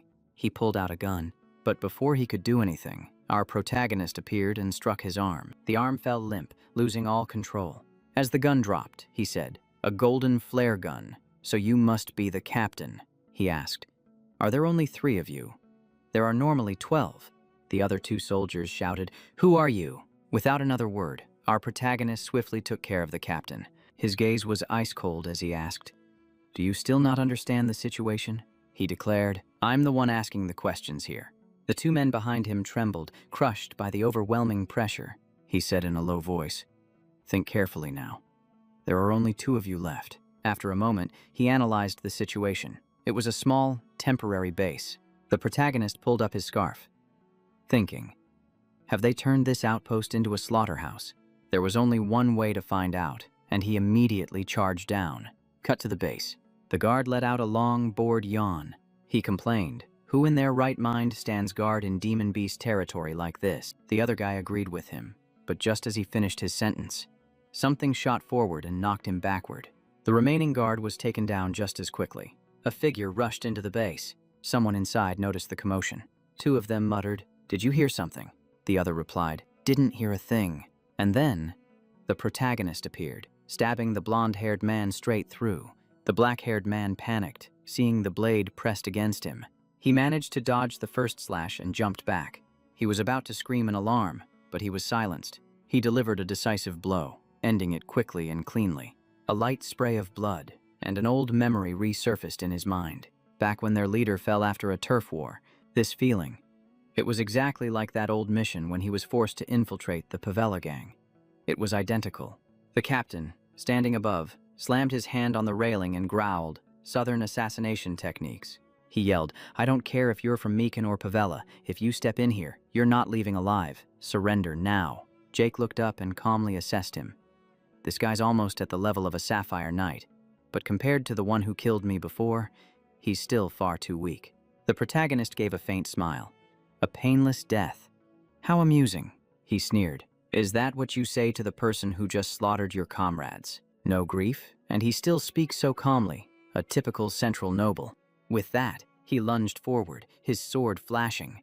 There was no hesitation. His goal was singular, to send him on his way and finish this. With decisive slashes, the surrounding guards fell one by one. He furrowed his brow. Strange. Are the hunting dogs always this weak? Looking up, he wondered to himself, are they weak? Or have I become too strong? The system screen appeared, activating mana reflection skill.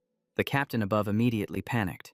He looked around. A power outage, or is it mana interference from a dragon slayer? Thinking back, his opponent hadn't used a single item from the start. The swordsmanship is clearly Southern style. It must just be a coincidence. He shouted, "Don't panic. Hold your positions and wait for the power to be restored." But as he turned, the lights flickered back on and the scene below left him speechless. All of the guards were scattered across the ground.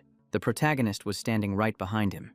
The Emperor sure has guts, targeting the Kaiser ruins. The captain trembled. The Kaiser ruins. He swung his sword. "What nonsense are you spouting?" When he turned back, no one was there. Only a voice echoed, "Fine, don't talk, I'll find out myself." Suddenly, a hand appeared right in front of his face. Grabbed from behind, he panicked, but he handled it in one swift motion. In the blink of an eye, every obstacle had vanished. The main character stepped out, casually tossing the knife behind him. He had it all planned out. Everything would be blamed on Meekin, a criminal organization from the south he served in his past life, would do anything for money. He should have hidden his identity using his dragon skills, but he deliberately used the southern sword style instead. Leaving their signature mark to frame Meekin was a much safer bet. He took off his scarf, thinking to himself that the Empire would assume the Southern Gang was responsible and Mikan would take the fall. But what was more important was the letter. The Emperor was even crazier than he had imagined. Looking at the map, the order to find the holy relic stretched across the entire continent, from the Heartland to the Black Sea. This meant the Emperor's hounds were operating at full force, but they still hadn't found Kaiser. He had to hurry, when suddenly, a red light streaked across the sky. The main character looked up. A red flare. That's impossible. The light was as brilliant as the sun. He realized the Heaven's Net had been activated. A series of devices deployed, casting a tracking net over the entire area.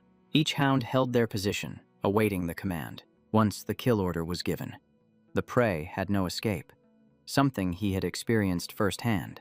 But this time, he had the system.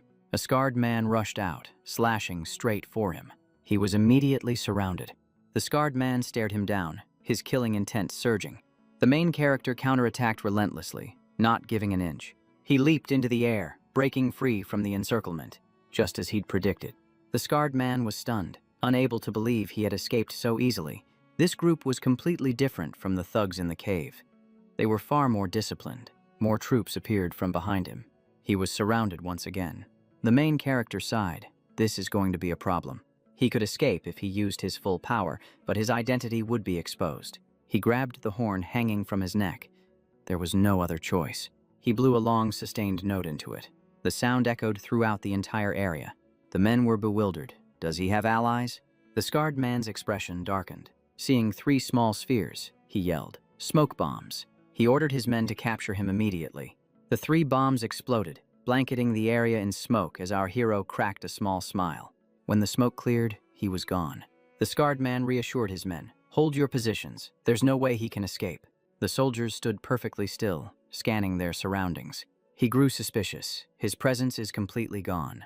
Is this a trap? Suddenly, one of the men was sent flying as if he'd been struck by an invisible force. The scarred man flinched. What the hell was that? He whipped around. A horde of giant manji people charged out to attack. He panicked. How can there be so many of them? One of them lunged forward, swinging his weapon, but his opponent dodged it easily. He trembled. It missed, and he was struck down right after, with no time to react.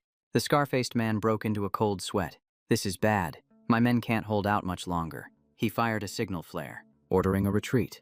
The manji people immediately gave chase. They fled in complete disarray. Once everything was quiet again, the main character emerged from the ground. He dusted himself off and smirked. This trick worked better than I thought. The horn is a communication tool for the manji people. He had learned how to use it in his previous life, and had even been allied with them once. He used it to warn them of invaders. They may be wild, but they have their own principles. He put it away. This thing can only be used once. With that settled, he continued deeper into the ruins.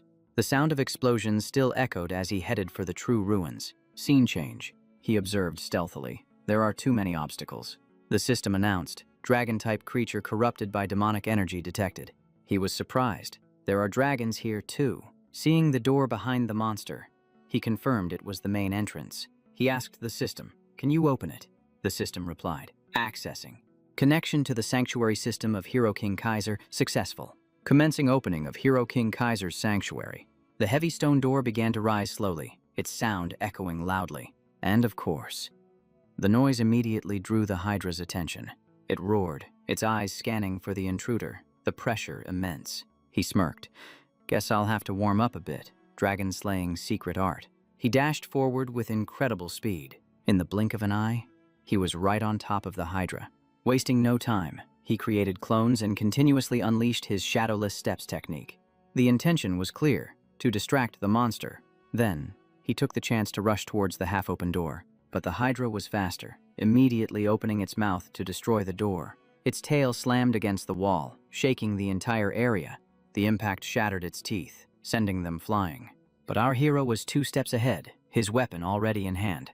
He unleashed a powerful slash, dragon-slaying secret art Dragon's Head Strike. He landed, covered in Hydra blood that steamed off his body in a suspicious red mist. He looked down at his hand. This blood, is it poisonous? The system immediately activated his recovery ability. He was stunned. This Hydra has 9 heads. Thick black smoke billowed upwards. He remembered his master's words. This beast cannot be defeated. The main character gave a slight smile. Well then, let me be the judge of that. And with that, the battle truly began. He had to block the creature's massive jaws head-on. Another head lunged at him from a different direction. He stabbed his sword into the ground to hold his position, wiping the blood from his mouth. He cursed under his breath. This technique isn't working at all. Dragon breeds are rare, sure, but the Hydra was barely affected, regenerating any part he managed to cut. His eyes grew cold. His current strength wasn't enough. He gauged the distance. The gate was 30 meters away. He called out to the system, "Close the gate." A confirmation message appeared. The sanctuary gate began to close. A deafening rumbling sound echoed through the area. He slammed his sword into the ground, activating an applied form of the dragon-slaying technique. The blade extended, creating a cutting trail known as the Wind Slash. He charged straight toward the Hydra. His high-speed slash was meant to clear a path. He didn't need to kill it, he just had to get through the gate.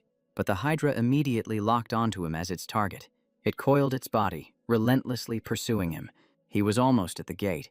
He lunged for it, "I'm through," and right before his eyes. The Hydra's mouth was already waiting for him on the other side.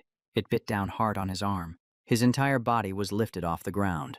As pain shot through him, he cursed inwardly. The Hydra started dragging him deeper inside. He growled, "You want my arm so bad? Then have it."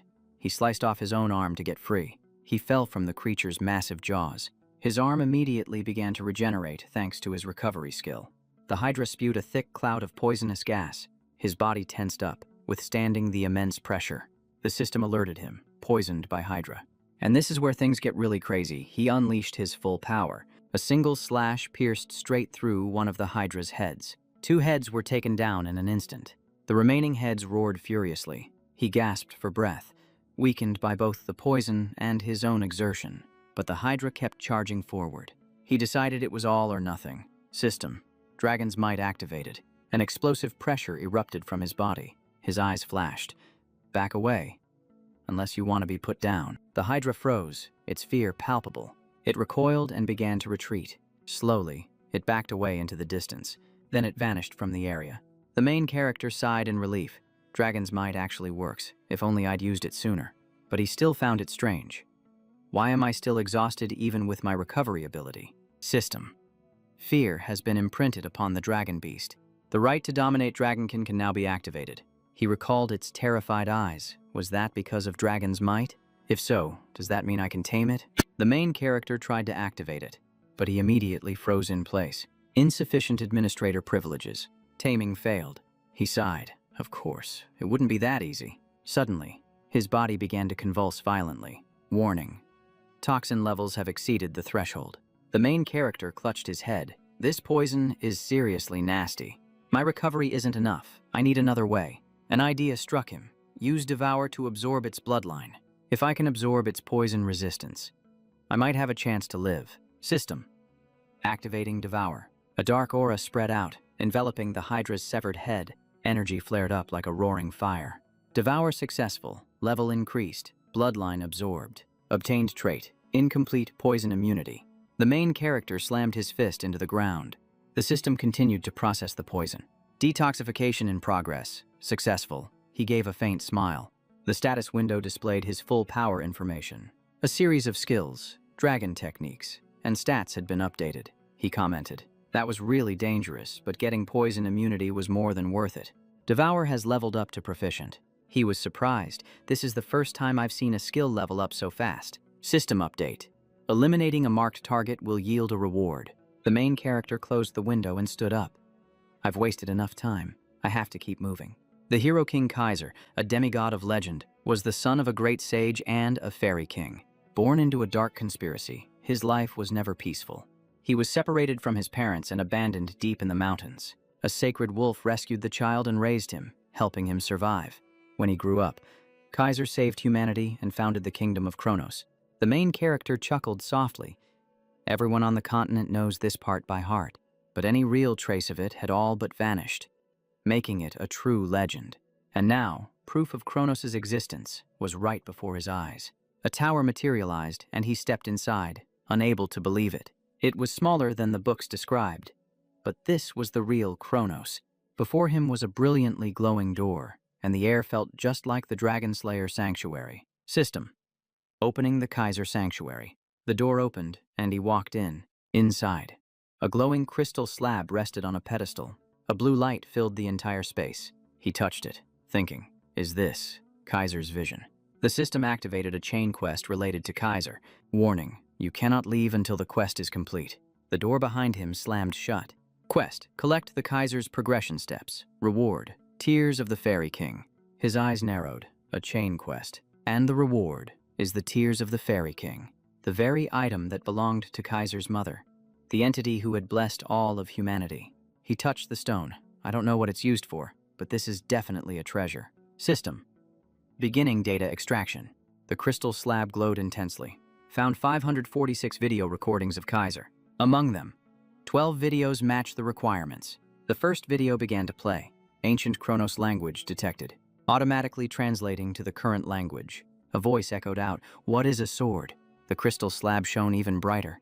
An image of Kaiser appeared, and he began to teach the moment he materialized. Saturn, his most loyal knight, appeared as well. So, he was real after all. Kaiser drew his sword, saying, "You just have to swing it a lot." He laughed. "You want to know how much? I'll give you a target." A single slash in the video, but the force of it struck the main character directly. He was knocked backward. Clutching his chest and gasping for air, he thought, I'm getting hit with this much pressure just from watching a video. He looked at the sword in Kaiser's hand and realized, this is the path to advancement. The main character grinned. Now this is getting interesting. Requesting playback from the beginning.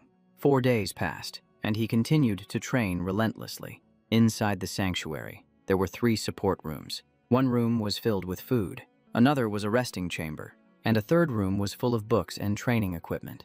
This place was truly designed to prepare Kaiser's successor. He examined his reflection in the blade. He'd managed to copy the form, but it still lacked a soul. System. Basic elemental sword principles acquired. He was surprised. Elemental. Initiating advanced stage. The main character grinned. Bring it on. The system summons the soul of Kaiser. Energy erupted, and Kaiser appeared. With a single step, the pressure became immense. Information. Lord Kronos. The main character was in shock. A living legend was standing right in front of him. But Kaiser wasn't one for small talk. He immediately drew his sword. His excitement vanished in an instant. He scrambled to block the attack. He was caught completely off guard. The force of the slash sent him flying. Kaiser roared, "Get up!" The main character was on high alert. It felt like facing a master on a whole different level. Kaiser scoffed. "You think you're worthy of learning my sword style with skills like these?" He realized what was happening. This was a test. Kaiser charged forward again. The main character dodged just in the nick of time. He cursed under his breath. This test felt more like an execution. His gaze sharpened. Could he actually win this? His opponent was a true monster. He took a deep breath. No more overthinking.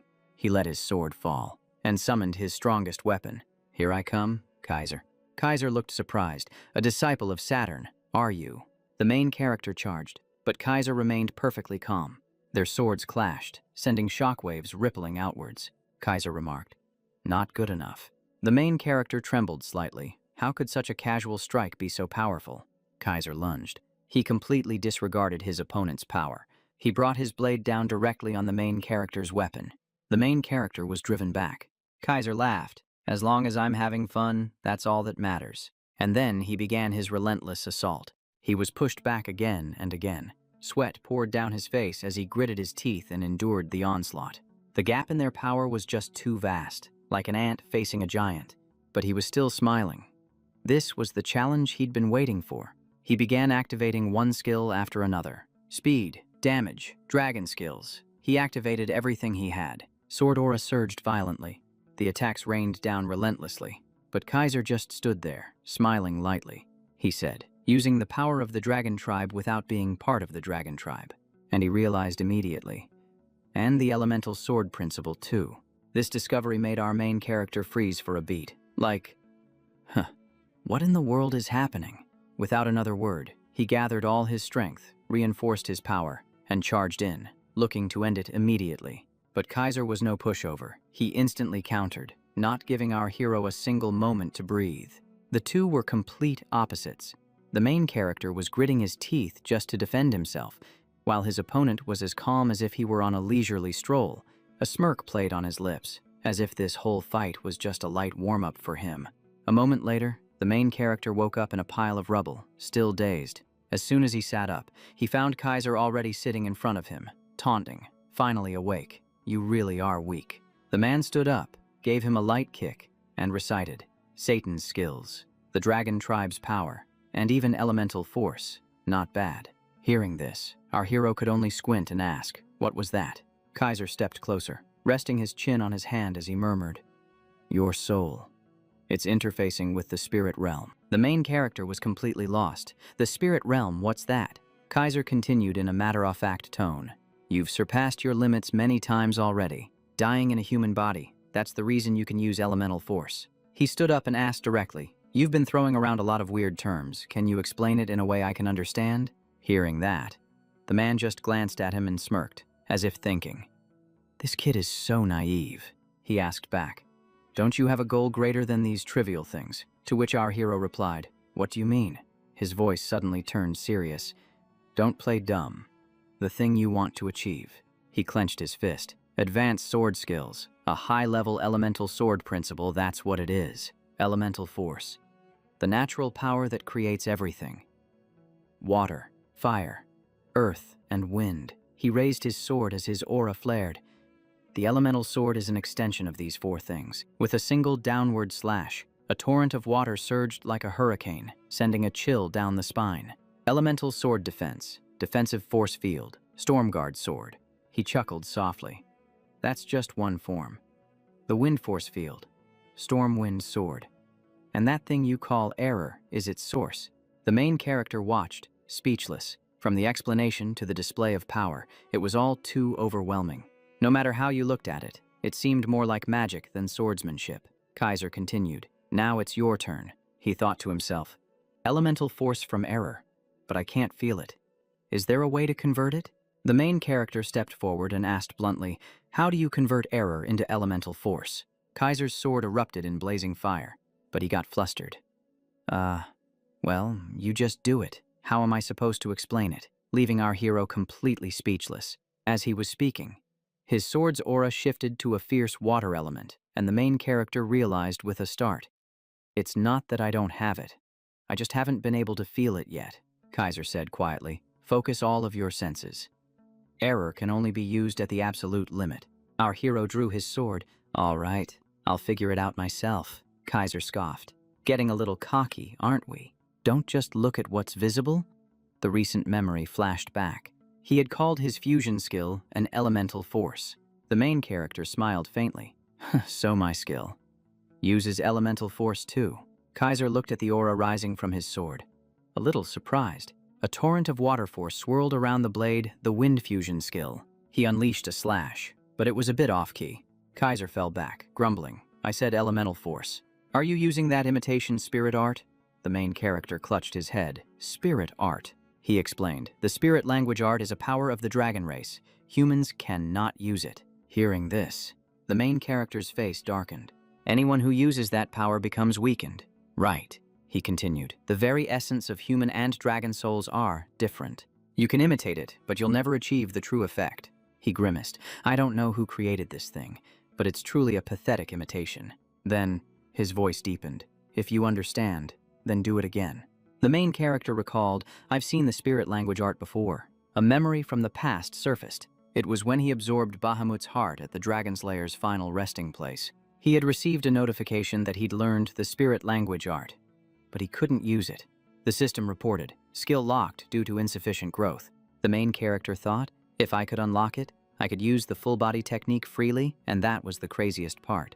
He was snapped out of his thoughts by a shout. Do you want another beating? Get up. And he flinched. Yes, sir. He unleashed a flurry of slashes, progressing faster than normal thanks to his body of heavenly bones. After watching the master's demonstration and practicing relentlessly, the main character began to grasp the pattern. The principle was similar to magic, using error as a medium to draw elements from spirits. Once he understood that, using the elemental sword was no longer so difficult.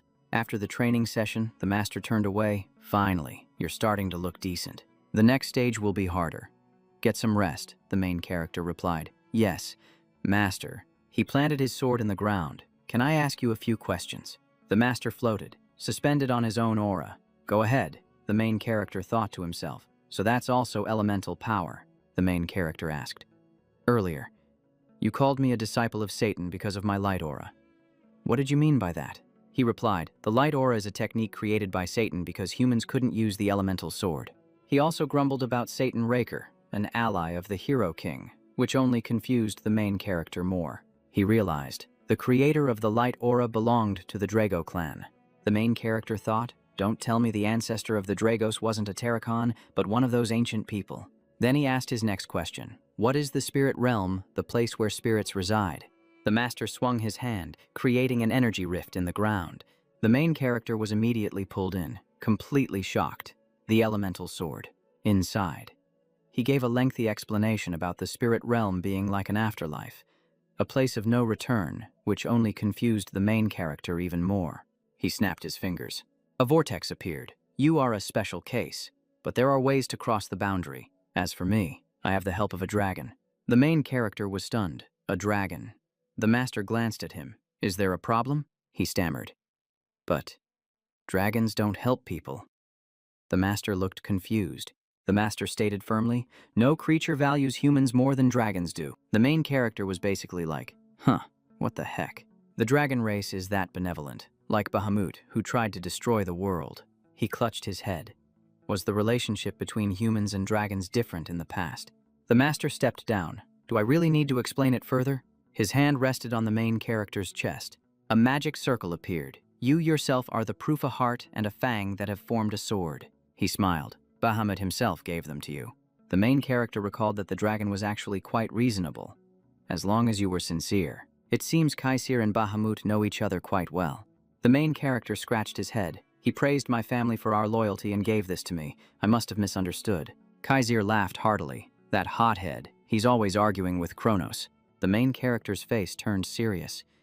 Kronos. Is he a dragon too? He replied, yes, and I'm his contractor, which is why I named my kingdom after him. He was sitting there drinking tea, so I just went ahead and named it. The main character chuckled. Drinking tea. Is transforming into a human a popular thing for them to do? He said. I just wanted his name to be remembered forever. The story flashes back thousands of years. Back then, humans and dragons lived in harmony, but they knew that offering too much help would unbalance the world. So they voluntarily limited their own power. Instead, they would assist by taking on human forms and helping to devise plans. They would form contracts, just as Kaisir is a contractor for the dragon race, the main character thought. So ancient relics are valuable because the dragons were involved. But why did they grow so distant later on? Kaisir cut him off. Get some rest now. The main character watched him leave, thinking to himself, I guess I need to go read up on some history. Dish approached slowly, his voice calm. My lord, you've waited 2,000 years for an heir. What's a little longer? Hearing this, the man sighed helplessly. That stubborn disciple of mine. Let's see how long you can keep up that confident act. Kaisha descended, his voice deep and serious. The final advanced training session. His eyes flashed with a cold light. Is with me. The main character smirked as the atmosphere shifted completely.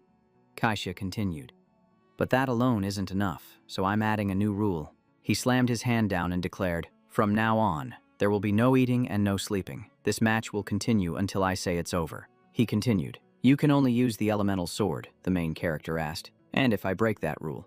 The boy's eyes widened as a fiery aura erupted violently around him. Elemental sword fiery barrage, fire dance. Kaisha rushed forward with a faint smile. Break the rule, you say. His eyes were like ice. You're welcome to try if you think you'll survive.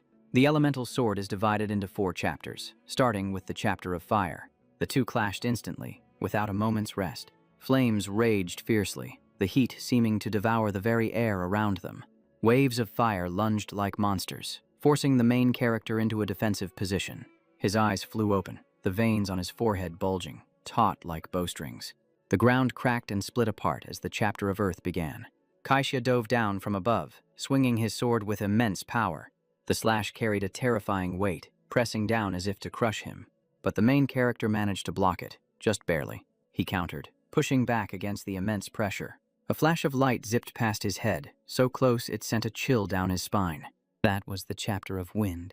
He swung his sword relentlessly, creating a net of blades in the air. The slashes closed in like a cage, trapping him completely. It wasn't as powerful as fire, but it was incredibly agile, fast, and sharp. And finally, the chapter of water appeared. Offense, defense, suppression, and support all combined into one. It was fluid, yet balanced, as adaptable as water itself. The pressure was so overwhelming that the main character couldn't defend himself in time. He was cornered, muttering, "What the hell is this?" A thought surfaced in his mind. I have to get stronger. Why is the gap between us so huge? Old memories suddenly flooded back. A delighted laugh echoed. The image was forced down, but the emotions surged. Master. What now? You stubborn fool. That's a waterfall, not just water. The main character asked. Isn't elemental summoning enough? The man replied. Other disciplines just need you to release power, but water is gentle. Gentleness overcomes hardness. Understand. Again. The main character cursed under his breath. Gentleness overcomes hardness. My ass. I've lost before because I wasn't strong enough. I've lost things because I wasn't powerful enough to protect them. My whole life, I've chased strength just to survive. And now he's telling me soft overcomes hard. I just can't understand it. A torrent of water rushed toward him. It pulled him back to reality. The man was already on him, and he realized he'd let his guard down mid-fight. He leaped back, escaping the pressure. He gathered his strength for a counterattack, unleashing a powerful strike, but his body was trembling, exhausted from the long days of training. 15 days without rest, without food, only constant fighting. He realized that even infinite stamina couldn't defeat someone who was completely overwhelming. Suddenly, the man lunged at him again. The torrent of water continued its relentless assault. He could barely lift his arm. Damn it! His feet slipped on the wet ground.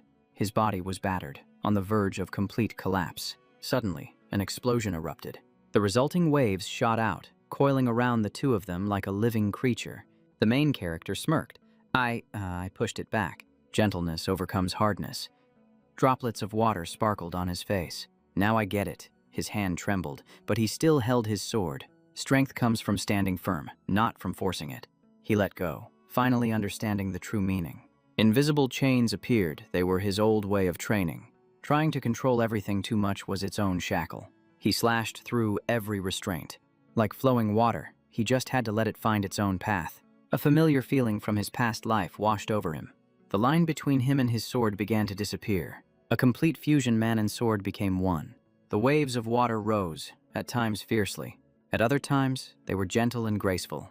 They both smiled, and the man launched another watery attack. The MC planted his sword into the ground, ready to receive it. The man knew he understood, and a clear smile appeared on his face. Sparks flew from their eyes as their auras clashed violently. The two swords crossed, forming an X, and erupted in a brilliant flash of light. The impact made space itself tremble. The light spread out in all directions. He smirked, satisfied. Excellent. My successor, Jake Riker. As the light faded, the MC wondered to himself, did I pass out? He lay on the ground, clutching his head. Not again. He remembered the last time he was in a fight. The system had warned him about an overload before, forcing a shutdown of his consciousness to protect him. But this time, it was just his physical limit. The MC sat up and called out, Kaisir. There was no answer, only lingering traces of his presence. He guessed the man had returned to the spirit realm.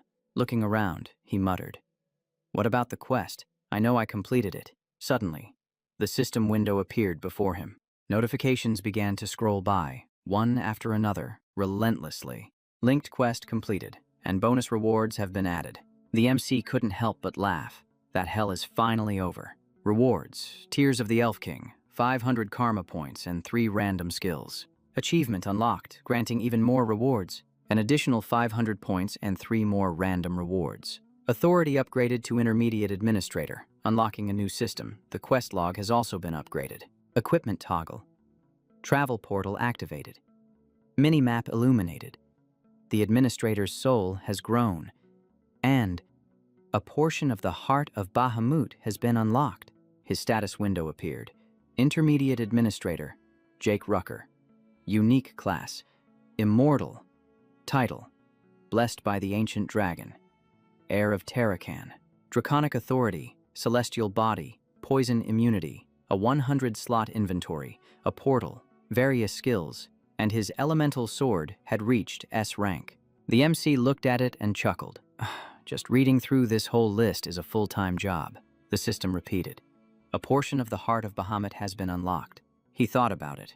The seal level was still high, and after absorbing the heart, it would be around 95%. Another notification followed. Power exceeds limits. 95% of it is sealed. Conditions met to access Tarakan's vault, but he had already tried to open it before, and he was blocked by the system, citing a risk of physical and mental overload. The MC held his forehead. That feeling of pushing past my limits, I know it all too well. Right now, he could only handle about 10%. Even Dragon Tongue and Dragon Domination were locked, clearly because of the seal. He decided, he'll deal with this later, and moved on to the rewards. The system displayed the administrator upgrade notification. He received 500 karma points and 3 random pieces of equipment. First up, meteorite iron boots, lightweight yet durable, with a powerful set bonus. Next were the matching meteorite iron greaves, which also contributed to the set bonus, and an exquisite earring that increased mana recovery by 15%. With a little note, it goes well with a red dress. The MC picked it up and laughed. I'd get rich selling this to a mage. Looking at his new gear, he got excited. I'm almost at a full set. Then he turned his head to the side. A golden interface appeared, containing secret slots, the random skill cards. The system asked, "Open card." The card flipped open, its light flashing like a star. First skill, C-rank static charge, which causes an electric shock on contact. Next, crank flash bomb, which fires a burst of energy that creates a blinding flash. Its effects cause blindness and limited vision. And finally, crank sonic burst, which disrupts an opponent's hearing. The main character felt a little let down, thinking, all cranks, what was all my suffering for? But he still decided to try activating the static charge. He held his knife, and sparks of electricity crackled along the blade. Looking at his hand, he let out a small smile. Not bad. His assessment, for its rank. The power was pretty good, and it could be used flexibly. He thought further. If I combine the flash bomb and the sonic burst, I could probably create an effect even stronger than my old artifact. He clicked again. Let's see what the new features are. System. Equipment slot toggled off use equipment as skills. The main character mused. This will be extremely useful in a critical situation. Thanks to his endless stamina and regeneration, those slots could be used for other things. But then he suddenly paused. Even a perfect skill has a weakness, just like Kaisir's. I don't know the limits of my regeneration yet. What if something goes wrong? With that thought, he immediately took action. He bought an A-rank healing elixir, leaving him with 1,465 points. The elixir was stored in an equipment slot. Effect: powerful restoration and instant, life-saving recovery. But it could only be used once per target, and it also had an unknown side effect. The main character nodded. It's expensive, but worth it. This can take the place of 2 separate skills. He held the vial and said, and now for the most important part, the Tear of the Fairy King. Information, an item used to summon the Fairy King from the spirit realm one time. The main character froze. Summon the Fairy King. He looked at the vial, remembering the legend. The Fairy King grants wishes. If that's true, could I ask for a wish? But there was only a single opportunity. I can't just waste this. The main character stared intently at the drop of liquid inside the vial. After thinking it over, he decided to put it away. I'll save it. I'm sure a time will come when I'll need it. Then he stepped outside. The magic circle on the ground began to glow. Energy swirled all around him. The main character looked around as the scenery changed completely. The adventurer's outpost. Did I just teleport? He hopped over a fence, thinking, this teleportation gate is really convenient. The system asked for a destination. His current location was outpost number 8. All he had to do was choose a location on the map to go instantly. Even the Kaisir Cathedral. Long distances cost points, but short hops are practically free. The main character realizes he can teleport across continents if he has enough points, and even use it to shake off pursuers. This is going to be crucial for my plans later on. But then, he noticed something strange. Flowers were blooming everywhere, in the middle of winter. The main character looked around. Don't tell me. The scene shifts to Valhalla Academy. A voice rang out. Good heavens. In my 10 years as headmaster, I've never seen a case like this. The man was trimming a tree, his voice casual. A new student, showing up a month after the semester started. The main character stood there, sweating. I was stuck for 4 months. He remembered the warning. Skipping the entrance ceremony could get him expelled. He grew tense. I can't wait until next year. The main character bowed his head. I fell into a state of epiphany during my training. The other man put down his shears. He turned around, his voice cold. An epiphany. His gaze was sharp. Is that your excuse? This was Headmaster Boxer, a legendary knight who held the longest record of service to the royal family. His reputation was known across the entire continent. He'd even been invited to become headmaster on multiple occasions. The main character thought, this man is a stickler for the rules. He kept his head bowed. I'm not making excuses, but it's the truth. The man fell silent, lost in thought. Achieving an epiphany isn't easy. I would have expelled anyone else by now. But you came with a recommendation, so I'll give you a chance. If I deem you worthy, you'll be officially enrolled. It seemed the headmaster was calculating something in his mind. The main character was overjoyed. Thank you, headmaster. He rang a bell. Another person entered. Yes, sir. Prepare the training hall. Summon the professors. We're holding an evaluation, effective immediately. The scene shifts to the Valhalla training hall.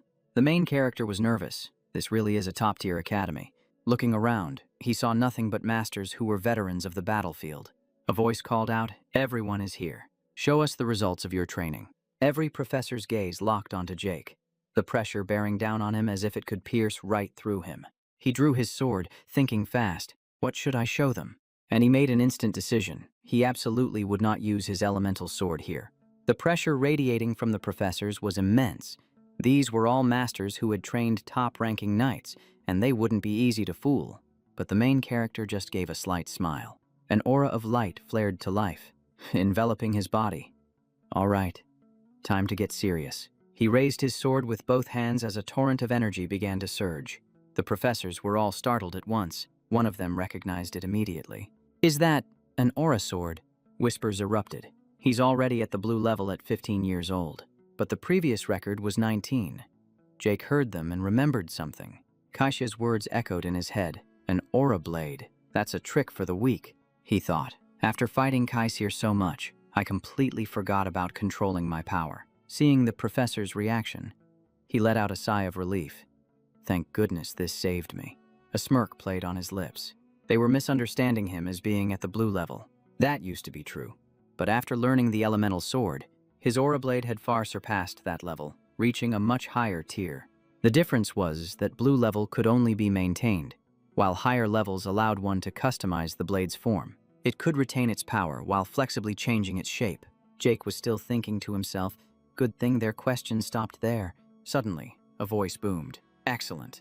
The headmaster approached. This is a rare achievement. I am willing to wait longer if necessary. Jake was startled. This guy's attitude changed really fast. He bowed his head. I apologize for being absent from the entrance ceremony. The headmaster turned to the professors. Does anyone object? They all responded in unison. No, this aura blade is too rare. No further testing is needed. Hearing this, the headmaster nodded. Welcome to the academy, Jake Rucker. The scene shifts to Atlas, the center of the continent. It was home to Valhalla and the city of 4 seasons of the Draker family. A true fortress. A single footstep echoed as someone entered. Jake looked up. This place is pretty grand. He was at his own mansion in Atlas.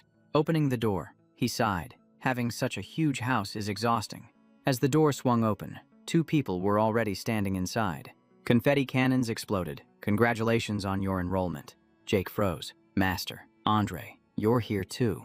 Doug clapped him on the shoulder. My students got some nerve. Huh, daring to skip the entrance ceremony. The guest of honor is here. Let's get this party started. Jake was just like, what's going on? It turned out they had already prepared a celebration party. Doug had even taken the liberty of managing the house for a month without asking. Andre also announced, I'm working as a teaching assistant here now. The 2 of them roared with laughter. Jake screamed internally, who is the master of this house? A while later, the party wound down. Empty bottles were scattered everywhere. Those 2 guys had passed out right where they sat. Night fell over the entire mansion. At a tavern, the sound of boisterous laughter filled the air. A person wearing black gloves handed over some money, 1 dark beer. The staff member froze. The person added, I want a CK. The people around them immediately stood up, brandishing their weapons. The masked man just sneered. You want to try me? Someone recognized him, a member of the Drago family. Everyone immediately fell silent. A staff member trembled and apologized. The man picked up the bottle of wine. Take me to the manager. It was none other than our main character. Making his entrance, a secret door, protected by magic. Before his regression, he knew of 2 major intelligence organizations, Draker's Nightfall and the Imperial Intelligence. But there was another one. The Union, which initially was just a smuggling ring.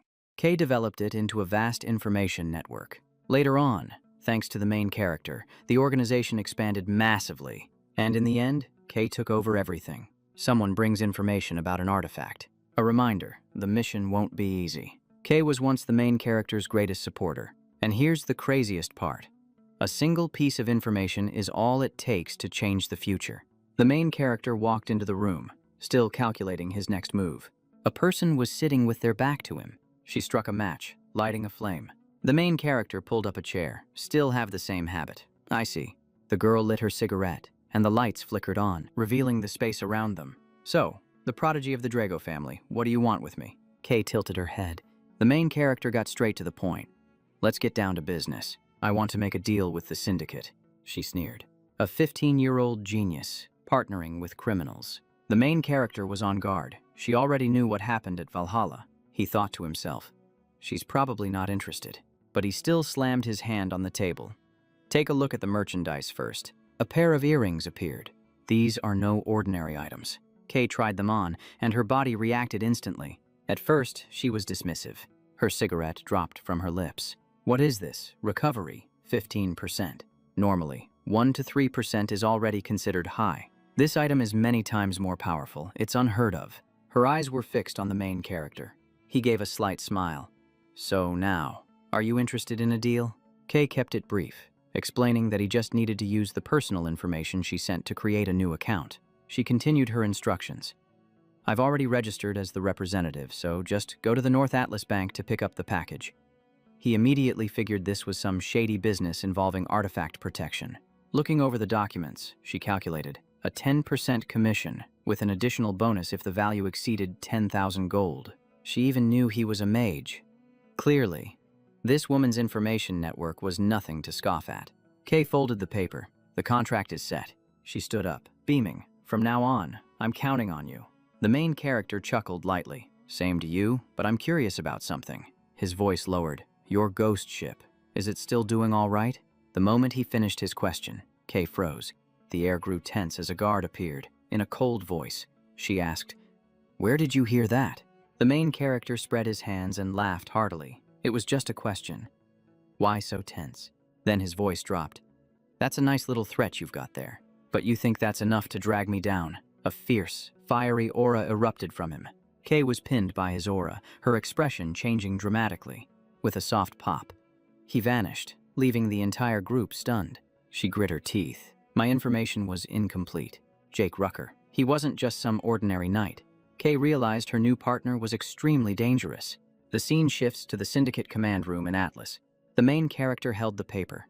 A vow of oath, just like a mage. This was a blood contract, simple but incredibly powerful. Once signed, a mark would be carved onto their hands. If either of them violated it, both would suffer the consequences. And if there was an indirect betrayal, they would be cursed and fall into a position of extreme disadvantage. Kay said, If you understand, then sign. I need some assurance, too. The main character cut his hand to draw blood and smiled. Fair enough. He quickly signed the contract. A magic circle appeared. He thought to himself, as long as I can gain her trust, I'll sign as many of these as it takes. Mana glowed around the signature. The mark was carved onto the main character's hand. He turned away. We're partners now. Then he sat down and continued his questioning. About that ghost ship. You're transporting Soma for Moken, aren't you? Kay ran a hand through her hair, looking annoyed. She sighed. I don't know where you heard that. But yes, it's true. I'm distributing Soma. Soma is a magic potion that's banned in most kingdoms. But in the lawless South Continent, it's a gold mine. The main character asked, Is this because of an order from the Ista family? Kay nodded. No one dared to confront a transcendent family. The land routes are blocked, completely isolating the South Continent. She said, The sea routes are controlled by Pavela, which is why I have to use the Syndicate. Moken and Pavela have divided the South Continent, with one controlling the north and the other controlling the south. Moken is strong on land, while Pavela is strong at sea. But with the borders closed, Moken was forced to find a sea route. And Pavela had already taken control of them. Kay asked, How do you know about the ghost ship? The ghost ship is the Syndicate's stealth technology. It has never been revealed to the public. He chuckled. An information broker asking about my source. Then he said, let's not get sidetracked, focus on Pavela. Kay recalled that Pavela had offered to pay double to end her partnership with Mukin. He said bluntly, refuse the offer. It's just a ploy to strangle Mukin. But what if Pavela is actually the pirate crew that was supposedly destroyed? Kay protested. That's impossible, they follow the law. His expression turned serious. It's just a facade. Their real goal is to take over your sea routes. Kay was still skeptical, so he slammed the table. You should be paying me for this information. I only need one thing. A sinister smile spread across his face. Connect me with John from Moken. In return, I'll help you take control of the syndicate. The scene shifts to nighttime, dressed in discreet clothing. He moved silently through the darkness. He thought to himself, Kay is strong, but she's not strong enough. To take over the syndicate, he had to start from the southern continent. One small spark could burn down the entire empire. The next morning at Valhalla, the atmosphere here was much freer than anywhere else. He waited for his guide. A voice called out, "You're Jake, right?" A smiling young man approached him, but he watched the man with a wary gaze. The other man clapped him on the shoulder teasingly. Why so tense? He brushed his hand away. Are you the guide? The man laughed. That's me? What's with the attitude? I'm here to give you a tour of Valhalla. My name is Diego. Hearing the name, he was startled. The musician who blends classical and southern continent styles. Diego Villa. He turned away. A pleasure working with you, Diego asked, feeling less tense now. He thought to himself, the Rhythm Knight, one of the future 5-star knights, legends of the continent, the names that dominate the battlefields, and Diego is one of them. He realized this could be a chance to build a connection. Diego pulled him along. Want to go grab a bite to eat? The scene shifts to a dining table. Our hero takes a bite, and his eyes light up. This is delicious. Diego laughed. Of course it is. The food was beautifully arranged, a Valhalla specialty. Our hero asked, You've been to the southern continent before? Diego replied that his family was once minor royalty there. Our hero thought to himself, so after the Civil War, they must have migrated up here. Diego grinned. That makes me a prince, you know. Our hero sighed. I never expected royalty to be so energetic. He had poured his heart out. But those old-timers still clutched onto the royal dual blades, so our hero, the one with a natural talent for them, got shipped straight off to Halak. Man, that still stings. Diego winked mischievously. He thought he was going to buy a sword, but it turned out our hero wanted to compose music, so he hit him with a sharp question. What about the people who have high expectations for you? His eyes gleamed as he suggested. How about joining the music research club? But our hero shot him down flat. Without a second of thought, as decisively as a sword strike. Later in the classroom, Jack naively asked if they could freely enter the upperclassmen's lectures, still stuck in that Royal Academy vibe, whereas Valhalla was much more laid back.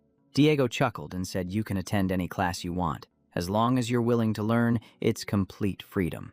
He then hinted that today wasn't just a regular session, that something super special was waiting for them, grinning like he was hiding a bomb. Suddenly, whispers erupted from behind them. Is that him?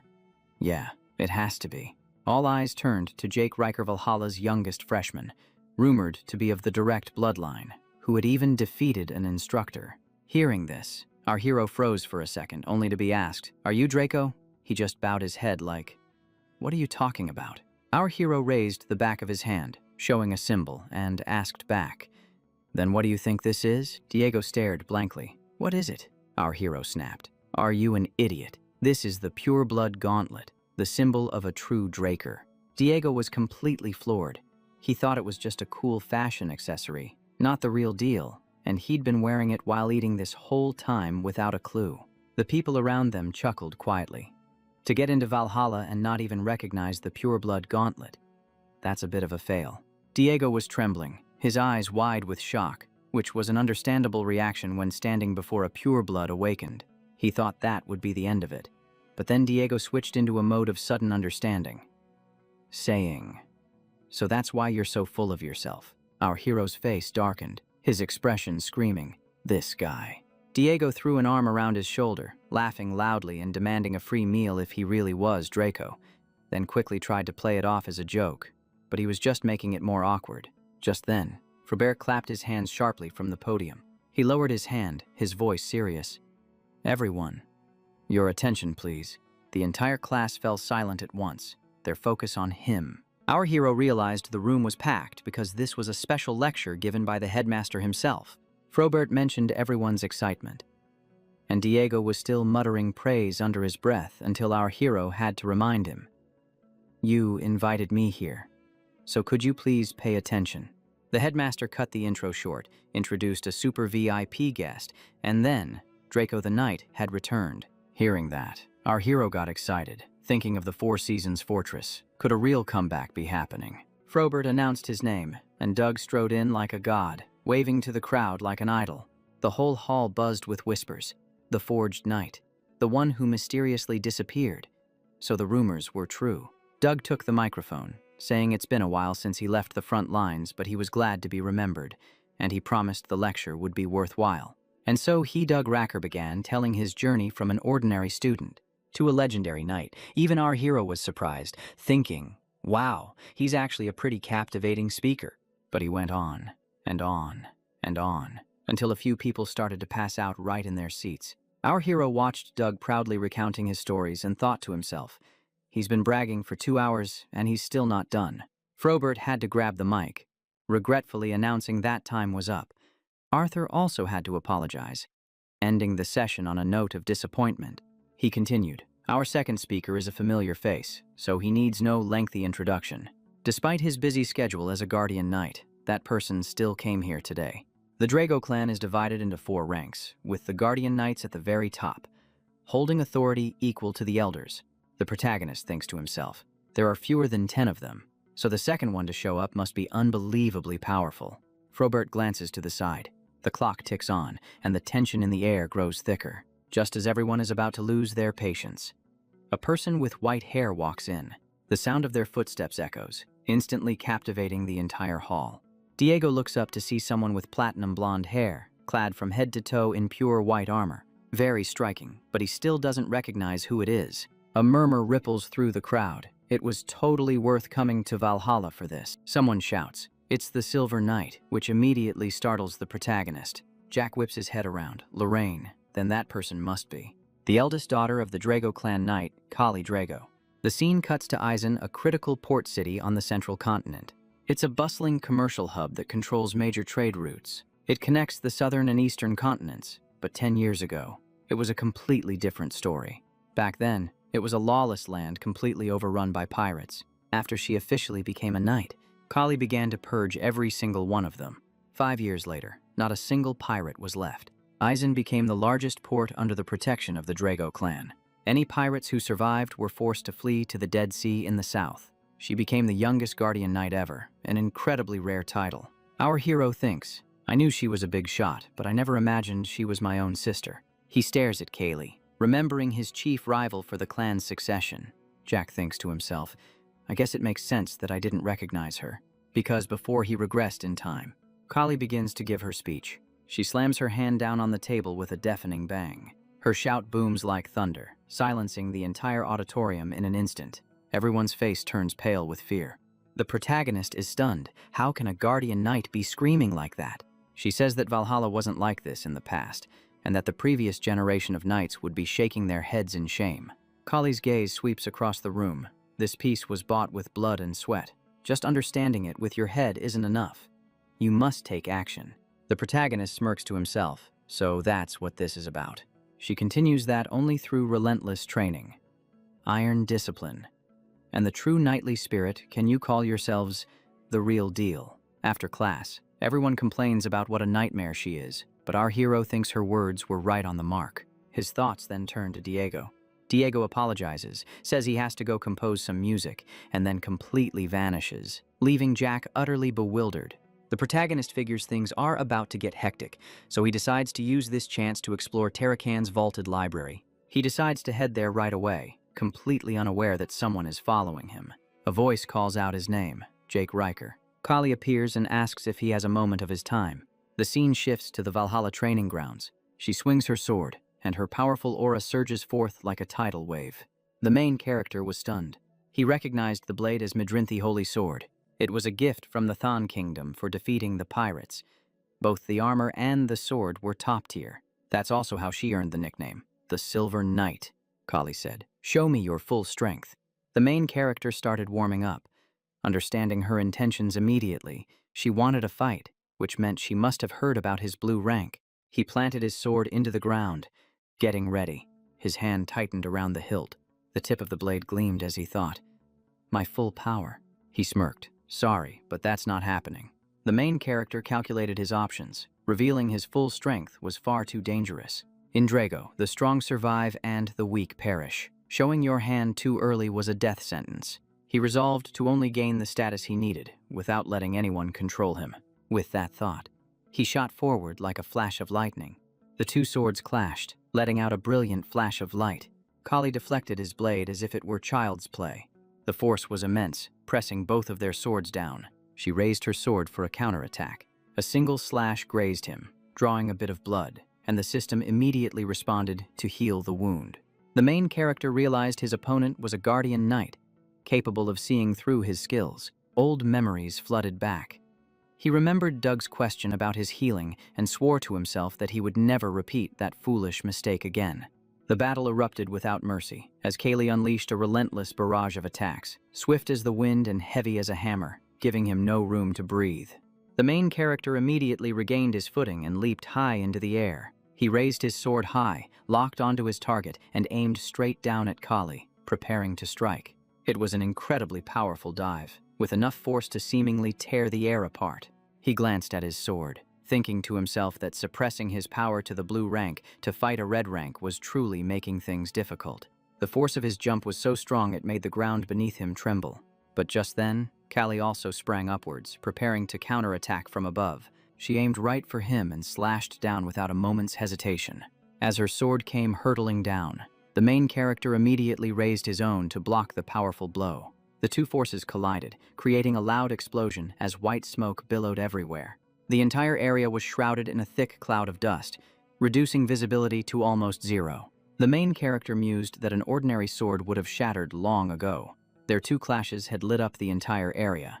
Kali laughed and praised him. Not bad. That's a fine sword you have there. He smirked, pouring all his strength into maintaining his defensive stance. Another explosion erupted, sending shockwaves spreading out in all directions. After it was all over, the ground was left scarred and ravaged. The main character dusted himself off, thinking that holding back his power to pretend to be a blue rank while fighting a red rank was a reckless gamble. Kali's voice was cold. Did you think keeping your distance would keep you safe? Hearing that, his eyes sharpened instantly as he realized his oversight. Before, she was the Silver Knight. She was also known as the Colossal Sword. Every swing was like a gigantic blade. While he was still lost in thought, she had already rushed forward for a direct assault. With no time to dodge, the main character was forced to block Hedden, the immense force sending him stumbling backward. The impact created a tremor, sending rocks and debris flying everywhere.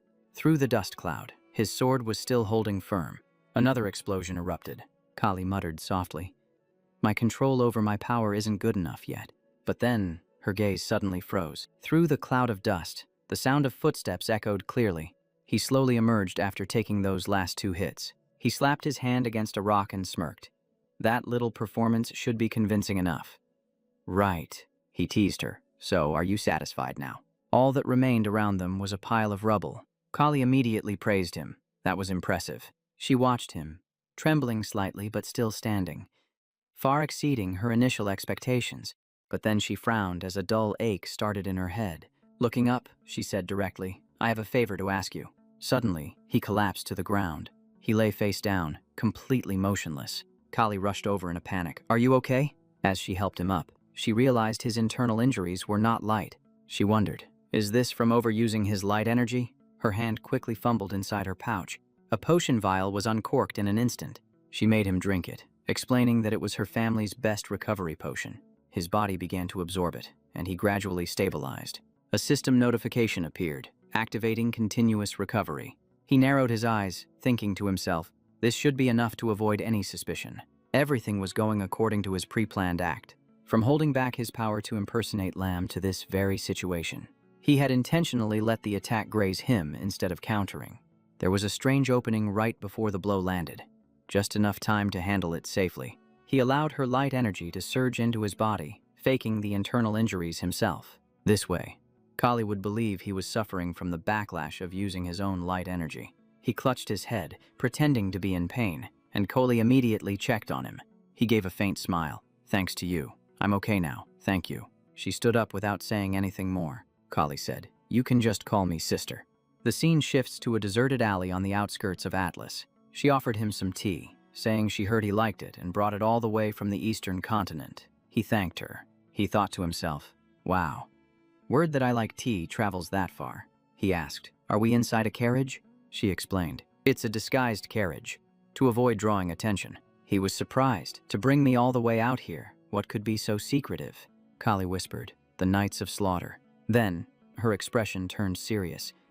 "I need your help to stop Abernraker." He was shocked, and she explained that she would tell him everything from the beginning. She told him that Aben was breaking his vow of neutrality by interfering in the war and siding with the Empire. He thought, "He's making his move this early," then asked if the council knew about this. Kali replied, "They're turning a blind eye. The order is divided.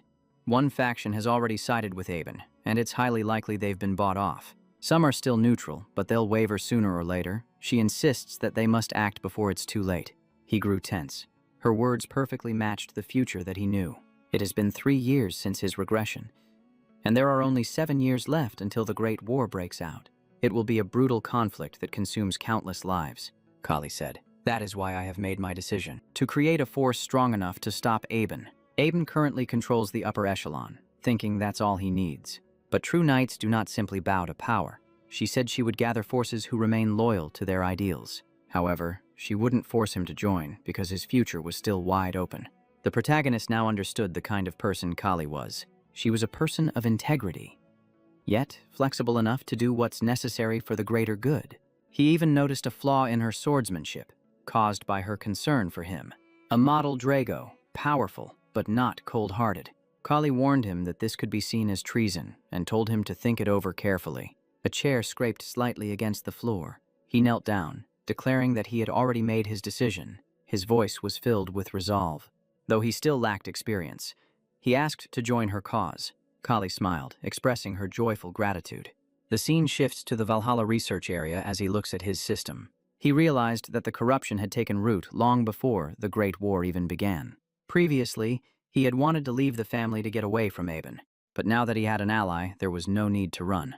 He could stay to help monitor Aben and ease the pressure on Kaylee. If he unawakened pureblood were to stand behind Kaylee, public opinion would surely shift. He remembered how, in his past life, he had played the part of a knight before he was even qualified. He looked at the map and said, "We're almost there." His objective at Valhalla was none other than the top-secret Terracon archive.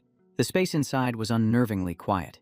He had expected something far more formidable, but he just walked into a library. The system announced that he had arrived. The protagonist looked around and asked, "This is supposed to be a top-secret archive." He reached for a bookshelf, and his face immediately fell. His disappointment was as immense as his expectations had been.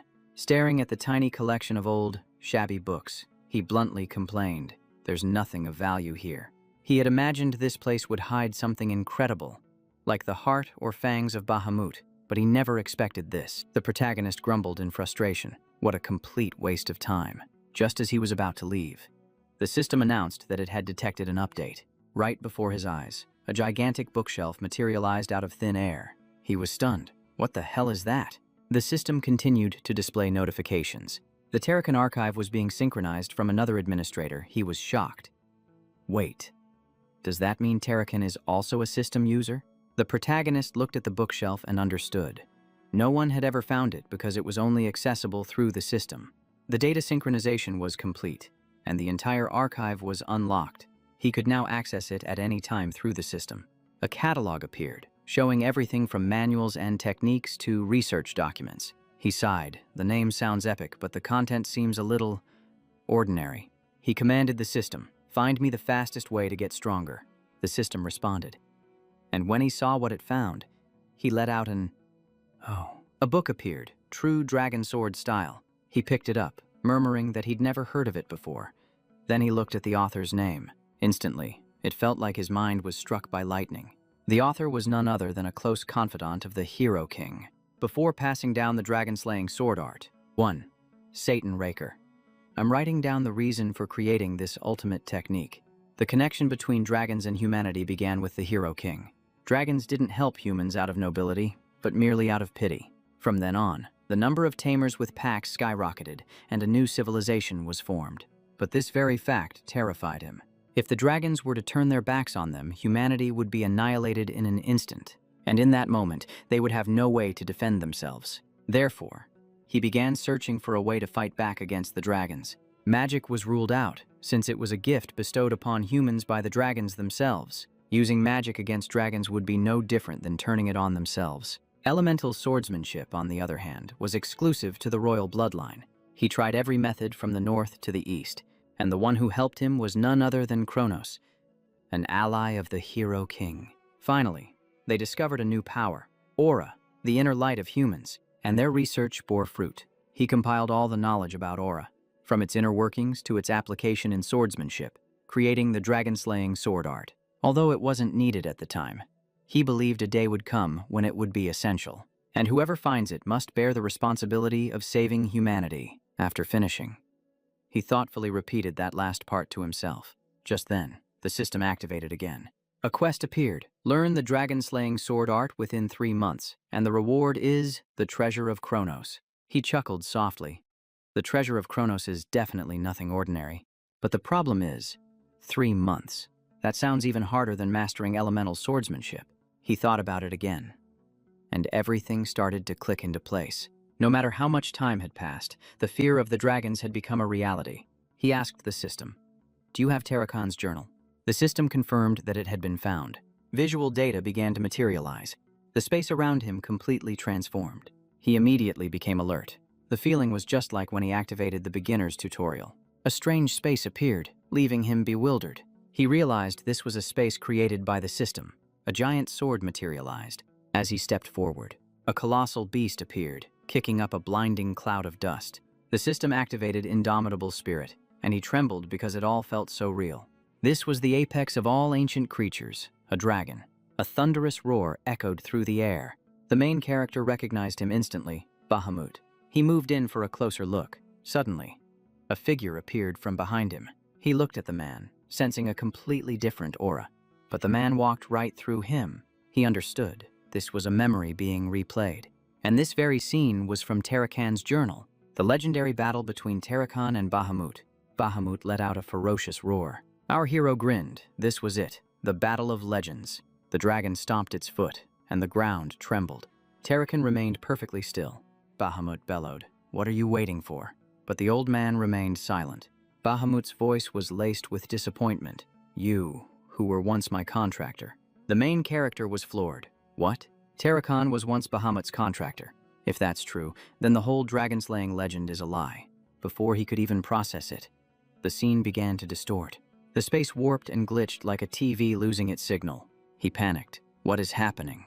The audio became garbled, and he couldn't make out a single word.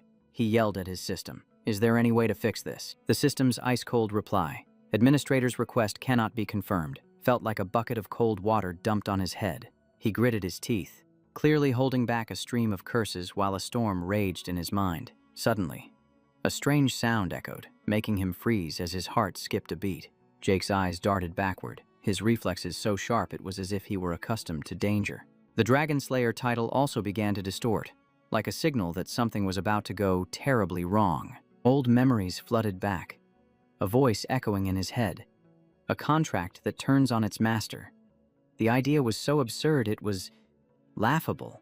Kaishia had once stated with absolute certainty that dragons would never betray humans. Her voice lowered, but if there was a betrayal, Kaiser had said it plainly, it could only be the result of a fake contract. The sound repeated like a curse. If that were to happen, then it must be a fake contract. After the battle, all that remained was heavy breathing and an exhausted body. As the dust slowly settled, the Dragon Slayer appeared amidst the ruins. He steadied himself, his eyes scanning the area as if searching for something. Something shiny appeared, a heart and a fang, belonging to Bahamut, lying right in the Dragon Slayer's sanctuary. He remembered, dead dragons usually fade away, leaving behind only a few rare items. But with pure blood armor made from dragon hide, Bahamut was clearly an exception. The space around him began to warp and then transform. A bright light flared, and a library appeared, leaving the main character thinking, "Huh, is that it?" He slumped down, clutching his head and sighing. This makes no sense. I'm done for today. After his trip to the Great Halak Library, Tarakan's archive had been synced with his system, allowing him to review it whenever he wanted. He replayed the log, but it was interrupted right at the beginning, making the content inaudible. Even so, he didn't leave empty-handed, managing to dig up information by searching through it bit by bit. The true dragon sword art was the original version of the dragon-slaying arts. Tarakan had simplified it. In exchange for being easier to learn, its power was drastically reduced, not even strong enough to harm dragonkind. But if one knew how to utilize their own unique style, it could still deal effective damage. Basically, it was still usable. What was terrifying was the massive gap between the legend and the actual log. The legend told of Tarakan defeating Bahamut and ushering in a golden age sounding like a classic hero movie. But in the log, there wasn't a single word mentioning they had ever formed a contract. Night fell, but he remained lost in thought, unable to break free. A familiar voice rang out. It's been a while. The other person said he had checked all the legends, including the untranslated original versions, and the conclusion was there were no records of such a contract between a human and a dragon. But the strange thing was that all the sources were abnormally identical. It was as if someone had intentionally synchronized the information, forcing him to investigate deeper. But then the Draker family sent a warning, forcing them to stop immediately. The other person backed off, but the main character understood. The Draker family was hiding the truth, but he still didn't get it. Why? Their reputation was built on celebrating Tarakan, the first dragon slayer, the man who founded the mighty Draker family. And yet, they themselves were concealing information about Tarakan and Bahamut. He felt that something extremely shady was going on behind the scenes. Maybe I missed something. I have to check the archive again. Wasting no time, he called upon the system. His gaze turned ice-cold, darting toward a corner where a strange light flickered. The sound of footsteps echoed from somewhere nearby. He was on high alert, scanning his surroundings. It was a day off. No one was supposed to be here. So, who could that person be? A man was hiding behind a wall, secretly observing him. But he had already been spotted, so he immediately told the system to bring up the minimap. The system confirmed the request instantly. 2 red dots appeared on the map, not one, but 2 intruders. His face grew tense. Could they have followed him from the giant mountain range? But he clearly remembered not using his sword there. And he definitely didn't use the dragon-slaying arts, so there was no way they could have tracked him. So the question wasn't who they were, but who was behind them. The stalker continued to approach silently the prime suspect. He stepped into the room and slammed the door shut. The man emerged from the shadows. Another figure appeared from behind, his eyes glowing like a demon's, as he called out the name. Aben. Startled, the man spun around. The main character leaped down and approached them. Assassins sent by Aben, he said. That makes sense. He drew his dagger, his voice calm. You don't have to say anything. He immediately lunged forward, the tip of his dagger aimed straight at his opponent. The man swiftly blocked the attack. He smirked sinisterly. There are plenty of ways to get information. The clash of metal echoed throughout the hall. Sparks flew like fireworks.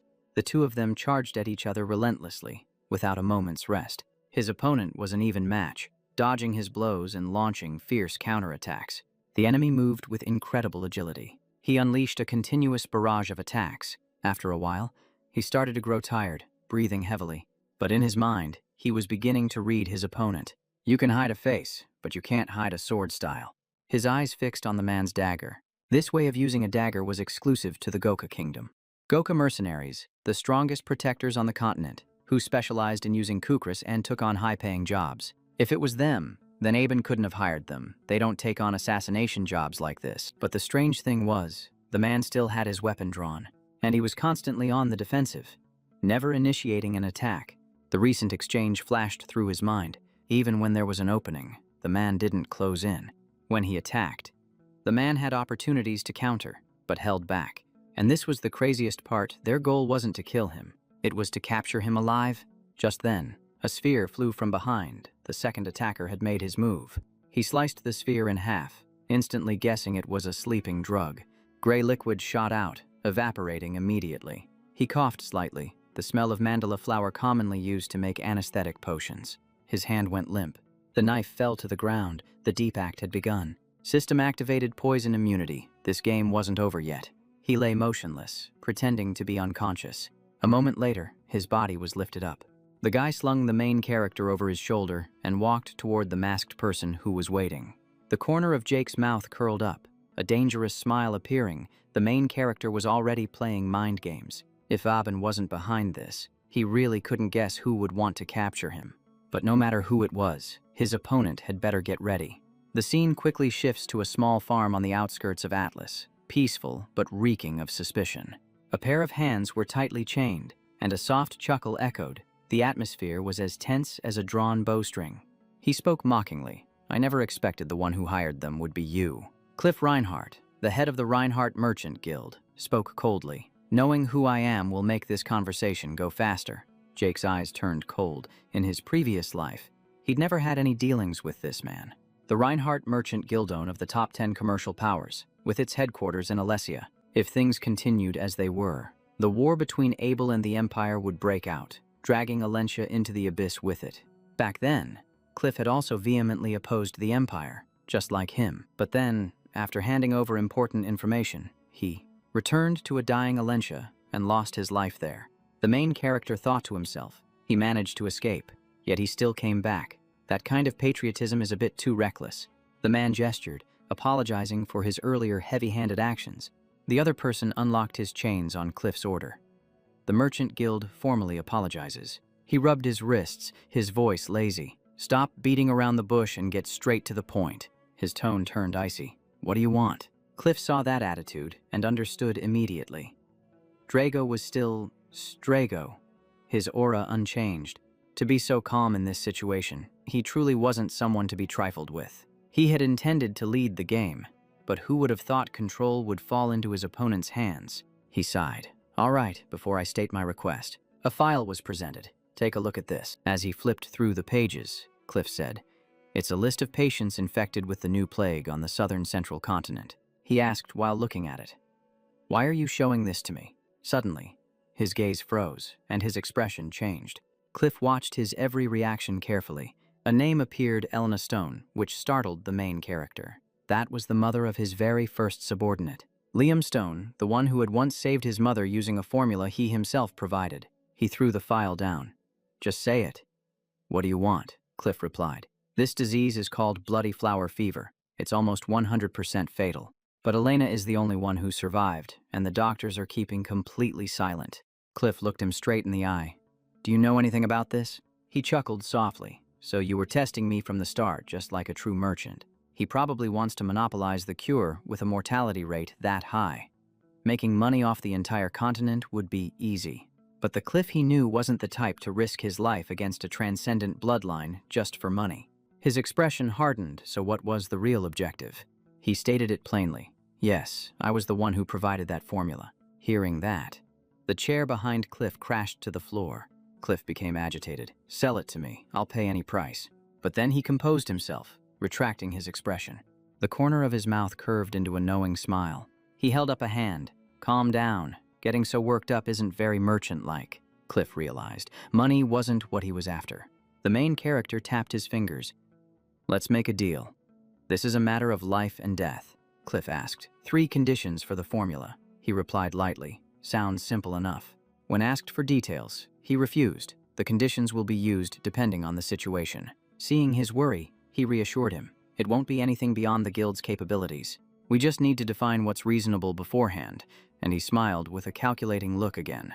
Cliff watched tensely as he wrote something on a piece of paper. He offered the paper.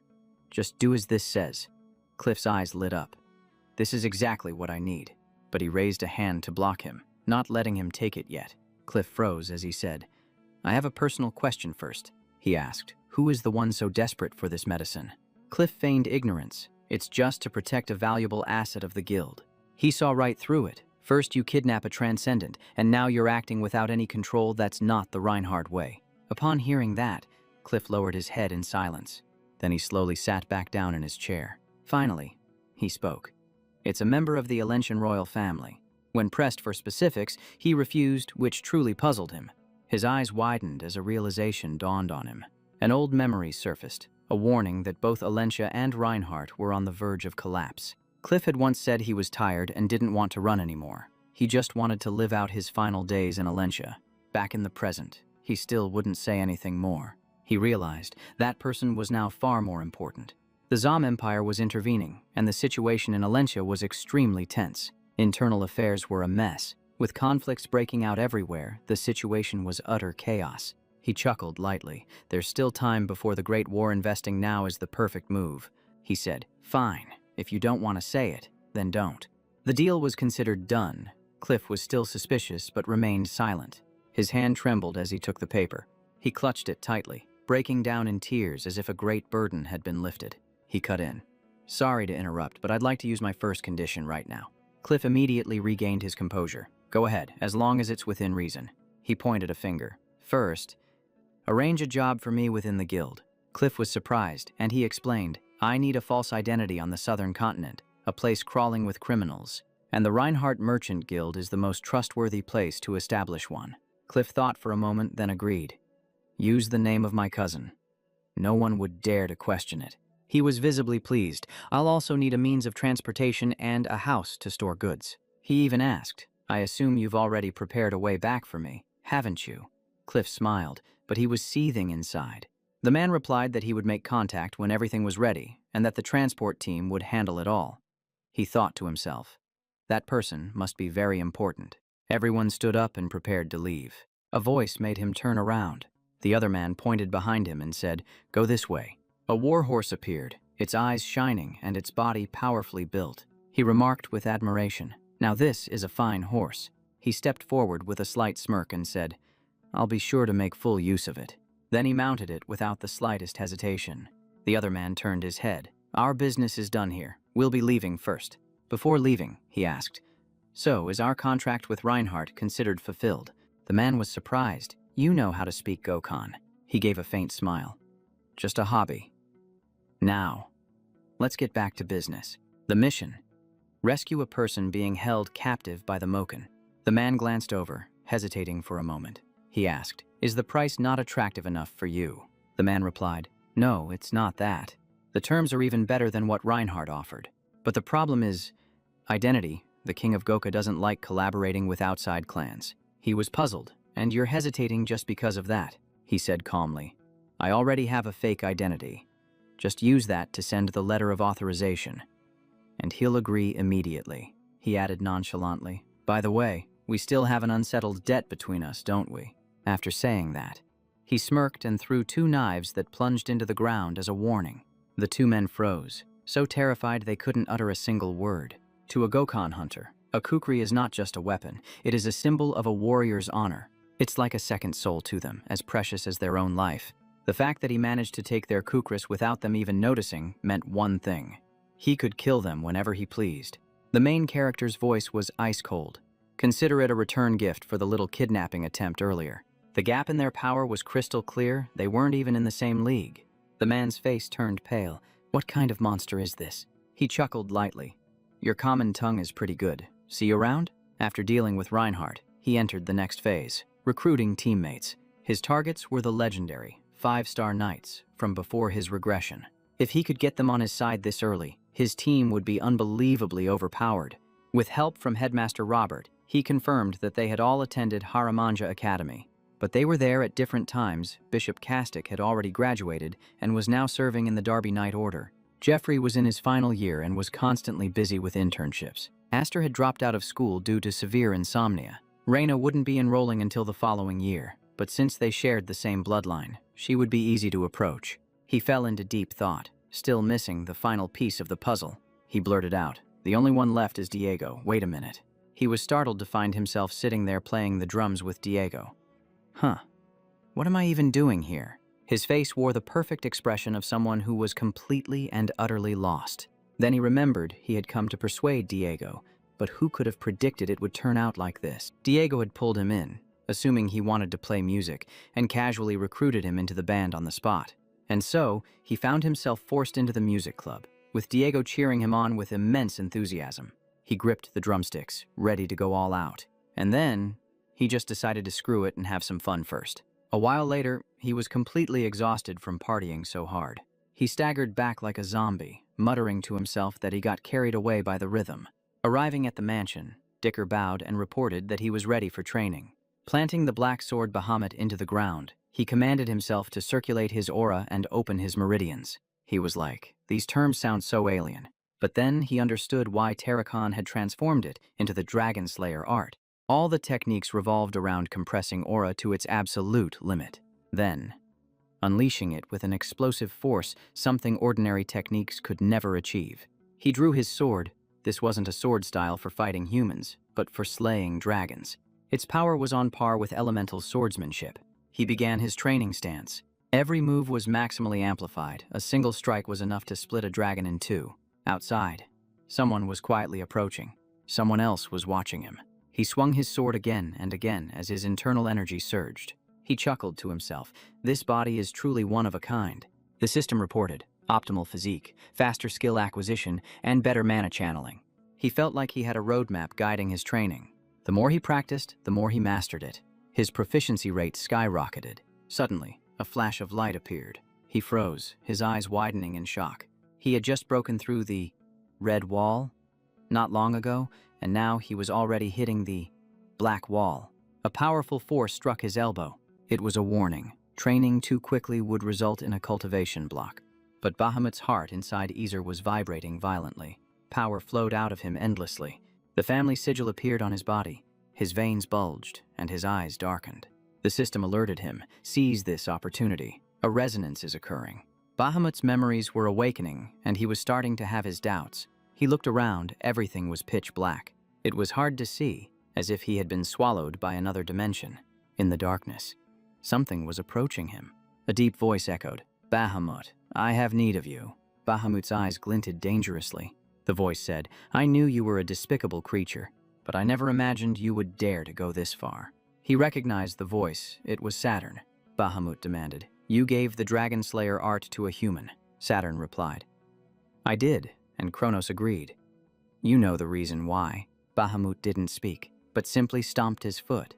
A dark energy erupted, engulfing the entire space. It roared. Kronos has been swayed by humanity. Saturn knelt, his aura still surging powerfully. He yelled, "That prophecy is worthless now." Bahamut roared, "I don't believe you." The two rushed forward, clashing with incredible force. Saturn drew his sword. He slammed it deep into the ground. A terrifying explosion erupted. Bahamut unleashed a relentless barrage of attacks. A rain of swords descended from the sky. The impact created a violent shockwave. A series of consecutive blows detonated. He flew up to observe from above. This is the pinnacle of the dragon arts. It's completely overwhelming. But Saturn still managed to block it all. What a monster. Spears of energy surrounded him. Bahamut bellowed, "Leave my cavern, or Kronos will suffer the consequences." Saturn shot back, "Are you sure about that?" Bahamut laughed loudly. "Karma, how amusing." It sneered, "No matter how many I destroy, I will never be punished." Saturn said calmly, "Everything is just as Kronos predicted." He ripped off the necklace. Bahamut's eyes widened. It immediately launched a powerful attack. A wave of energy surged toward Saturn. The black sword plunged straight down. A magic circle flared to life. He held the object in his hand high. Light spread out, and the circle at his feet began to glow. He watched, completely stunned. This scene was just insane. He was bewildered. Bahamut's attack had stopped. But this feeling, something was very wrong. The light from the magic circle erupted and enveloped Bahamut. Saturn was using magic to seal it away. He frowned. The situation was starting to spiral out of his control. His eyes focused on the necklace. That thing was definitely connected to Kronos' power. Bahamut boomed with laughter. "You think that power is enough to stop me?" He analyzed the situation. That item is the very vessel of Kronos' authority. Suddenly, Bahamut threw its head back, startling him back to reality. The roar was so immense he had to cover his ears. Did it just break the seal? A single stomp made space itself tremble. Bahamut charged straight down, landing right in front of Saturn. The ground cracked in a spiderweb pattern as it landed. It roared. That illusion just now. Was it real? Saturn smiled. That was a prophecy from Kronos. Now do you understand why? He admitted. From the very beginning, it was a mistake for dragons to make pacts with humans. Model. Bahamut opened his mouth. Give me the dragon-slaying technique, the true dragon sword. A book materialized, its pages flipping rapidly, covered in strange symbols. Then, it suddenly snapped shut. His voice rang out. You actually created this thing, Saturn replied, to protect the world. Bahamut scoffed. To protect humanity, you mean? He held the book. Unless the prophecy comes to pass, this will never see the light of day. Saturn turned away. Even without it, humanity will eventually awaken to its own power. Bahamut answered coldly. If that day ever comes, I will wipe out humankind with my own hands. The corner of Saturn's mouth twitched. He said, I created that technique because I fear the dragon race, but I still have faith in Kronos. And in you. He repeated Kronos' words. The day will come when you open your heart and find a contract partner. Everything grew quiet, but those words continued to echo. Bahamut slowly lay down. He closed his eyes. That will never happen. The scene cuts back to the training room. He propped himself up, panting heavily. I don't understand it all, but one thing is perfectly clear. Bahamut's hatred for humanity is real, and he could feel it firsthand. But that's exactly why he couldn't understand why Bahamut would make a pact with Terracon. After witnessing that memory, he began to dig deeper, and he discovered that Drago had manipulated Terracon's entire history. There were no trustworthy records left. He continued his training while searching for any available clues. Then, word came from Reinhardt. The first request had been fulfilled. He let out a long sigh. So, I have a new identity now. Looking at the ID card, he gave a faint smile. Vice manager of Reinhardt's Southern Continent branch. They went a little overboard. A faint noise drew his attention. A pigeon was tapping on the window pane. A message had arrived. The message has been sent. The plan is now in motion. The scene shifts to a mysterious garden belonging to the syndicate. Kay greeted him. Welcome to the VIP room. He chuckled. It feels strange being called a companion. He took a moment to observe his surroundings. She seemed a bit confused by his reaction. He said, even after spending so much time in Atlas, a sight like this is still foreign to me. It made a certain kind of sense. He was far more accustomed to the devastation of war. He closed his eyes. I never imagined a place like this could exist in Atlas. Kay teased him. Are you captivated? She explained that the hotel was used for secret dealings, and he politely declined the wine she offered, asking for tea instead. She smiled. What? Not old enough to drink, he replied. I just don't care for alcohol. He remembered that his body now purged alcohol as if it were a poison. He used to drink to get drunk, but now it was impossible. She brought out a folder. Let's get back to business. Pavla, the one he's backing, used to be a pirate. There's plenty of evidence, but no one has discovered it yet. The timing of his rise coincides perfectly with when the pirates vanished. And there's even more shocking information. Joaquin Merkel's number 2 has been secretly dealing with Pavela. She said this matter was too dangerous to report up the chain. She lowered her voice. And about that ancient artifact you asked me to sell. Her eyes darkened. He laughed. Well done. Now, listen to the bigger plan. The rain began to fall. Rainwater flooded the streets. The system announced. Teleportation gate activated.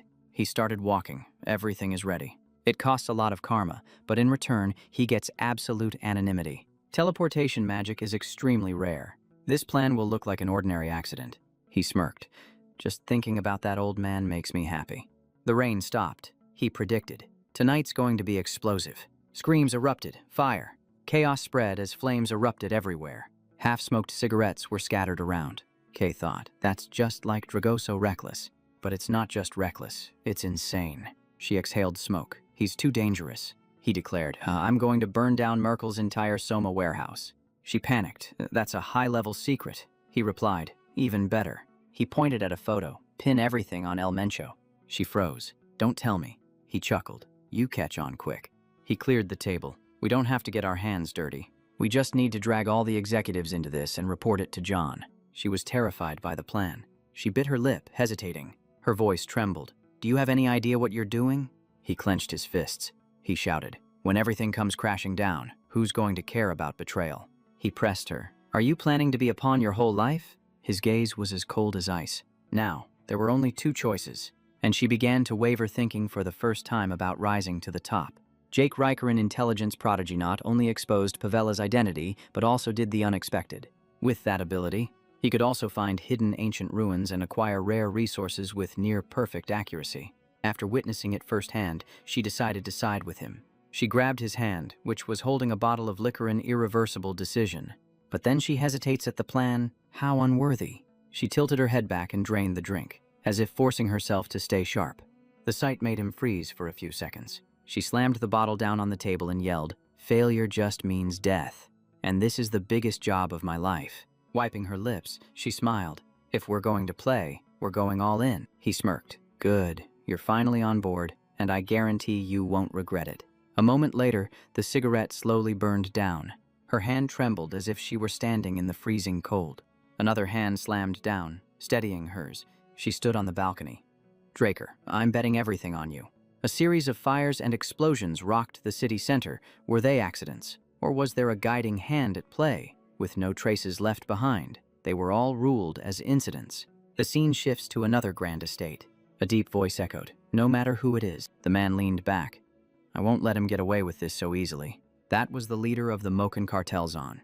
The next day, a soft tap echoed on the desk. He rested his chin on his hand, lost in thought.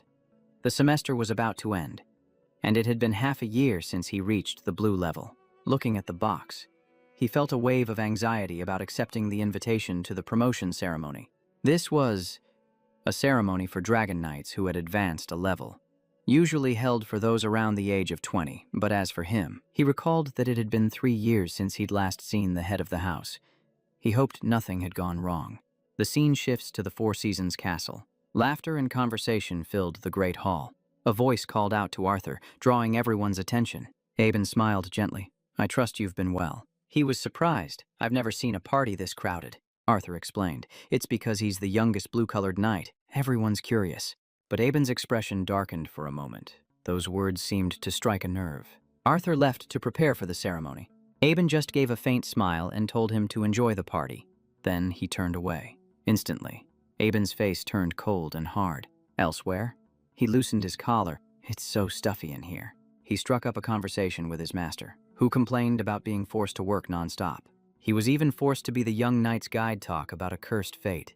He thought, no wonder he looked so tired. He asked, "Are we heading to the Spring Garden?" Which was confirmed. He thought to himself. The castle is divided into 4 main sections. The Spring Garden, the only area that welcomes outside guests. Summer Rock, where all Dragon Knight affairs are handled. Autumn Fall, where private ceremonies are held. The Winter Korea Vault for rare treasures. He thought, "This is the first time I've seen this place with my own eyes since I was revived." The two of them stopped in front of a large door. His master said, "From here, you must go on your own," and he wouldn't be able to stay for the party. He advised, "Don't lose your confidence." He smiled. "Having someone worry about me isn't so bad." He reassured them, "Don't worry too much." A voice boomed across the hall. The doors opened slowly. He strode in with an air of confidence. Murmurs rippled through the crowd. A 15-year-old Azure Knight. He broke Aben's record. Arthur Draker appeared, the Lord of the Dragon Slayers. He knelt, officially beginning his path as a knight. The sword was placed upon his shoulders. Arthur bestowed a blessing upon his future. His gaze dropped. Arthur announced that he had officially become a knight. When the title was bestowed, the entire hall began to buzz. Everyone was shocked, an official knight at only 15. Some were skeptical. It was all too fast. But in the House of Draker, achievements were everything. Rank was only one part of it. Accomplishments were what truly decided one's worth. Even the great Aben had needed time to prove himself. That alone showed how strict the standards were. But this decision shattered every rule. He wondered to himself, what is the Lord planning? Arthur continued, proudly introducing his very own son. Then he raised his glass, cutting his speech short. He bellowed, a toast to his future and to the prosperity of the continent. Everyone raised their glasses to celebrate. A vibrant atmosphere filled the room, but he couldn't help but remember his past life, when he had been abandoned. And now, here was this man, playing the part of a good father. A voice suddenly pulled him back to reality. He bowed his head as Arthur told him to follow. He wanted to have a private talk, as father and son. Time passed, and the party eventually wound down. William reminded Aben to fix his expression. That scowl on his face could hardly be called congratulatory. Aben said nothing, refusing to speak. Then, he asked about the prince. After hearing the reply, he urged them to leave quickly. Another door swung open. He stepped out, holding something in his hand. Staring at the emblem, he wondered, why would he give this to me? He scratched his head. It's not exactly a bad thing, but I still don't get it. But he had bigger things to worry about. That meant having to endure several more days of parties. He sighed. This high society life really isn't for me. A voice called out, Jake Riker. A young woman with a gentle voice approached. She introduced herself, Princess Melissa of Valencia. He recognized her the leading candidate for the throne. She was the one running the country in place of the weak king. And she had the strong support of the people. Because of this, She constantly clashed with the Alentian nobles, who would surely make things difficult for her if she ascended the throne too early. There would be no peace. But before his regression, as tensions with the empire escalated, this promising princess had suddenly cut off all diplomacy and then vanished into thin air. At that time, a rumor spread across the continent that she had been secretly eliminated by the empire. But when Alencia fell in the war, the truth was buried along with it. Jake glanced over at her. In this life, she was still keeping a low profile, but the fact that she dared to appear at a major event meant the situation wasn't a total disaster yet. Wait, he suddenly remembered something. Something Clip had said about the Alencian royal family. There was something wrong. He turned to Melissa, wondering, could it be her? He gave a slight bow and a friendly smile, saying, "It's a great pleasure to meet you, Princess Melissa." Jake stepped forward and said directly, "I've heard much about you for a long time. It's an honor to have you at my promotion party." She was a little surprised. "Oh, you know of me." He replied immediately, "Of course. I've been following the princess's policies for the people for a long time.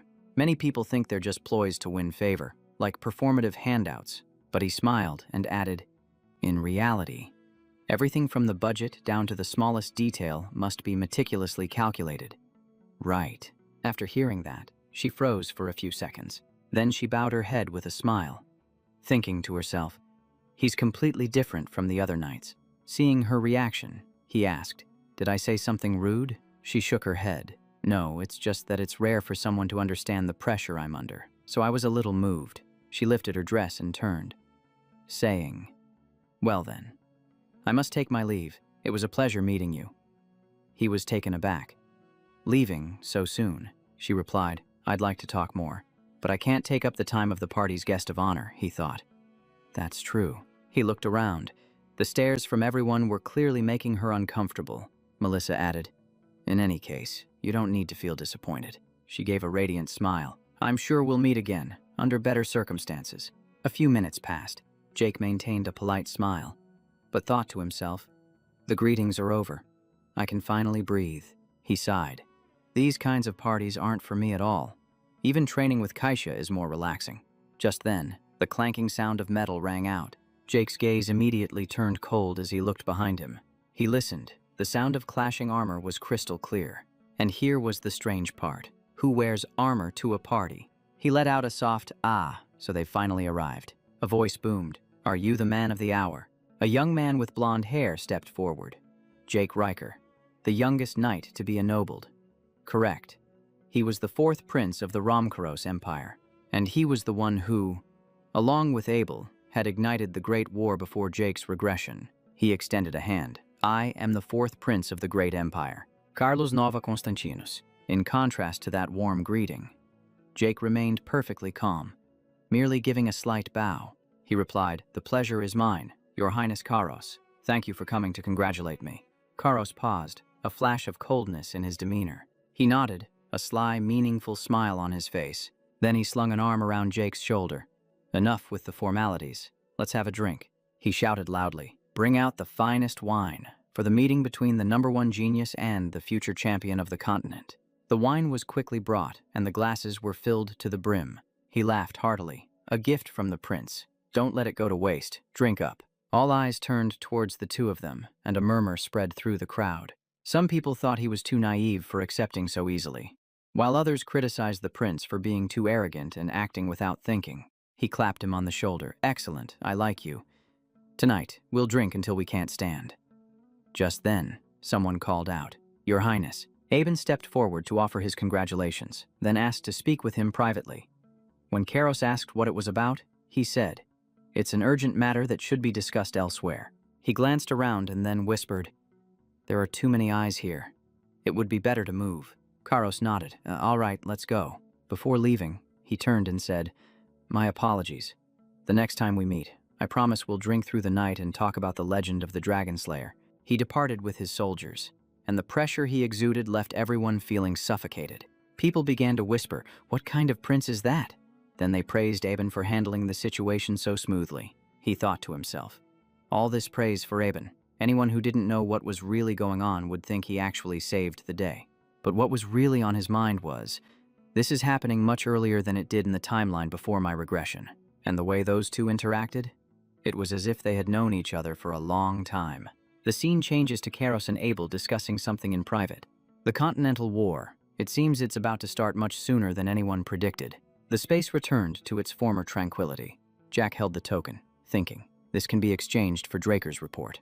He remembered Arthur's words. Is the grandest plan on the continent progressing well? He had replied, yes, thanks to the family. The old man chuckled. When we are in private, you should just call me father. He took a sip of water. That statement made him think. He remembered Kaylee once telling him to call her sister to be more familiar. He put the glass down, so that's why I felt so uncomfortable back then, he thought. Abel is pulling the entire council of elders to his side.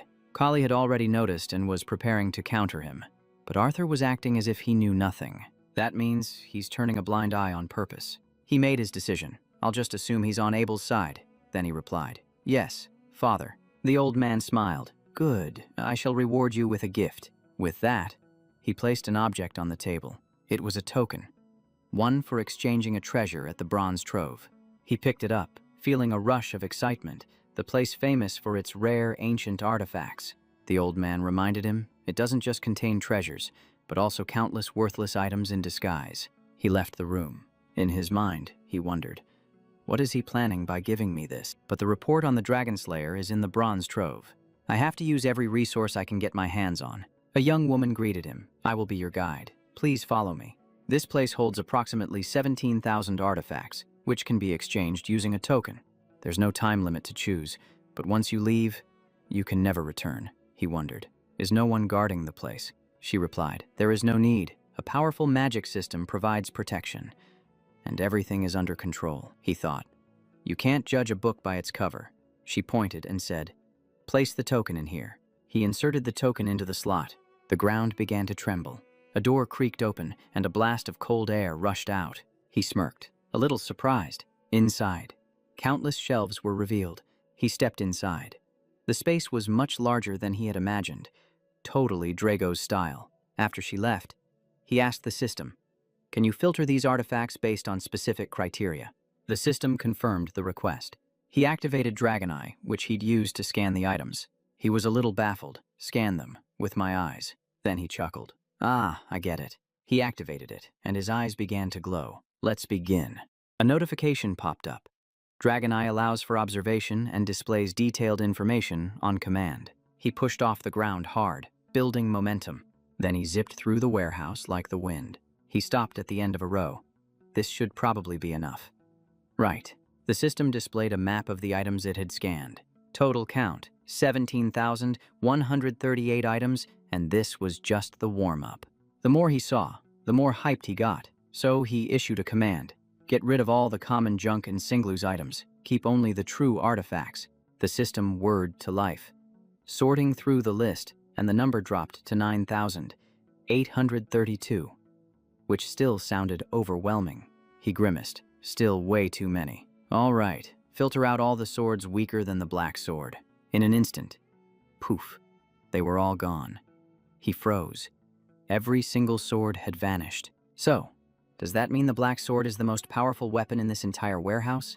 He paused for a moment and took a breath. Looking at an empty slot, he wondered, why isn't there any information for this one? He started searching the area. It has to be around here somewhere. The system announced. Arrived at the designated location. A bracelet appeared, and it looked completely ordinary. He picked it up and examined it closely. No information. And it's concealed. Something smells fishy here. The system popped up again. His eyes widened in shock. The notification read, item is reacting to the title's successor of Terrakan Racker. He let out a small laugh. Reacting to my title. Then this is definitely an artifact from Terrakan. He looked at the stone embedded in the bracelet. Information appeared.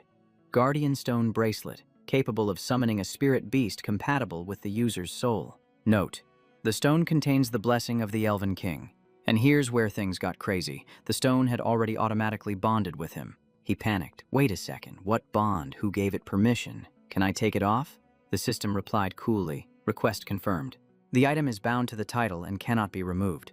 He cursed under his breath. Crap, it's soul-bound to me before I could even check it out. But then he reassured himself. Well, If it belonged to Terracon, it must be top tier. Activate it. System confirmed. Using the sacred stone to search for a compatible spirit beast. The bracelet began to glow, its energy spreading throughout the area. The system reported. The blessing is expanding the search radius, even surpassing the level of ordinary spirit beasts. Target located. Now summoning. A brilliant flash of light erupted. Model. Light shines down as smoke billows everywhere. Flashes of electricity crackle continuously. A figure steps out and appears. System. The dragon horse spirit beast has been summoned. He was stunned. The power radiating from it was overwhelming. He chuckled to himself. From the heart to Hamut's fang, and now a spirit beast. Terracon is truly a walking treasure trove. He wondered, just how many insane items does that old man possess? The dragon horse approached and nuzzled its head against his forehead. He stroked its head and thought, so this is what soul compatibility feels like. Even though it was their first meeting, it felt like seeing a long-lost friend. The sense of familiarity was incredibly strange. They rubbed their cheeks together, a scene that was both cool and adorable. The system asked, would you like to set a name to summon the spirit beast at any time? He thought for a moment and said, let's call you Bucephalus. Upon hearing the name, it neighed loudly and leaped up, full of excitement. He smiled. Okay, it seems like you like the name. Information. Bucephalus, the supreme dragon horse, can unleash the power of lightning. He thought. A dragon horse king. Huh. Sounds impressive. But I haven't seen any other types to compare it to. Suddenly, it gently bit the shoulder of his shirt and lifted him into the air. He was startled. Hey, what are you doing?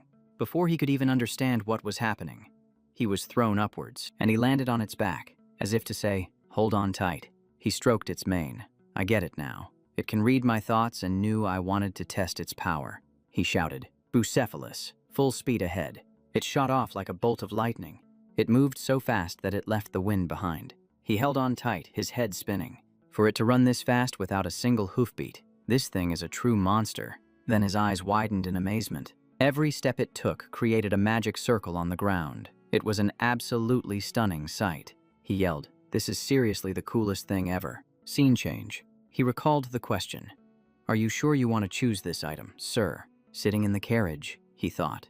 The guide's attitude back then was one of pure disbelief. He remembered Arthur's words, this warehouse contains both treasures and disguised trash. He concluded. This bracelet was once considered trash because it hadn't been activated. I can't believe I got Terracan's relic so easily. What a steal. He relaxed. That was a huge haul. Now I just want to go home and rest. A voice rang out. Congratulations on becoming a Drago Knight, sir. He complained. You don't have to talk like that all of a sudden. It's making me feel awkward. Clip chuckled. You are now an official knight, sir. It's only proper to change how I address you. He scratched his head. All right, fine. But don't just appear out of nowhere anymore. If we get exposed, the whole plan is ruined. Clip apologized. Someone was insistent on meeting you, so I had no choice but to bring them here. A person took off their hood. Melissa appeared. We meet again. She smiled. I am the head of the Reinhardt Merchant Guild, and also Princess Alencia. He nodded. Just as I suspected. You're the one behind the Merchant Guild. She smiled. You guessed it beforehand, didn't you? The princess was known for being private, yet she appeared specifically at his party. At the same time, the cure for the crimson flower disease was released and proved effective, he thought. With a coincidence like this, anyone would see there's something more to it, she said bluntly. Let's skip the pleasantries and get down to business. I need to ask you for a favor, he asked. What is it? Specifically, she handed him a document. As he looked it over, she explained, this is the data on the crimson flower disease, along with an analysis from the Nirvana family. He flipped through the pages, then he froze. He asked, is this real? The crimson flower disease was created by magic, she confirmed. It's research from Nirvana. It can't be wrong. He clenched his fists. So the disease was man-made, and it's spreading abnormally fast, she said. That's not all. The disease broke out in a village near the border, between the Roman Empire and Alencia, but it didn't spread to the Roman side. He put out his cigarette, his expression tense. She continued, it's only spreading toward Alencia. He cut her off. Are you implying that? She looked him straight in the eye. It's highly likely that Rome created it and deliberately spread it. A chill ran down his spine. This is truly a serious matter.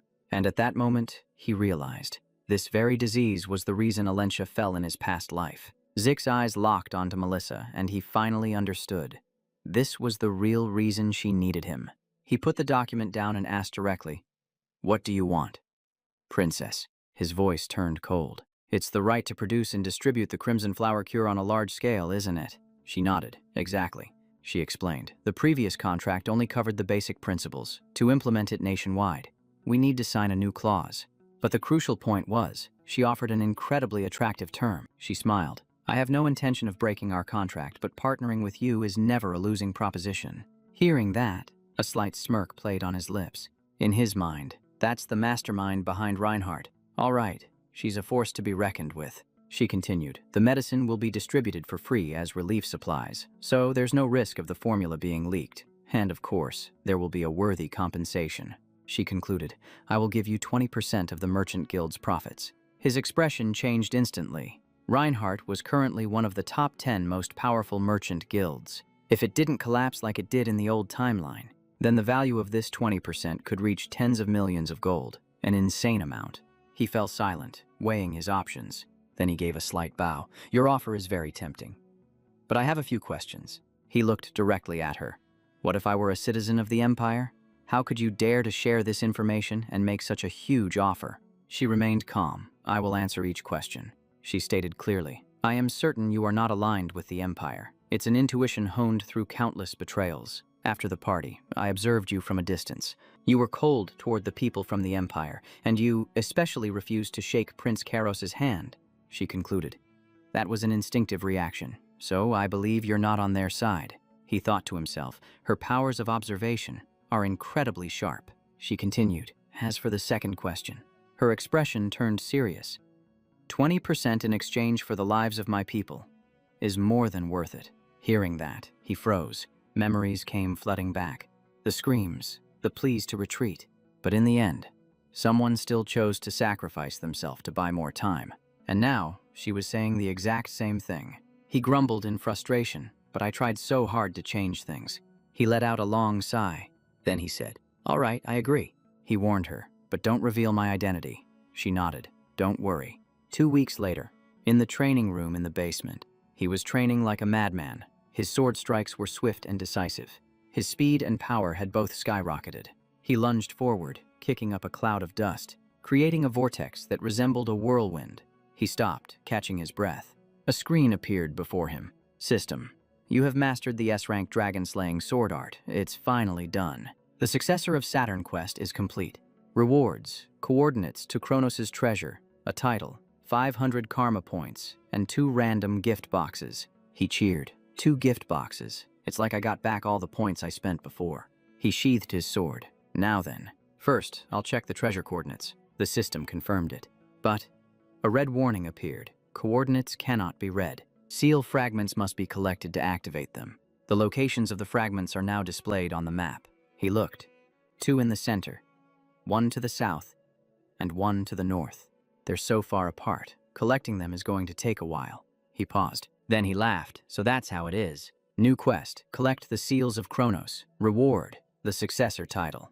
The screen popped up right in front of his face. He was disappointed. Just a title. But then he wondered, could it be like Tarakan's title, with some hidden power? That's highly likely, but his expression was still sour. He decided to put it aside for now. There's no time limit, so I'll take care of the urgent matters first. He stepped outside, having just received a message from Clip. He smirked sinisterly. "It's been a while since I've had to deal with the smugglers from the south." The scene changes to Goba Port. He thought to himself, the smell of the sea mixed with something foul. The south is still the same as ever. Everyone bowed their heads in greeting. They said, "It is an honor to serve you, Vice Branch Chief Reinhardt." He waved his hand dismissively. "Enough, don't make a fuss," he thought. Some things change, and some things don't. At least, the smell of the sea is exactly the same. He told himself, "Focus on the mission." Someone called out, "Murray." He looked over. Just the man I was looking for. 2 figures appeared. He recognized them. Northern Rangers. He chuckled. "You know, dressing up as merchants actually suits you two," they replied. "Thank you. We've gone over the plan. On the day of the operation, we'll use the chaos to rescue the target." He clapped one of them on the shoulder. "Good. but don't forget to protect the target and get her out safely. They asked. What kind of chaos are we talking about? Is there going to be a festival? He gave a cold laugh. No, something much more chaotic, because it's the day Mukin will be erased from this world. Hearing that, they froze in shock. Another voice cut in. Ah, so this is where you were, sir. The guide had appeared. He said, Our business here is done. You can lead the way now. The man replied, The car is ready. Please follow me. The two rangers watched him leave, whispering suspiciously. Is he really planning to take on Moken? He let out a faint smile. He called back over his shoulder. I was just kidding. But to everyone who heard him, it sounded nothing like a joke. Arriving at a residential area, he asked, Is the safe house in order? The guide replied, It looks old on the outside, but the inside is hotel quality. He reiterated the plan. Today is John's birthday, which is also when the big meeting happens. Kay and her assistant Murray will be attending. Correct, she replied. That's right. And don't forget, we've gone over this plan so many times we know it by heart. He thought to himself, so this is what that uneasy feeling I had earlier was about. Kay clutched her head, trembling. What if they find out we were the ones who burned the Soma warehouse? I heard Moken is extremely harsh with traitors. She was in a full-blown panic. But as for our main character, he found it more and more amusing, making him want to tease her even more. He said calmly, Since you're a mage, you'll receive special treatment. Kay looked clueless. What kind of special treatment? He smiled brightly. In the South, a mage's body can be used for rituals, so you won't be used as bait. You'll be dismembered and sold off piece by piece. Upon hearing this, she completely froze. She shrieked, You mean those bracelets? Were they made of real fingers? What about my hands? He remained completely unbothered, while she was on the verge of tears, already thinking about asking for a proper burial. In his mind, I understand the South better than anyone. I've faced life and death here more times than I can count. He had been expelled from the academy, captured and forced into slavery. Then he was sold to Moken's Soma farm. That place didn't just produce Soma, it also turned people into cannon fodder, and he was the only one who survived. Back then, he thought he was just lucky, but now he understands it was his survival instinct activating a special ability. After surviving a few more times, John began training him to be an assassin. And sure enough, assassination skills were a perfect fit for him, letting him take down purple knights as if it were child's play. But the blue knights were different. They could detect and neutralize poison. Even so, he still found their human weaknesses, and managed to take down even the blue knights. As the number of blue knights he eliminated grew, so did his standing within Muken. After that, he climbed to a high position and became John's adopted son. But on the night the successor was to be announced, he eliminated the entire leadership, including John, and then left the organization. He smiled lightly. That's all in the past. Kay snapped him back to reality. Hey, you've been dodging my question this whole time, she asked suspiciously. Are you a spy from Muken? He thought for a moment. Then he looked into the distance without answering, leaving her frozen in place. She panicked. Say something. All the while, he was just thinking. It was fun to tease her. The scene shifts to John's mansion. The grand hall was packed with people. A voice announced, This is Kay, the mage who was recommended. She bowed her head in greeting. He looked around, thinking, this place just screams money. There weren't just assassins, but also outlaws and rangers, a real motley crew. The scene changes to a secret meeting room. A deep voice commented, I didn't expect the mage to be such a beautiful young woman. John chuckled. Let's begin. The atmosphere was heavy. She had to keep her composure. She asked directly, Sir, do you remember the Soma warehouse fire? He replied, I could never forget. Then he asked, Why bring that up? She stammered slightly. Then, regaining her composure, she said, There is a traitor among us who conspired with Pavela to burn down the warehouse. The room erupted. What is this crazy woman talking about? A hand slammed on the table, and everyone fell silent. No one dared to say another word. John asked, Are you prepared to take responsibility for your words? She nodded. He pointed a finger. Then tell us, who is the traitor? The tension in the room was palpable. Just then, our main character appeared, holding a knife to a man's throat. A pleasure to meet you, sir. He introduced himself. The name's Jake Murray, and I can help clear this up. John replied. The pleasure is all mine. The man chuckled. Bringing me news on my birthday. Are you? He looked at Joaquin. The man you're looking for is right here, he said bluntly. Joaquin, or should I say, El Mencho, why don't you confess? The man thought. No one was supposed to know about this. He yelled at his underlings. Then he cursed, "You eat my food, and this is how useless you are." The group stammered. "We couldn't get close to him," they said. "He's too professional. He could even use Joaquin as a shield." He chuckled. "Truly a trusted right-hand man. But you're the real spy, Pavela."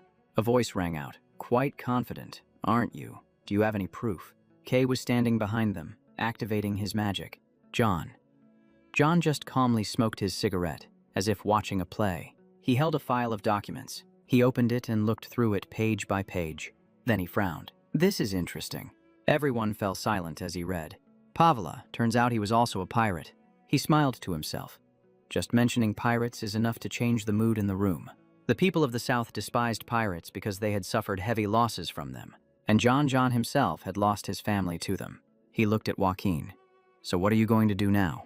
The man cursed under his breath. Looking at the documents, he panicked. Where did all this come from? The documents clearly detailed the smuggling operations and the warehouse fire. That alone was enough to cast suspicion on him. John said, "This isn't enough for me to suspect my own brother." The main character thought, "Just as I expected, I'll have to use a stronger method." He spoke up. John turned around. Joaquin called out softly. And surprisingly, he confessed. The air froze. John stood up. "I can't believe you betrayed us." He walked forward. "If you've confessed, you must pay the price." The main character's eyes widened. Before he could even react, a single blow was struck, ending it all. The man lay motionless. He looked down, such a swift end for a right-hand man. Before this, he had forced the man to confess in exchange for his family's safety. He wiped his face. "I'll keep my promise." But his fate was unavoidable. He looked at the axe in John's hand. In reality, John probably wasn't entirely convinced, but he still had to deal with the situation. Because the Soma fire had caused enormous losses, and the main character had pushed the situation to a point of no return. Plus, the fact that Pavela was a pirate made everything even more tense. But the most terrifying thing was that amidst all that chaos, John remained perfectly calm and clear-headed. Model, but his underlings weren't as level-headed as he was. And things started to spiral out of control. Right in the middle of the chaos, El Mencho himself admitted he was the traitor. True or not, if he let it slide, all discipline within the organization would crumble. He thought to himself, "That's John for you, as cold and calculating as ever." The axe swung down, and blood splattered. A fierce energy erupted from him. He said, "If the report is true, then my syndicate is also full of traitors." The axe slammed into the table. "The Soma fire was just a stepping stone for you all to turn to Pavela." His voice turned cold. "If you confess, I will grant you a swift end." One of them stammered, "It's a setup." He pointed at Kay, accusing her of a dirty plot, but before he could finish his sentence, he was dealt with on the spot. Blood splattered onto her. Kay trembled uncontrollably. Morgan turned to him. "What do you think you're doing?" His eyes locked onto Jake Murray. He calmly replied, "Just helping the boss deal with his traitors." He continued. Joaquin confessed, which gives the syndicate all the justification it needs to act. John thought, "So this kid plans on using my own hand. His goal is to wipe out the syndicate." He nodded. "Your pretext sounds plausible enough." But his eyes grew cold. "Who are you, really?" He just gave a slight smile. Placing a hand on his chest, he said, "I don't belong to any side. I'm just a business partner." He frowned. "A partner," he said. "You want to restore order, don't you? But ISTA and Pavela have a stranglehold on your sea routes. Right now, Moken only has one distribution channel left for Soma." He gestured to Joaquin's body. "You know this full well, which is why you hesitated." John asked, "You understand me that well?" He turned to Kay. "Don't worry, she already controls the distribution system." He tapped his chest. "From now on, we're taking over. And we will handle the distribution of Soma." The chair turned slightly. John leaned back. "Not a bad proposal. But if it's true..." He tapped the table. "A deal requires trust. We've only just met. Why should I trust you?" He stepped forward. "In that case..." A single strike knocked his weapon away. Papers scattered everywhere. He spun his blade and plunged it straight into the map. He said, "Paulo Santos, I'll take care of him. The most famous coward in the region. He plays it safe, so he's despised despite his position." John thought, "This guy even knows our internal secrets. Well, as long as it's profitable, I'm fine with it." Morgan stood up. "But this mission is extremely dangerous. We'll send an assassination squad to support you." He sneered openly. "Support or surveillance?" John pointed at Kay. "She will stay here." He understood immediately. A hostage, he said. I understand. I'll be counting on you to take care of her. Night fell, and the mission began. A hand was raised. The assassination squad moved forward. Manuel thought, even I'm unconsciously following his orders. He had to admit, his skills are just on another level. His stamina is higher than a typical assassin's. His speed and precision are both far superior. His combat skills are incredibly well-rounded. He could probably defeat a top-tier mercenary. Manuel came to a conclusion. He's a monster. Just then, he said, "Everyone, stop." Manuel hesitated. "We have to keep an eye on you." He reminded them, just stick to your roles. Before he could say another word, he had already charged forward. Manuel's face tightened. He ordered, "Hold your positions and stay camouflaged." A sound echoed through the area. He said, "It's starting." Flames erupted violently. The entire area was engulfed in firepower. A scream rang out. "We're under attack by a mage. Requesting immediate backup," he whispered. Their reaction is just as I predicted. Another shout. "Intruder detected." He closed his eyes. This was all part of the plan. The enemies reacted with incredible speed, surrounding him in an instant. They attacked in unison. He unleashed his elemental sword. A field of fire exploded outwards. He slid across the ground, turning back to look at the scorched bodies. He let out a small smirk. "But this isn't even enough to get me warmed up." Another sound broke the silence. He frowned. "Paolo, you really are overly cautious." A combat vehicle aimed directly at him. He thought to himself, this kind of investment is really paying off. A barrage of firepower came raining down. He swung his sword, deflecting every bullet. The bullets ricocheted, causing a series of explosions behind them. He shot them a look. So much for playing fair. He unleashed his wind-type elemental sword. The attack came crashing down. He smirked. In the past, I definitely would have run away. But now, he was no longer that person. A secret door opened, leading down into a basement. All the guards were completely wiped out, with not a single one left standing. A gale force blast shot straight toward the last survivor. He locked onto his target and struck straight for the man's head. Decisively and without hesitation, Jake casually walked inside. After clearing the field, it was time for the main star to make his appearance. From high above, an arrow shot down with incredible speed, looking like it could pierce through anything. His reflexes were lightning fast, and he snatched the arrow right out of midair. But it shattered on impact, releasing a toxic gas that spread all around. The system announced HMAM3 poison detected. Body has complete immunity, effect nullified. The arrow and the cloud of black gas fell to the ground, dissipating as if they had never existed. Notification. Command from administrator has been confirmed and applied. His recovery skills were temporarily locked, and the protagonist thought to himself, "So you finally decided to show your face. What the hell are those guys in the basement doing? Letting an intruder get this far." Paulo Santos. The sound of footsteps echoed as a man spoke. "What you just inhaled is a deadly poison that even Aura can't defend against." The large man spoke up.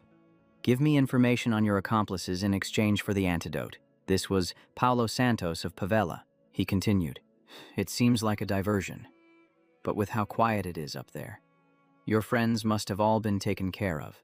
Jake thought to himself, "Trying to bargain with something that doesn't exist. You must think I'm easy to fool." Looking at the poison arrow, he recalled that Breach Mamba has no antidote. Anyone hit by it is out of the game in minutes. Even Lamsack would have a hard time dealing with it. But with his absolute poison immunity, he was completely unaffected, just as the system had clearly confirmed.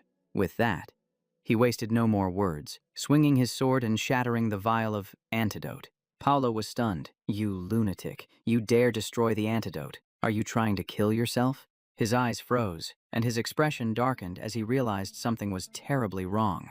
The protagonist stated bluntly, "Don't worry, I'm immune to poison, and as for your men outside, I've already cleaned them all up." Paulo panicked. "What?" He stammered in denial, unable to believe what he was hearing. He replied coldly, "If you're so curious, go check for yourself, if you get the chance." Paulo then growled, demanding to know who was behind this. He suspected it was Muken, and the protagonist laughed. "Oh, you figured that out pretty quickly." Paulo analyzed. Only Muken would cause this much trouble for Pavela, but we've always maintained our boundaries. He gave a faint mocking smile. "Your naivety is almost laughable." His voice turned ice cold. "Pavela's so-called respect was nothing more than you secretly hijacking our supply routes, just waiting for an opportunity." He continued, "Pavela has crossed the line. The boss has ordered your complete annihilation, to wipe out you filthy pirates, the protagonist thought. He even knows about our pirate origins. Paolo was already planning to flee, cursing under his breath. But he wouldn't let him get away, pursuing him closely. You think you can run that easily? A moment later, he was walking alone through a wide, silent space. Looking up, he thought, enough of this chase. Besides, this place is completely different from the underground mine earlier. The path ahead was littered with traps, laid out so densely it was incredibly annoying. The protagonist had to pretend to get caught in the traps to avoid blowing his cover, which was a completely unnecessary hassle. On closer inspection, these traps weren't part of the original ruins. They were clearly set up recently. He frowned, wondering what the hell the Pavela group was up to here. Just then, someone was stealthily watching his every move from behind. Seeing an opening, the man lunged out unexpectedly, giving him no time to react. He swung his sword down, aiming straight for our protagonist with the intent to kill, but he spun around incredibly fast, instantly shifting into a counterattack. He dodged the attack cleanly, without a single scratch, almost as if he'd predicted it. Closing in on his opponent, he asked coldly, "Who the hell are you?" The guy refused to back down, swinging his sword again and preparing his next combo. But our hero dodged every single blow. The guy couldn't even touch the hem of his clothes. He twirled the knife in his hand, switching to an offensive stance. He unleashed a decisive series of slashes, taking down his opponent in an instant. Blood splattered everywhere, turning the scene into utter chaos. It even splashed onto his face, creating an incredibly tense atmosphere. Our hero walked over to the body for a quick inspection, but before he could even catch his breath, more enemies appeared in the distance, much to his annoyance. It wasn't just one, but a whole group. The Empire's hounds had arrived. Manuel spoke up. "This is exactly why I hate working with those Southerners," he grumbled. "They can't even handle their own business and end up dragging a bunch of rats in here." The man lowered his voice. "Now that you're here, don't even dream of leaving alive," Zik thought to himself. On the hound's map of the giant mountains, there was clearly a mark on the southern ruins does that mean this place is the Emperor's target. Manuel stared at the knife in our hero's hand, his eyes filled with suspicion. He noted, "The knife looks ordinary, but it's enveloped in a gust of wind before he swings it," he commanded. "Treat it as an artifact. Fight carefully," his subordinate replied. "Yes, sir." Suddenly, Manuel frowned, feeling that something was very wrong. He saw our protagonist pull out a magic scroll.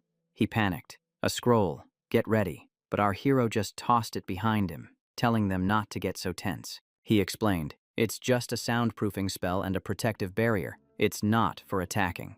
In other words, for the next 30 minutes, no one outside will know what happens in here," he added. "Don't worry about being discovered. Just enjoy being the test subjects for my new skills." The black sword was raised as our hero gave a slight smile, and this is where things get really crazy.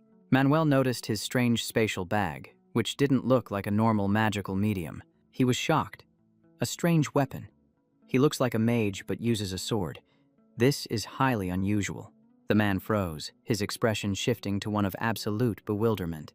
The black sword channeled a current into our hero's hand, and his energy surged powerfully. His aura exploded, his internal power overflowing. He was on a completely different level. Manuel panicked. Could he be a blue knight? A single horizontal slash swept out, striking the entire group of assassins. Manuel was hit, spitting up blood before he could even react. A dazzling, overwhelming portal opened up in the space. Then, it slowly vanished as if it had never even been there. All that remained was a scene of devastation and the traces of the battle. Our hero thought, "Burning the bodies will erase the evidence and make everyone think Moken used both mages and knights." He wondered to himself, why did Pavela and the Empire both show up here?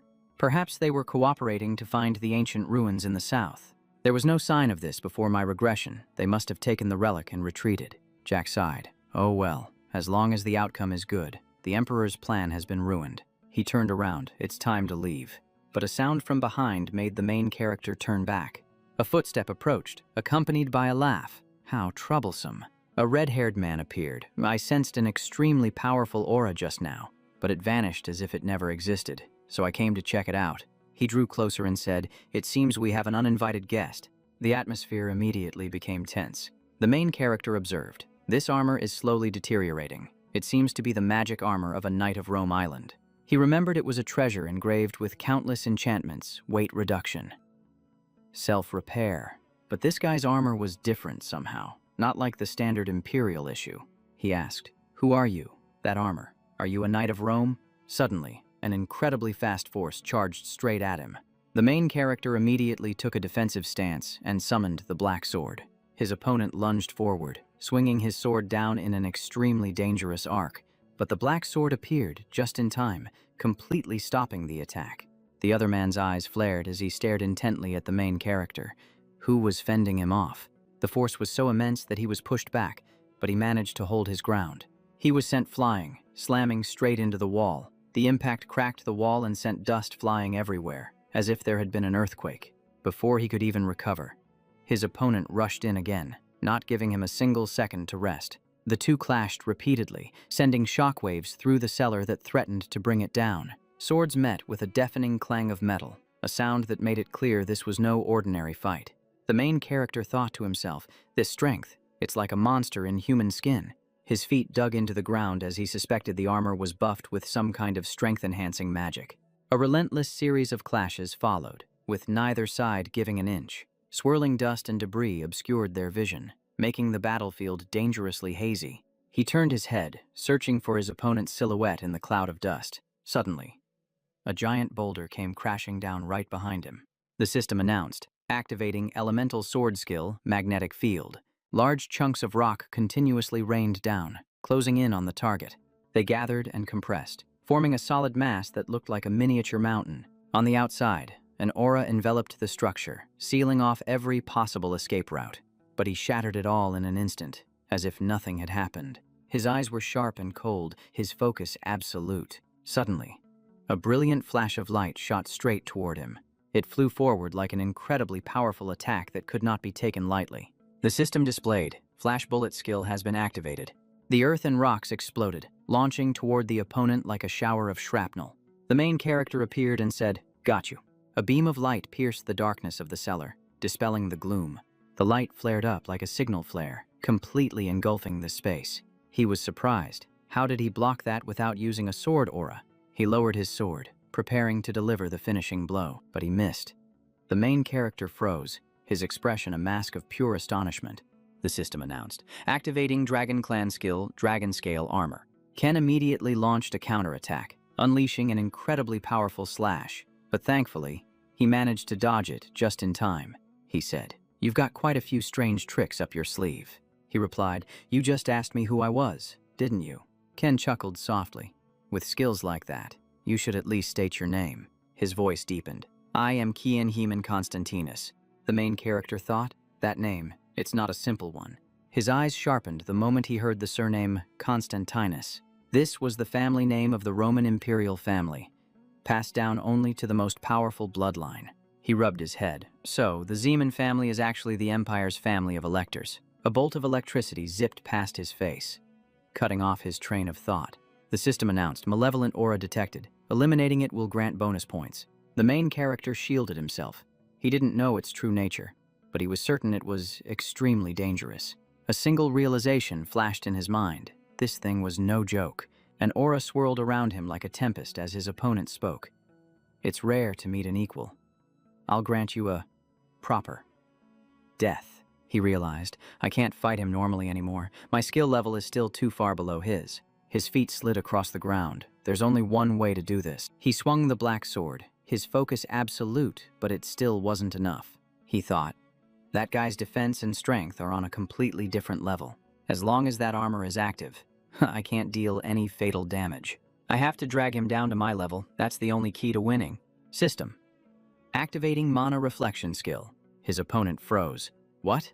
The armor stopped working. He asked the question, and our hero played dumb. "Did I do something?" Ken laughed out loud. "Interesting. If you won't tell me, I'll just have to find out for myself." He launched a powerful attack, treating even this probe as a form of entertainment. Both of them shot forward, hurtling towards each other. The power on both sides exploded in a direct collision. Two immense forces clashed head-on, with neither side giving an inch. A massive explosion roared, shaking the very space around them. A tidal wave of energy surged forth, completely engulfing the area. These were blows that would make any spectator tremble in fear. When the dust finally settled, only ruins and smoldering embers remained. The main character's hand hung limp, blood pooling on the ground as he growled, "Damn it." System. Malevolent aura has exceeded the permissible limit. The effectiveness of the healing skill has been greatly reduced. He was severely wounded, his body covered in gashes, his voice trembling. "This is really bad," Ken said. "The Drago bloodline. As expected. Impressive." The main character stammered in shock. He analyzed the situation. Only Drago's sealing magic could neutralize the armor. And then, there's that swordsmanship. His conclusion. It's remarkably similar to the Dragon Slayer technique. The main character thought the dragon-slaying sword art is its true origin. But the move I just used is a forbidden secret technique.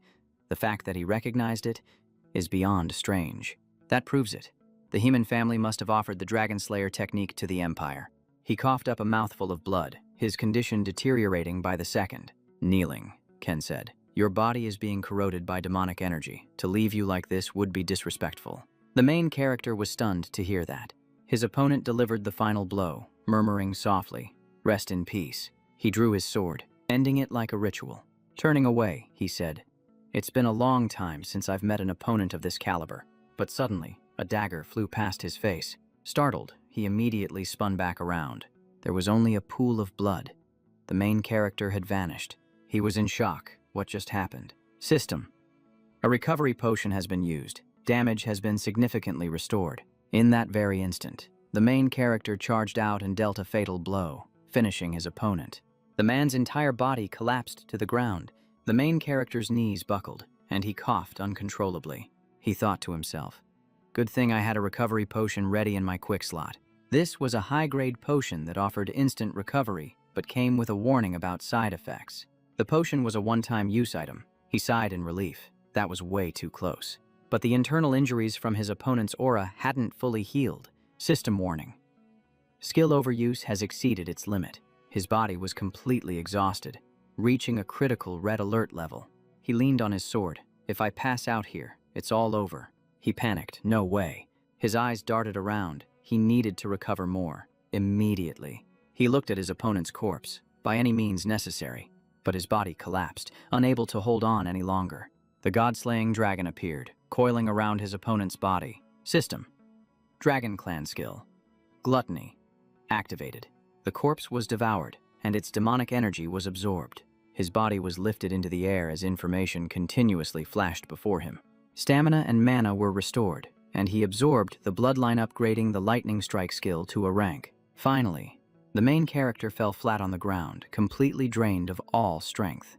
A sudden tremor jolted Jake awake, his eyes snapping open as if he had just returned from the dead. He shot up into a sitting position, clutching his head and gasping for air. "I almost kicked the bucket for real. Good thing I managed to use gluttony in time." Jake looked at the set of armor in front of him with suspicion. Could this be Ken's battle armor? The system displayed a message. "Armor acquired. Do you wish to register as its owner?" He frowned, an item with no name. He reached out and touched the interface panel. The system confirmed the registration. The armor could now change its form according to the user's will. Out of its 28 magic circles, 3 were currently eligible for activation. Jake let out a slight smile. "It's unbelievably light. Definitely the real deal." He stored the armor away, thinking, "If I wear this now, the Empire will easily recognize me. I'll keep it hidden for now. Escaping is the priority." Suddenly, he froze. What is that smell? His gaze shifted to the next room, where the stench of blood and death assaulted his nostrils. Curious, he stepped inside to investigate. And this was a place where experiments were conducted on living subjects. Jake gritted his teeth and cursed under his breath.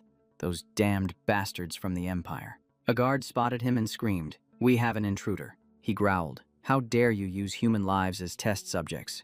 The system alerted him. Magical toxin detected. Resistance threshold exceeded. Body is now poisoned. Without hesitation, he took the antidote, his voice turning cold.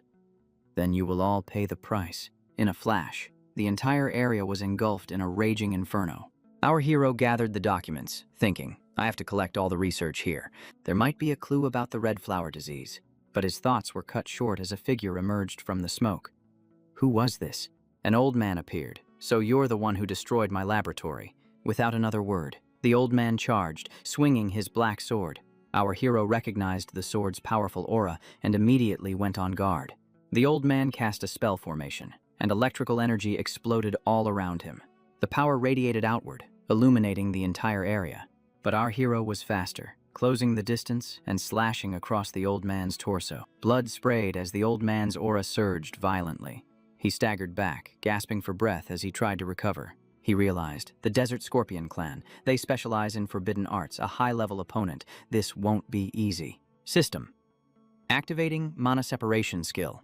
The old man recovered quickly and shouted, "You're a pure-blooded Drake." The old man glanced at the documents in our hero's hand, and his expression changed drastically. His power erupted, and the ground churned as rocks and debris swirled like a tempest. And then, the old man began to transform.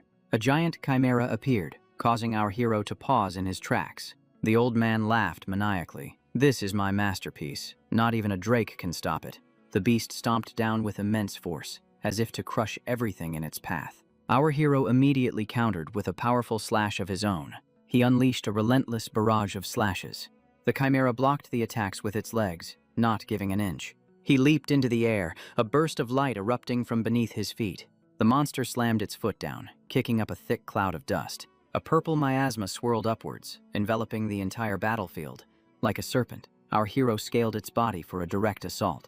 The chimera's tail thrashed wildly, trying to dislodge him. It roared, glaring at the man on its back. With a decisive strike, he severed its tail. The creature's expression changed, its previous carelessness gone. The chimera let out a furious roar, clearly enraged. Our hero charged forward. "I don't have time to play games with you." He pressed his attack, relentlessly and without pause. He thought, "Dragging this on will only put me at a disadvantage." Suddenly, his eyes widened in realization. System. Conditions met. Activating Dragon Clan Domination. He surged forward and yelled, "Dragon Clan Domination." He aimed straight for the chimera's mouth without a moment's hesitation. He growled, "Submit to me." System. Activating Dragon's Might. The beast kept charging, refusing to submit. But then it froze, its cries growing weaker. System. Fear-induced, domination over draconic lineage enhanced. He realized something. The chimera was part dragon, so it was being affected. System. Confirmed draconic target is ready for subjugation. He didn't hesitate. Subjugate. Two swords crossed each other. Then they transformed into chains, binding the chimera tightly. System. Subjugation successful, and this is where things get crazy. He approached it and said, "Now you're as tame as a pet." In the background, Gulliben was still watching. The old man was shocked. "Why isn't it obeying my command?" The protagonist turned around, his eyes ice cold. Not long after, the old man collapsed, lying motionless in a pool of blood. He checked his loot. Let's see what this guy was carrying. A document appeared. Gulliben Anlum Manasau. He thought to himself, it seems he was a high-ranking member of the Scorpion tribe. The chimera nuzzled against him, making the protagonist a bit flustered. The system asked, "Do you want to name this draconic creature? After naming it, you can summon it at any time." He asked it, "You want a name?" "Huh." He petted it. "From now on, you're Grub. Registration complete." It let out a low growl, seemingly displeased. He laughed. "Too bad if you don't like it. I've already decided." The scene changes to another location. The sound of applause rings out. "Most impressive." Moken said, "I never expected you to take care of Paolo." The protagonist bowed his head. "I always keep my word."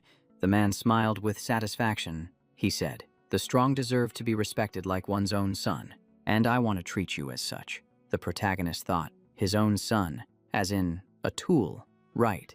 He let out a cold laugh. "How dare you say that to my face?" Moken stepped forward. "Take a closer look." He presented 3 gift boxes. "I've prepared these for you." The protagonist's gaze turned wary. Moken said, "Cooperation requires proof to build trust." He stepped forward and opened one of the boxes. The protagonist thought to himself, This isn't going to be simple." He slowly opened the box, and the atmosphere instantly grew tense. And this is the craziest part. Inside was the head of a syndicate leader, stunning everyone who saw it. Moken gestured with his hand and asked softly, "Are you satisfied now?"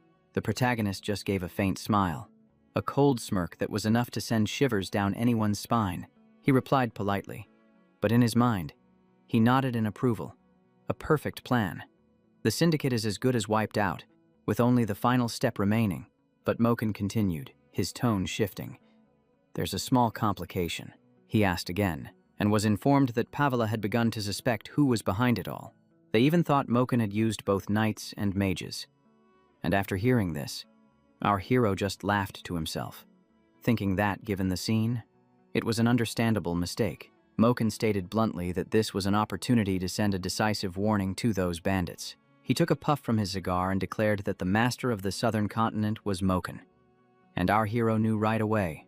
They were getting ready to fight Pavela again.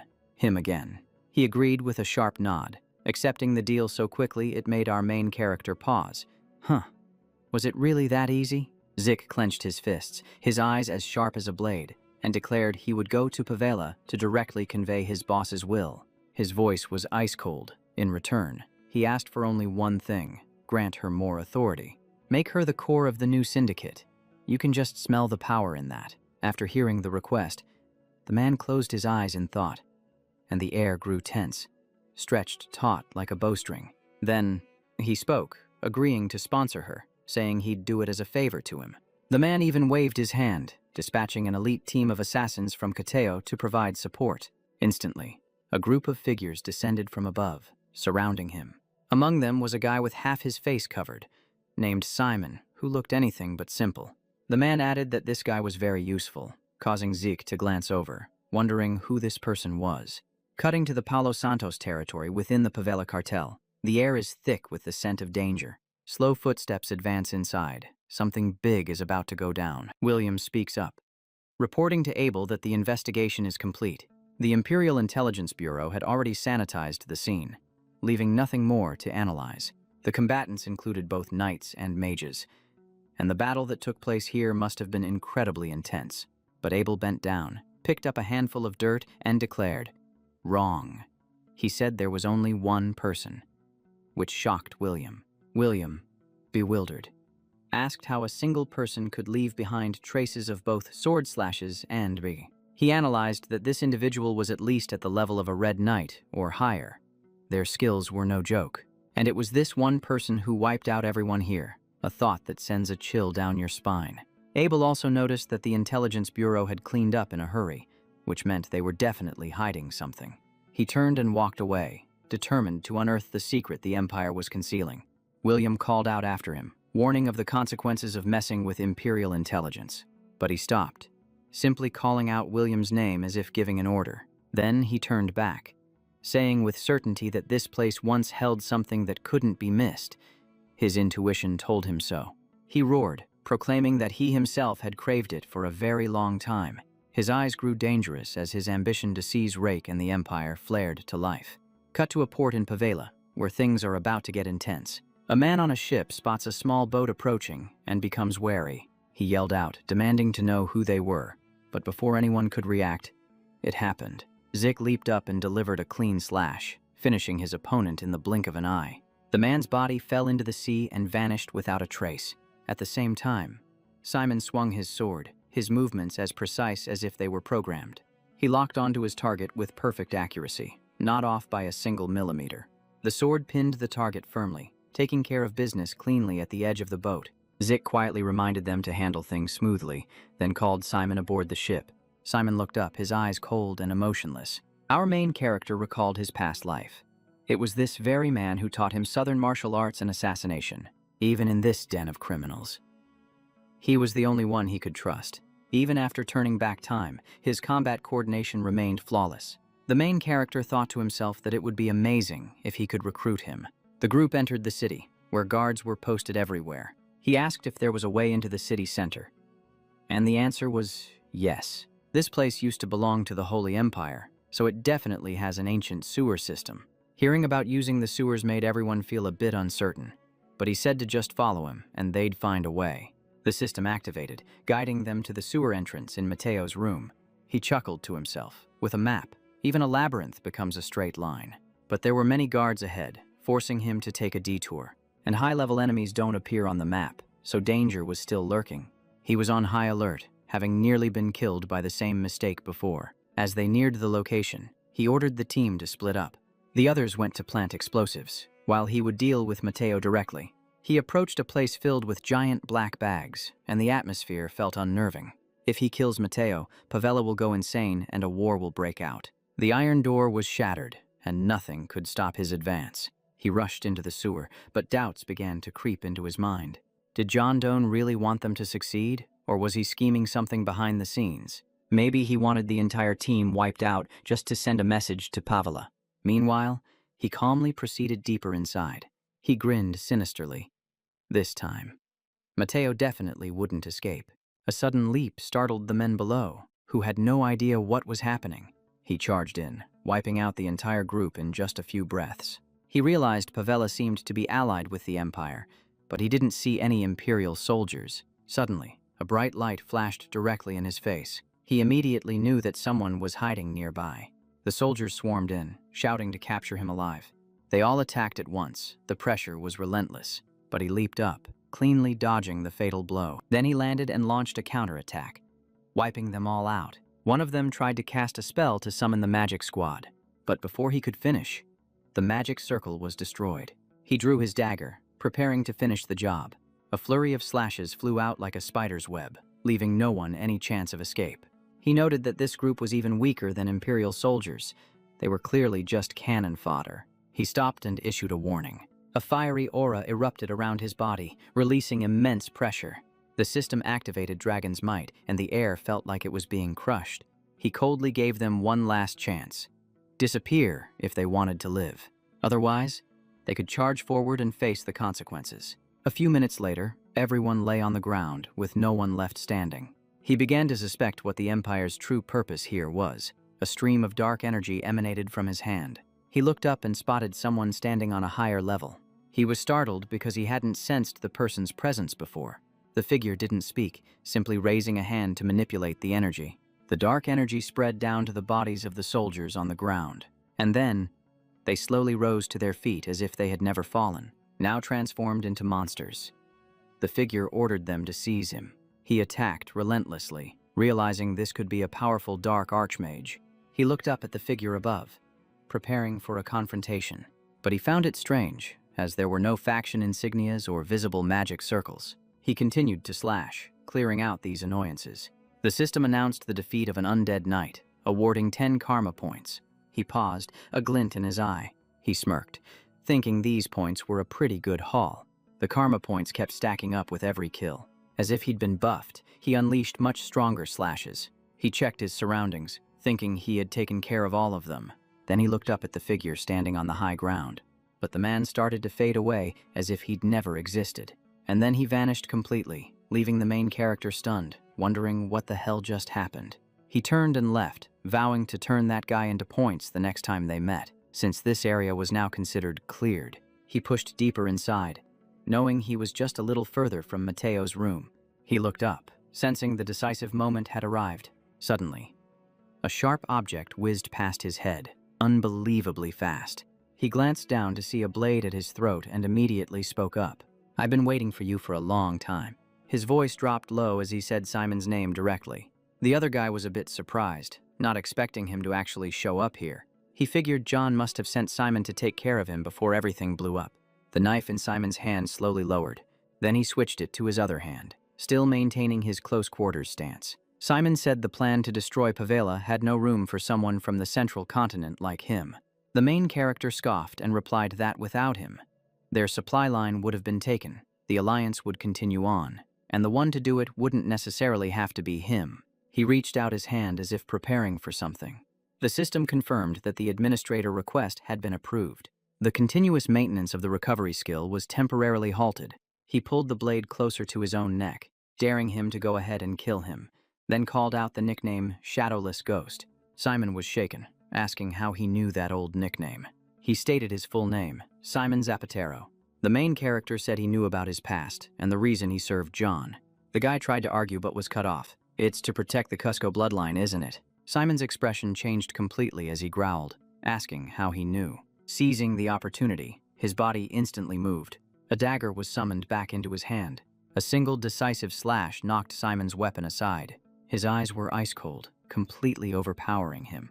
Simon stammered, asking just how much he knew and who he really was. He gave a slight smirk, saying there was no need to hide his identity anymore. He introduced himself as Zikrako, a direct descendant of the Drago family. Upon hearing this, Simon froze and even uttered the name Jake Rucker. He couldn't believe it, exclaiming in utter shock, "The youngest person ever to be granted the title of Blue Knight." Simon realized that if the Dragos were involved, the entire South would be shaken, but he denied it, saying this was a personal decision. The man asked why he would reveal his identity so soon. Both sides raised their weapons again, and the tension became extremely thick. He forcefully knocked his opponent's weapon away and shouted, "Pledge your loyalty to me, and I will help you protect and restore Cusco instead of following John." Simon looked down at his own hands, his resolve clearly wavering. The man pressed on, telling him that following Maken offered him no future. The protagonist then analyzed the situation. What if Simon had followed his orders to kill him? What would he do when Pavela's forces arrived? Would anyone come to reinforce him? Simon hesitated, realizing he had always been forced to survive on his own. The protagonist reminded him of what happened after Cusco fell. It was the gangs who seized his homeland, and John only ever intended to use him. John would just sell the princess for his own gain. That was his true objective. The story then flashes back 10 years, to the time when Cusco fell. Simon had fled with the newborn princess, escaping to the borderlands. He became a criminal just to grow stronger, waiting for the day he could restore his kingdom. But in the previous timeline, he was eliminated by John, and the princess was sold off. Before he died, Simon begged our hero to find and protect the princess. But by the time he found her, it was too late, and all that remained was ash. Understanding this painful past, the protagonist was determined to pull Simon away from Maken. Simon was hesitant, because the very group he was once loyal to was becoming corrupt. He asked what the protagonist's true goal was. He replied that he wanted the two gangs to destroy each other, which would allow him to proceed with his plan. And when it was all over, he would come for Maken. Simon was shocked, realizing the ultimate target was John himself. The man confirmed it with a grave expression, wanting Simon to join him. Simon stated his condition: he must guarantee their safety and keep his promise to protect Cusco. Simon stressed that this promise must be fulfilled at all costs. He placed a hand on his chest, swearing on his honor as a knight. Simon knelt, officially pledging his allegiance and accepting him as his new master. Simon explained that on his signal, his men would detonate the explosives and then retreat. The protagonist would then lead them to safety through the sewers, adding that Mateo had already been captured. The two parted ways, agreeing to meet again after everything was done. The scene changes, and a scream echoes from within a locked room. Mateo was bound tightly, frantically screaming about the consequences Maken would face for this. Our protagonist let out a cold laugh, saying that when war breaks out, no one is safe. He stuffed a piece of paper into Mateo's mouth, silencing what would be his final words. A single swift strike ended the confrontation, leaving only sounds of chaos behind. He departed, believing he had successfully secured all of Pavela's confidential documents. Simon ran up to him, reporting that he had given the signal to his comrades. Our hero raised his sword, ordering everyone to follow him. An arrow flew toward them but was expertly deflected by his blade. The soldiers charged forward, shouting to capture the intruders. His sword suddenly erupted in a fierce blaze of fire. His eyes glowed intensely, his powerful aura overwhelming everyone present. He charged into the fray, and a fierce battle raged throughout the area. Afterwards, a declaration of surrender echoed through the air. All at once, everyone bowed their heads in unison to greet their new master. Model. He warned them to retreat quickly because their pursuers would catch up. The whole group immediately withdrew from the area. He glanced back and realized the enemy forces had arrived. He ordered the team to split up again, acting as a decoy himself. He told Simon to lead the others to meet the girl from the Alliance and to give her his name. He reassured them, saying that everything regarding the princess was already taken care of. He recalled the plan to rescue the princess during the Day of Chaos. He smiled faintly, confirming that the princess had been rescued. The scene shifts to a mansion, where a furious shout echoes. An angry fist slammed on the table, a reminder of the 1 month of fighting. But the results were still unexpectedly disastrous. Morgan was furious about being constantly ambushed. Half of their officers had already been taken out of the game. Maken clutched his head, admitting that those two were far too dangerous. He had planned to give them an impossible mission just to get rid of them, but he never expected them to drive Pavela completely insane. Just then, someone spoke up with a suggestion. Pulling the boss from his thoughts, the man waited for an order. He proposed a temporary withdrawal to formulate a new plan. He analyzed that Pavela was blinded by rage and would charge in recklessly, which was an opportunity they could exploit. Maken was suspicious, asking if the plan was to lure them in and wipe them out all at once. The man nodded in confirmation, adding that Maken could command from the Tahuhani villa. It sounded reasonable, so Maken nodded and agreed immediately. The plan seemed pretty solid. He said that danger always makes people stronger, and this time would be no different. The entire group shot to their feet, answering their boss in unison. The meeting ended, and everyone left amidst a tense atmosphere. But just as the man was leaving, Jake dropped down from nowhere like a phantom. He held a knife to the man's throat, who trembled and begged, saying he had followed the plan perfectly. But before he could finish his sentence, Jake finished him off cleanly, still praising him for a job well done. His eyes grew cold. Now it was time for the main event he had been waiting for. The scene shifts to John Huang's villa in Tahohani. McKen got out of the car, annoyed at being forced to show up in person. Night had fallen, and the villa was shrouded in an eerie silence. He sat lost in thought by a large window. The door opened, and thinking it was a servant, he immediately told them to leave, but the door didn't close. He turned back to shout but froze in place, because standing before him was Jake, whose overwhelming presence filled the entire room. He took off his mask and casually greeted McKen as if they were old acquaintances. McKen recognized him, calling out the name, Jake, in complete shock, but he quickly regained his composure, even putting on a contemptuous look. He poured some wine, giving a faint smile as if nothing was wrong, but before he could take a sip, a knife shattered the wine glass. Jake smirked, saying it would be less fun if his opponent started begging.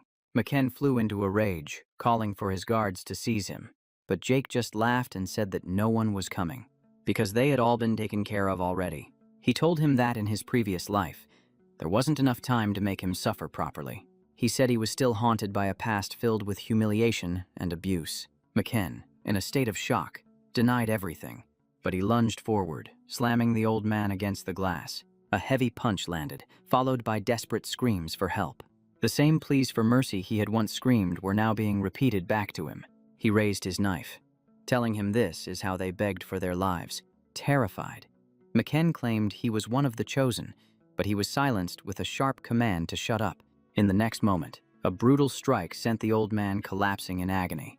Blood splattered everywhere, drenching his entire body. He wiped the blood from his face and promised to make him experience every last bit of suffering. The night passed in brutal torment, and dawn began to break.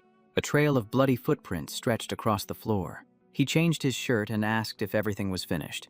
Then, he inquired about the status of the syndicate. She reported that everything was proceeding exactly according to his plan. And as for herself, she was completely in the clear. He handed her a document, stating that from now on, the syndicate would be taking over. She read it with a bewildered expression, wondering what kind of contract this was. He removed his wig, beginning to explain the new merchant guild. The plan was to produce and distribute a high-quality version of Soma. She grew worried, pointing out that they couldn't possibly transport it openly. He calmly stated that he would partner with Cusco to acquire the necessary permits. He already had a plan for the rest, and with that, he took his leave. A short while later, he arrived at the edge of a forest, preparing for his next move. His hand reached into his pocket and pulled something out. It was an invitation from Prince Karis. He recalled hearing that the prince had remained in Atlas after the banquet. However, traveling from here to the capital would take several days. He worried that if he arrived late, he would be suspected of being the one behind McKen's downfall. He decided he had to create a solid alibi. And this, he thought with a laugh, was the craziest part of the plan. The system prompted him to select a teleportation point. The cost to travel to Atlas was 600 points. A teleportation gate activated before him. He vanished in a flash of light, the points instantly deducted. The scene changes to the Sky Lounge at the Atlas Hotel. The moment he walked in, his name was shouted across the room. Karis was waving him over, and just as he'd predicted, he was here too. Another voice chimed in, greeting him as well. He bowed his head respectfully, greeting the prince according to protocol. Karis said he had something important to discuss, but then he threw an arm around his shoulder and held up a bottle of wine. It turned out he just wanted a drinking buddy, since no one else could keep up with him. He cursed inwardly, wondering how he'd gotten the reputation for being able to hold his liquor. He observed Abel and William, getting a general idea of what was going on. Abel's gaze, in particular, seemed to indicate that he wanted a private word. Karis dragged him over for a drink, and he had no choice but to agree. Their two glasses clinked together, and the atmosphere was buzzing with energy. A little while later, the prince was the first to get drunk and had to be escorted away. The system activated its poison immunity, completely neutralizing the effects of the alcohol. He realized he was the only sober person left, which felt a bit awkward. Abel approached him and apologized for interrupting his training earlier. He then poured him a drink, pulling him into a private conversation. He was a little surprised by the unexpectedly intimate atmosphere. It seemed as though Abel wanted to share something important. And sure enough, that's when the real story began. Abel asked him what he thought about the Drago family. The mood instantly grew heavy and tense. Then, Abel declared his intention to completely annihilate the entire clan. He said he could smell the scent of blood and battle coming from the main character. He called him a true predator, someone who possessed all the right qualities. And he was confident that a man like him would understand. The main character just cursed to himself, thinking this was another one of those annoying bloodline issues. He asked what the purpose of forming an alliance with the Empire was. Abel explained that it was all part of a much grander plan. The continent of Atlas wasn't enough. They needed to become even stronger. He used the Zom Empire as an example. They were expanding their influence, connecting the entire continent. Once everything was interconnected, the world would enter an age of prosperity. The main character realized this was the kind of thinking befitting an emperor, and from that, he concluded that Abel must have ties to the Empire. Abel called him a kinsman, a man of the same blood. He then invited him to join forces to see this grand plan through to the end. He paused to think, wondering if this guy really wanted him to serve as his second in command. After considering it, he bowed his head in thanks but then immediately gave his blunt answer. He then turned his back and walked away, stating that he had chosen his own path and could not follow him. Abel's voice turned cold as he asked if that was a decision he wouldn't come to regret. The main character gave a short, simple answer, no regrets. Abel's teeth clenched tightly, his eyes darkening with rage. He had no desire to become Abel's pawn, and he had made that perfectly clear. Just then, William returned after having escorted the prince to his quarters. He wondered why Abel was all alone and asked where the other guy had gone. Abel snapped angrily that since he had chosen a different path, he would have to be eliminated sooner rather than later. William thought back for a moment and then smiled faintly, because the final chance had already been given. The scene changes to the main character standing in front of Headmaster Valhalla's office. He was already a second-year student but had no intention of studying for the full 5 years. He submitted an application for early graduation on the grounds that he had already become a knight. As he stood there waiting, someone walked up and asked if he was also there to see the headmaster. He turned and recognized Diego.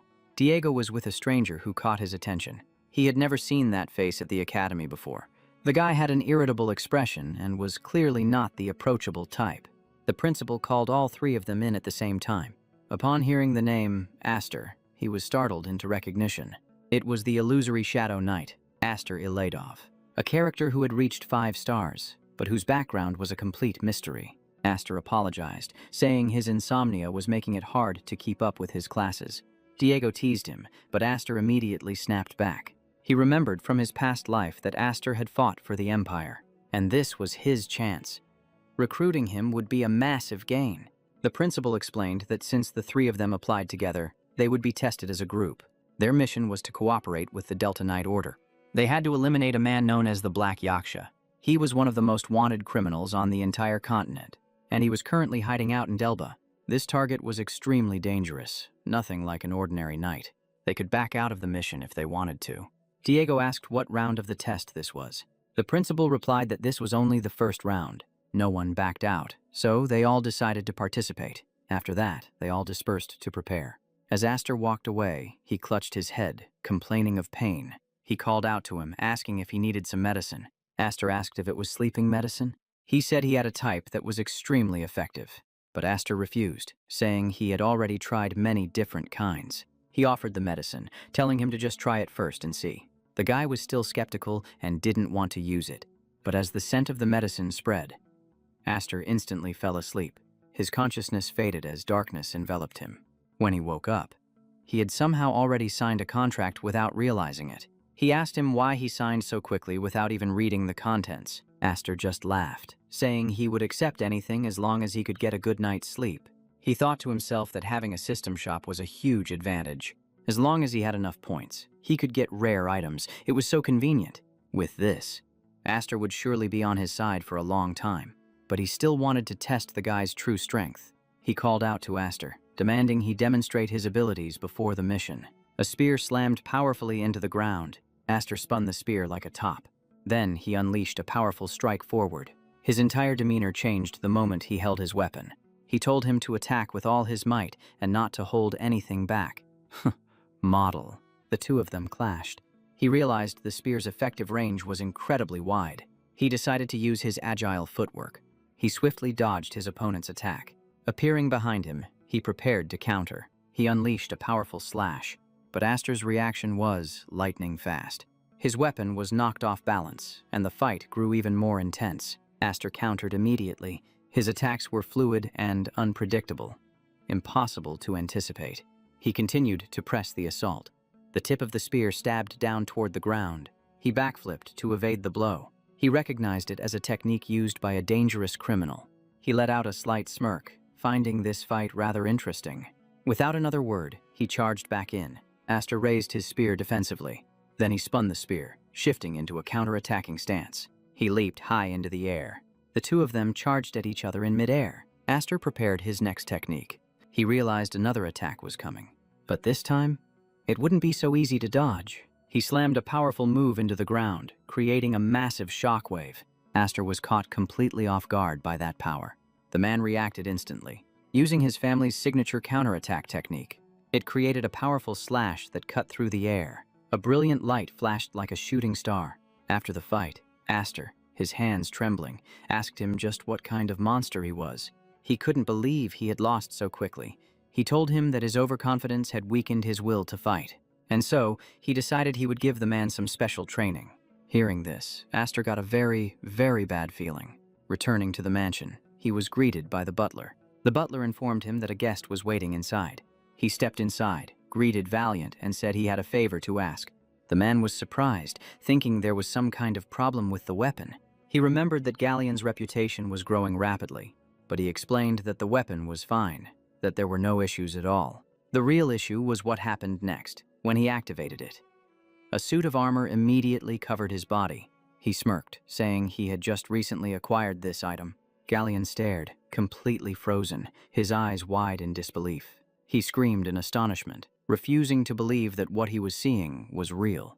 He explained that even he wasn't sure what it was, which is why he needed a discreet appraisal. In a low voice, he asked for a very thorough inspection. Galleon took it immediately, agreeing without a moment of hesitation. A moment later, he spoke up, sounding apologetic.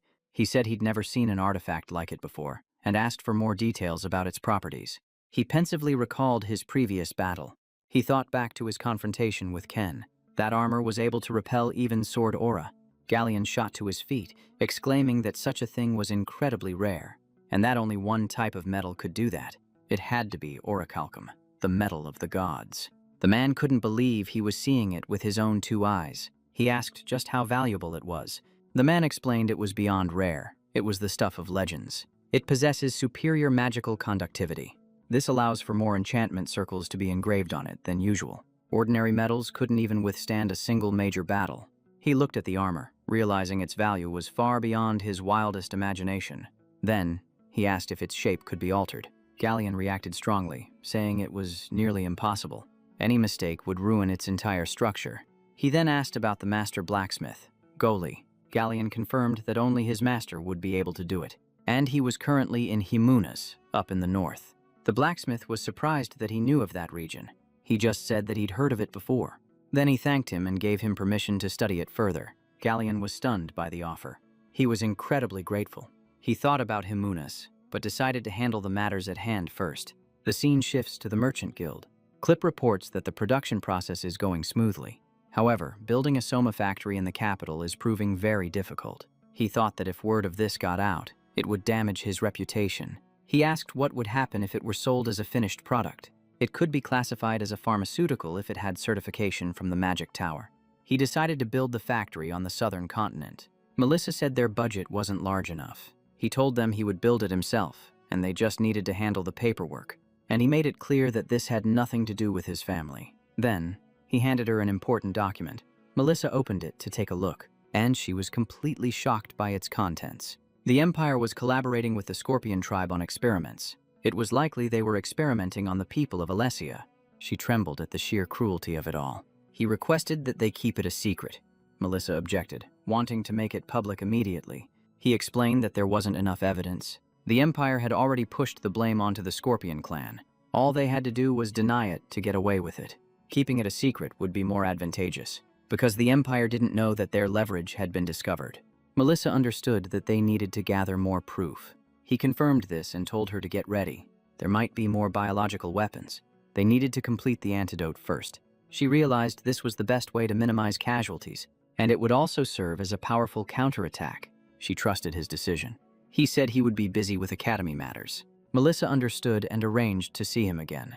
He then asked about Alencia and said he hoped he would have a chance to visit. She agreed to give him a tour. The two of them said their goodbyes. The scene shifts to a training room. Aster was lying flat on the ground, panting for breath. Diego was also exhausted and complaining. He yelled at them to keep training. Diego lost his temper and lunged at him. He smirked, knowing that provocation was the best method. After a week, both of them had improved significantly. He observed their every move. Diego had become noticeably more serious. Suddenly, someone appeared. The group greeted Professor Andre. He arrived with an important announcement. They would be participating in the campaign to exterminate the Dark Yakshas, but they wouldn't be going alone. Andre would be accompanying them. The ship began its journey. He mentioned he was surprised that they were participating as well, and that he had some information he needed to pass on. He asked them what they knew about Delba. He answered that mages ruled over that land. Andre confirmed that was true. The knights there are used primarily as shield-bearers for defense, while the mages attack from behind them. Aster wondered aloud if that meant casualties would be high. Andre confirmed that was correct, which is why they focus on defensive skills. Diego said that knights only serve mages. Andre agreed and warned them about their attitude. The mages there were very arrogant. A moment later, Andre introduced himself. The other man replied, showing respect at the mention of the Drago name. The man introduced himself plainly, George Alter, captain of the 8th Night Division of Delbajust. From the name alone, you could tell he was a big deal. Andre glanced at the three people behind the main character, asserting that they were all elite prospects from Valhalla, so there was no need to worry about them being a burden on the mission. A classic confidence booster right there. Alter turned around and laughed heartily. Hearing you say that is a huge relief. Then he pointed. The captain was already sitting inside the carriage up ahead. Diego was bewildered. Wait. What? The guy in the hat from before wasn't the captain. Jake immediately corrected him. Keep it down. He walked over to open the carriage door. Of course, that person would be in the central position. The door swung open, revealing a man sitting quietly inside. With an aura as cold as ice on look was all it took to know he wasn't someone to mess with. His sharp gaze swept outside, the kind of look that was enough to make others automatically keep their distance. Diego blurted out, "What an unpleasant face."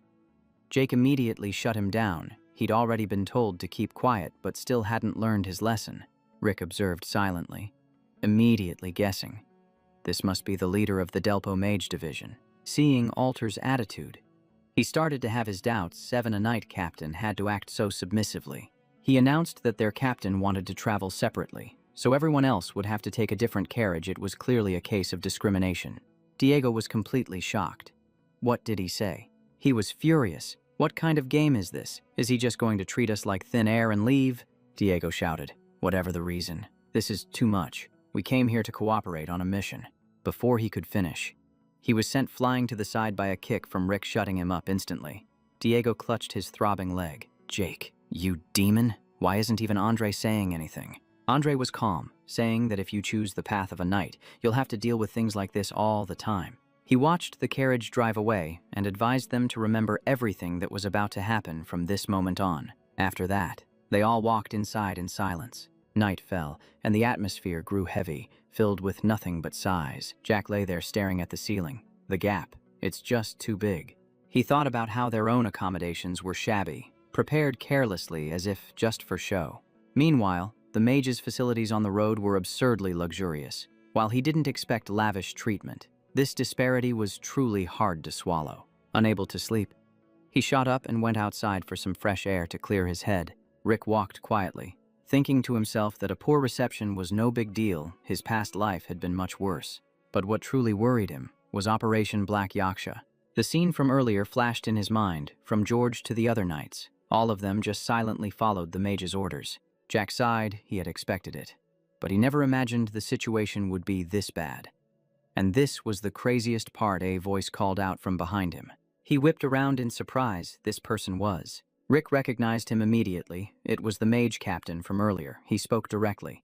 Good. I was looking for you. His voice was cold. You people will be of no help. It's best you don't interfere with magic and just withdraw. The corner of his mouth twitched slightly, if that's how he felt. Why even ask for their cooperation? It was a real shame he couldn't just punch the guy in the face. The mage captain glanced down at the glove on Rick's hand. His eyes narrowed. Are you a pureblood of the Drago family? He replied coldly. That's right. Is there a problem? The other guy got angry. What's with that attitude? He warned through gritted teeth. Don't you dare take off that glove while you're here. After saying his piece, he turned and walked away, leaving a heavy pressure in his wake. If you want to survive and complete this mission. Rick watched him go in silence. The man was too perceptive. After all, he was a pureblood with the ability to disrupt mana. Suddenly, a voice called out, Rick, is that you? He replied softly, turning around. He was surprised Professor Phanon broke into a wide smile. It really is you, he asked. Long time no see. Have you been well?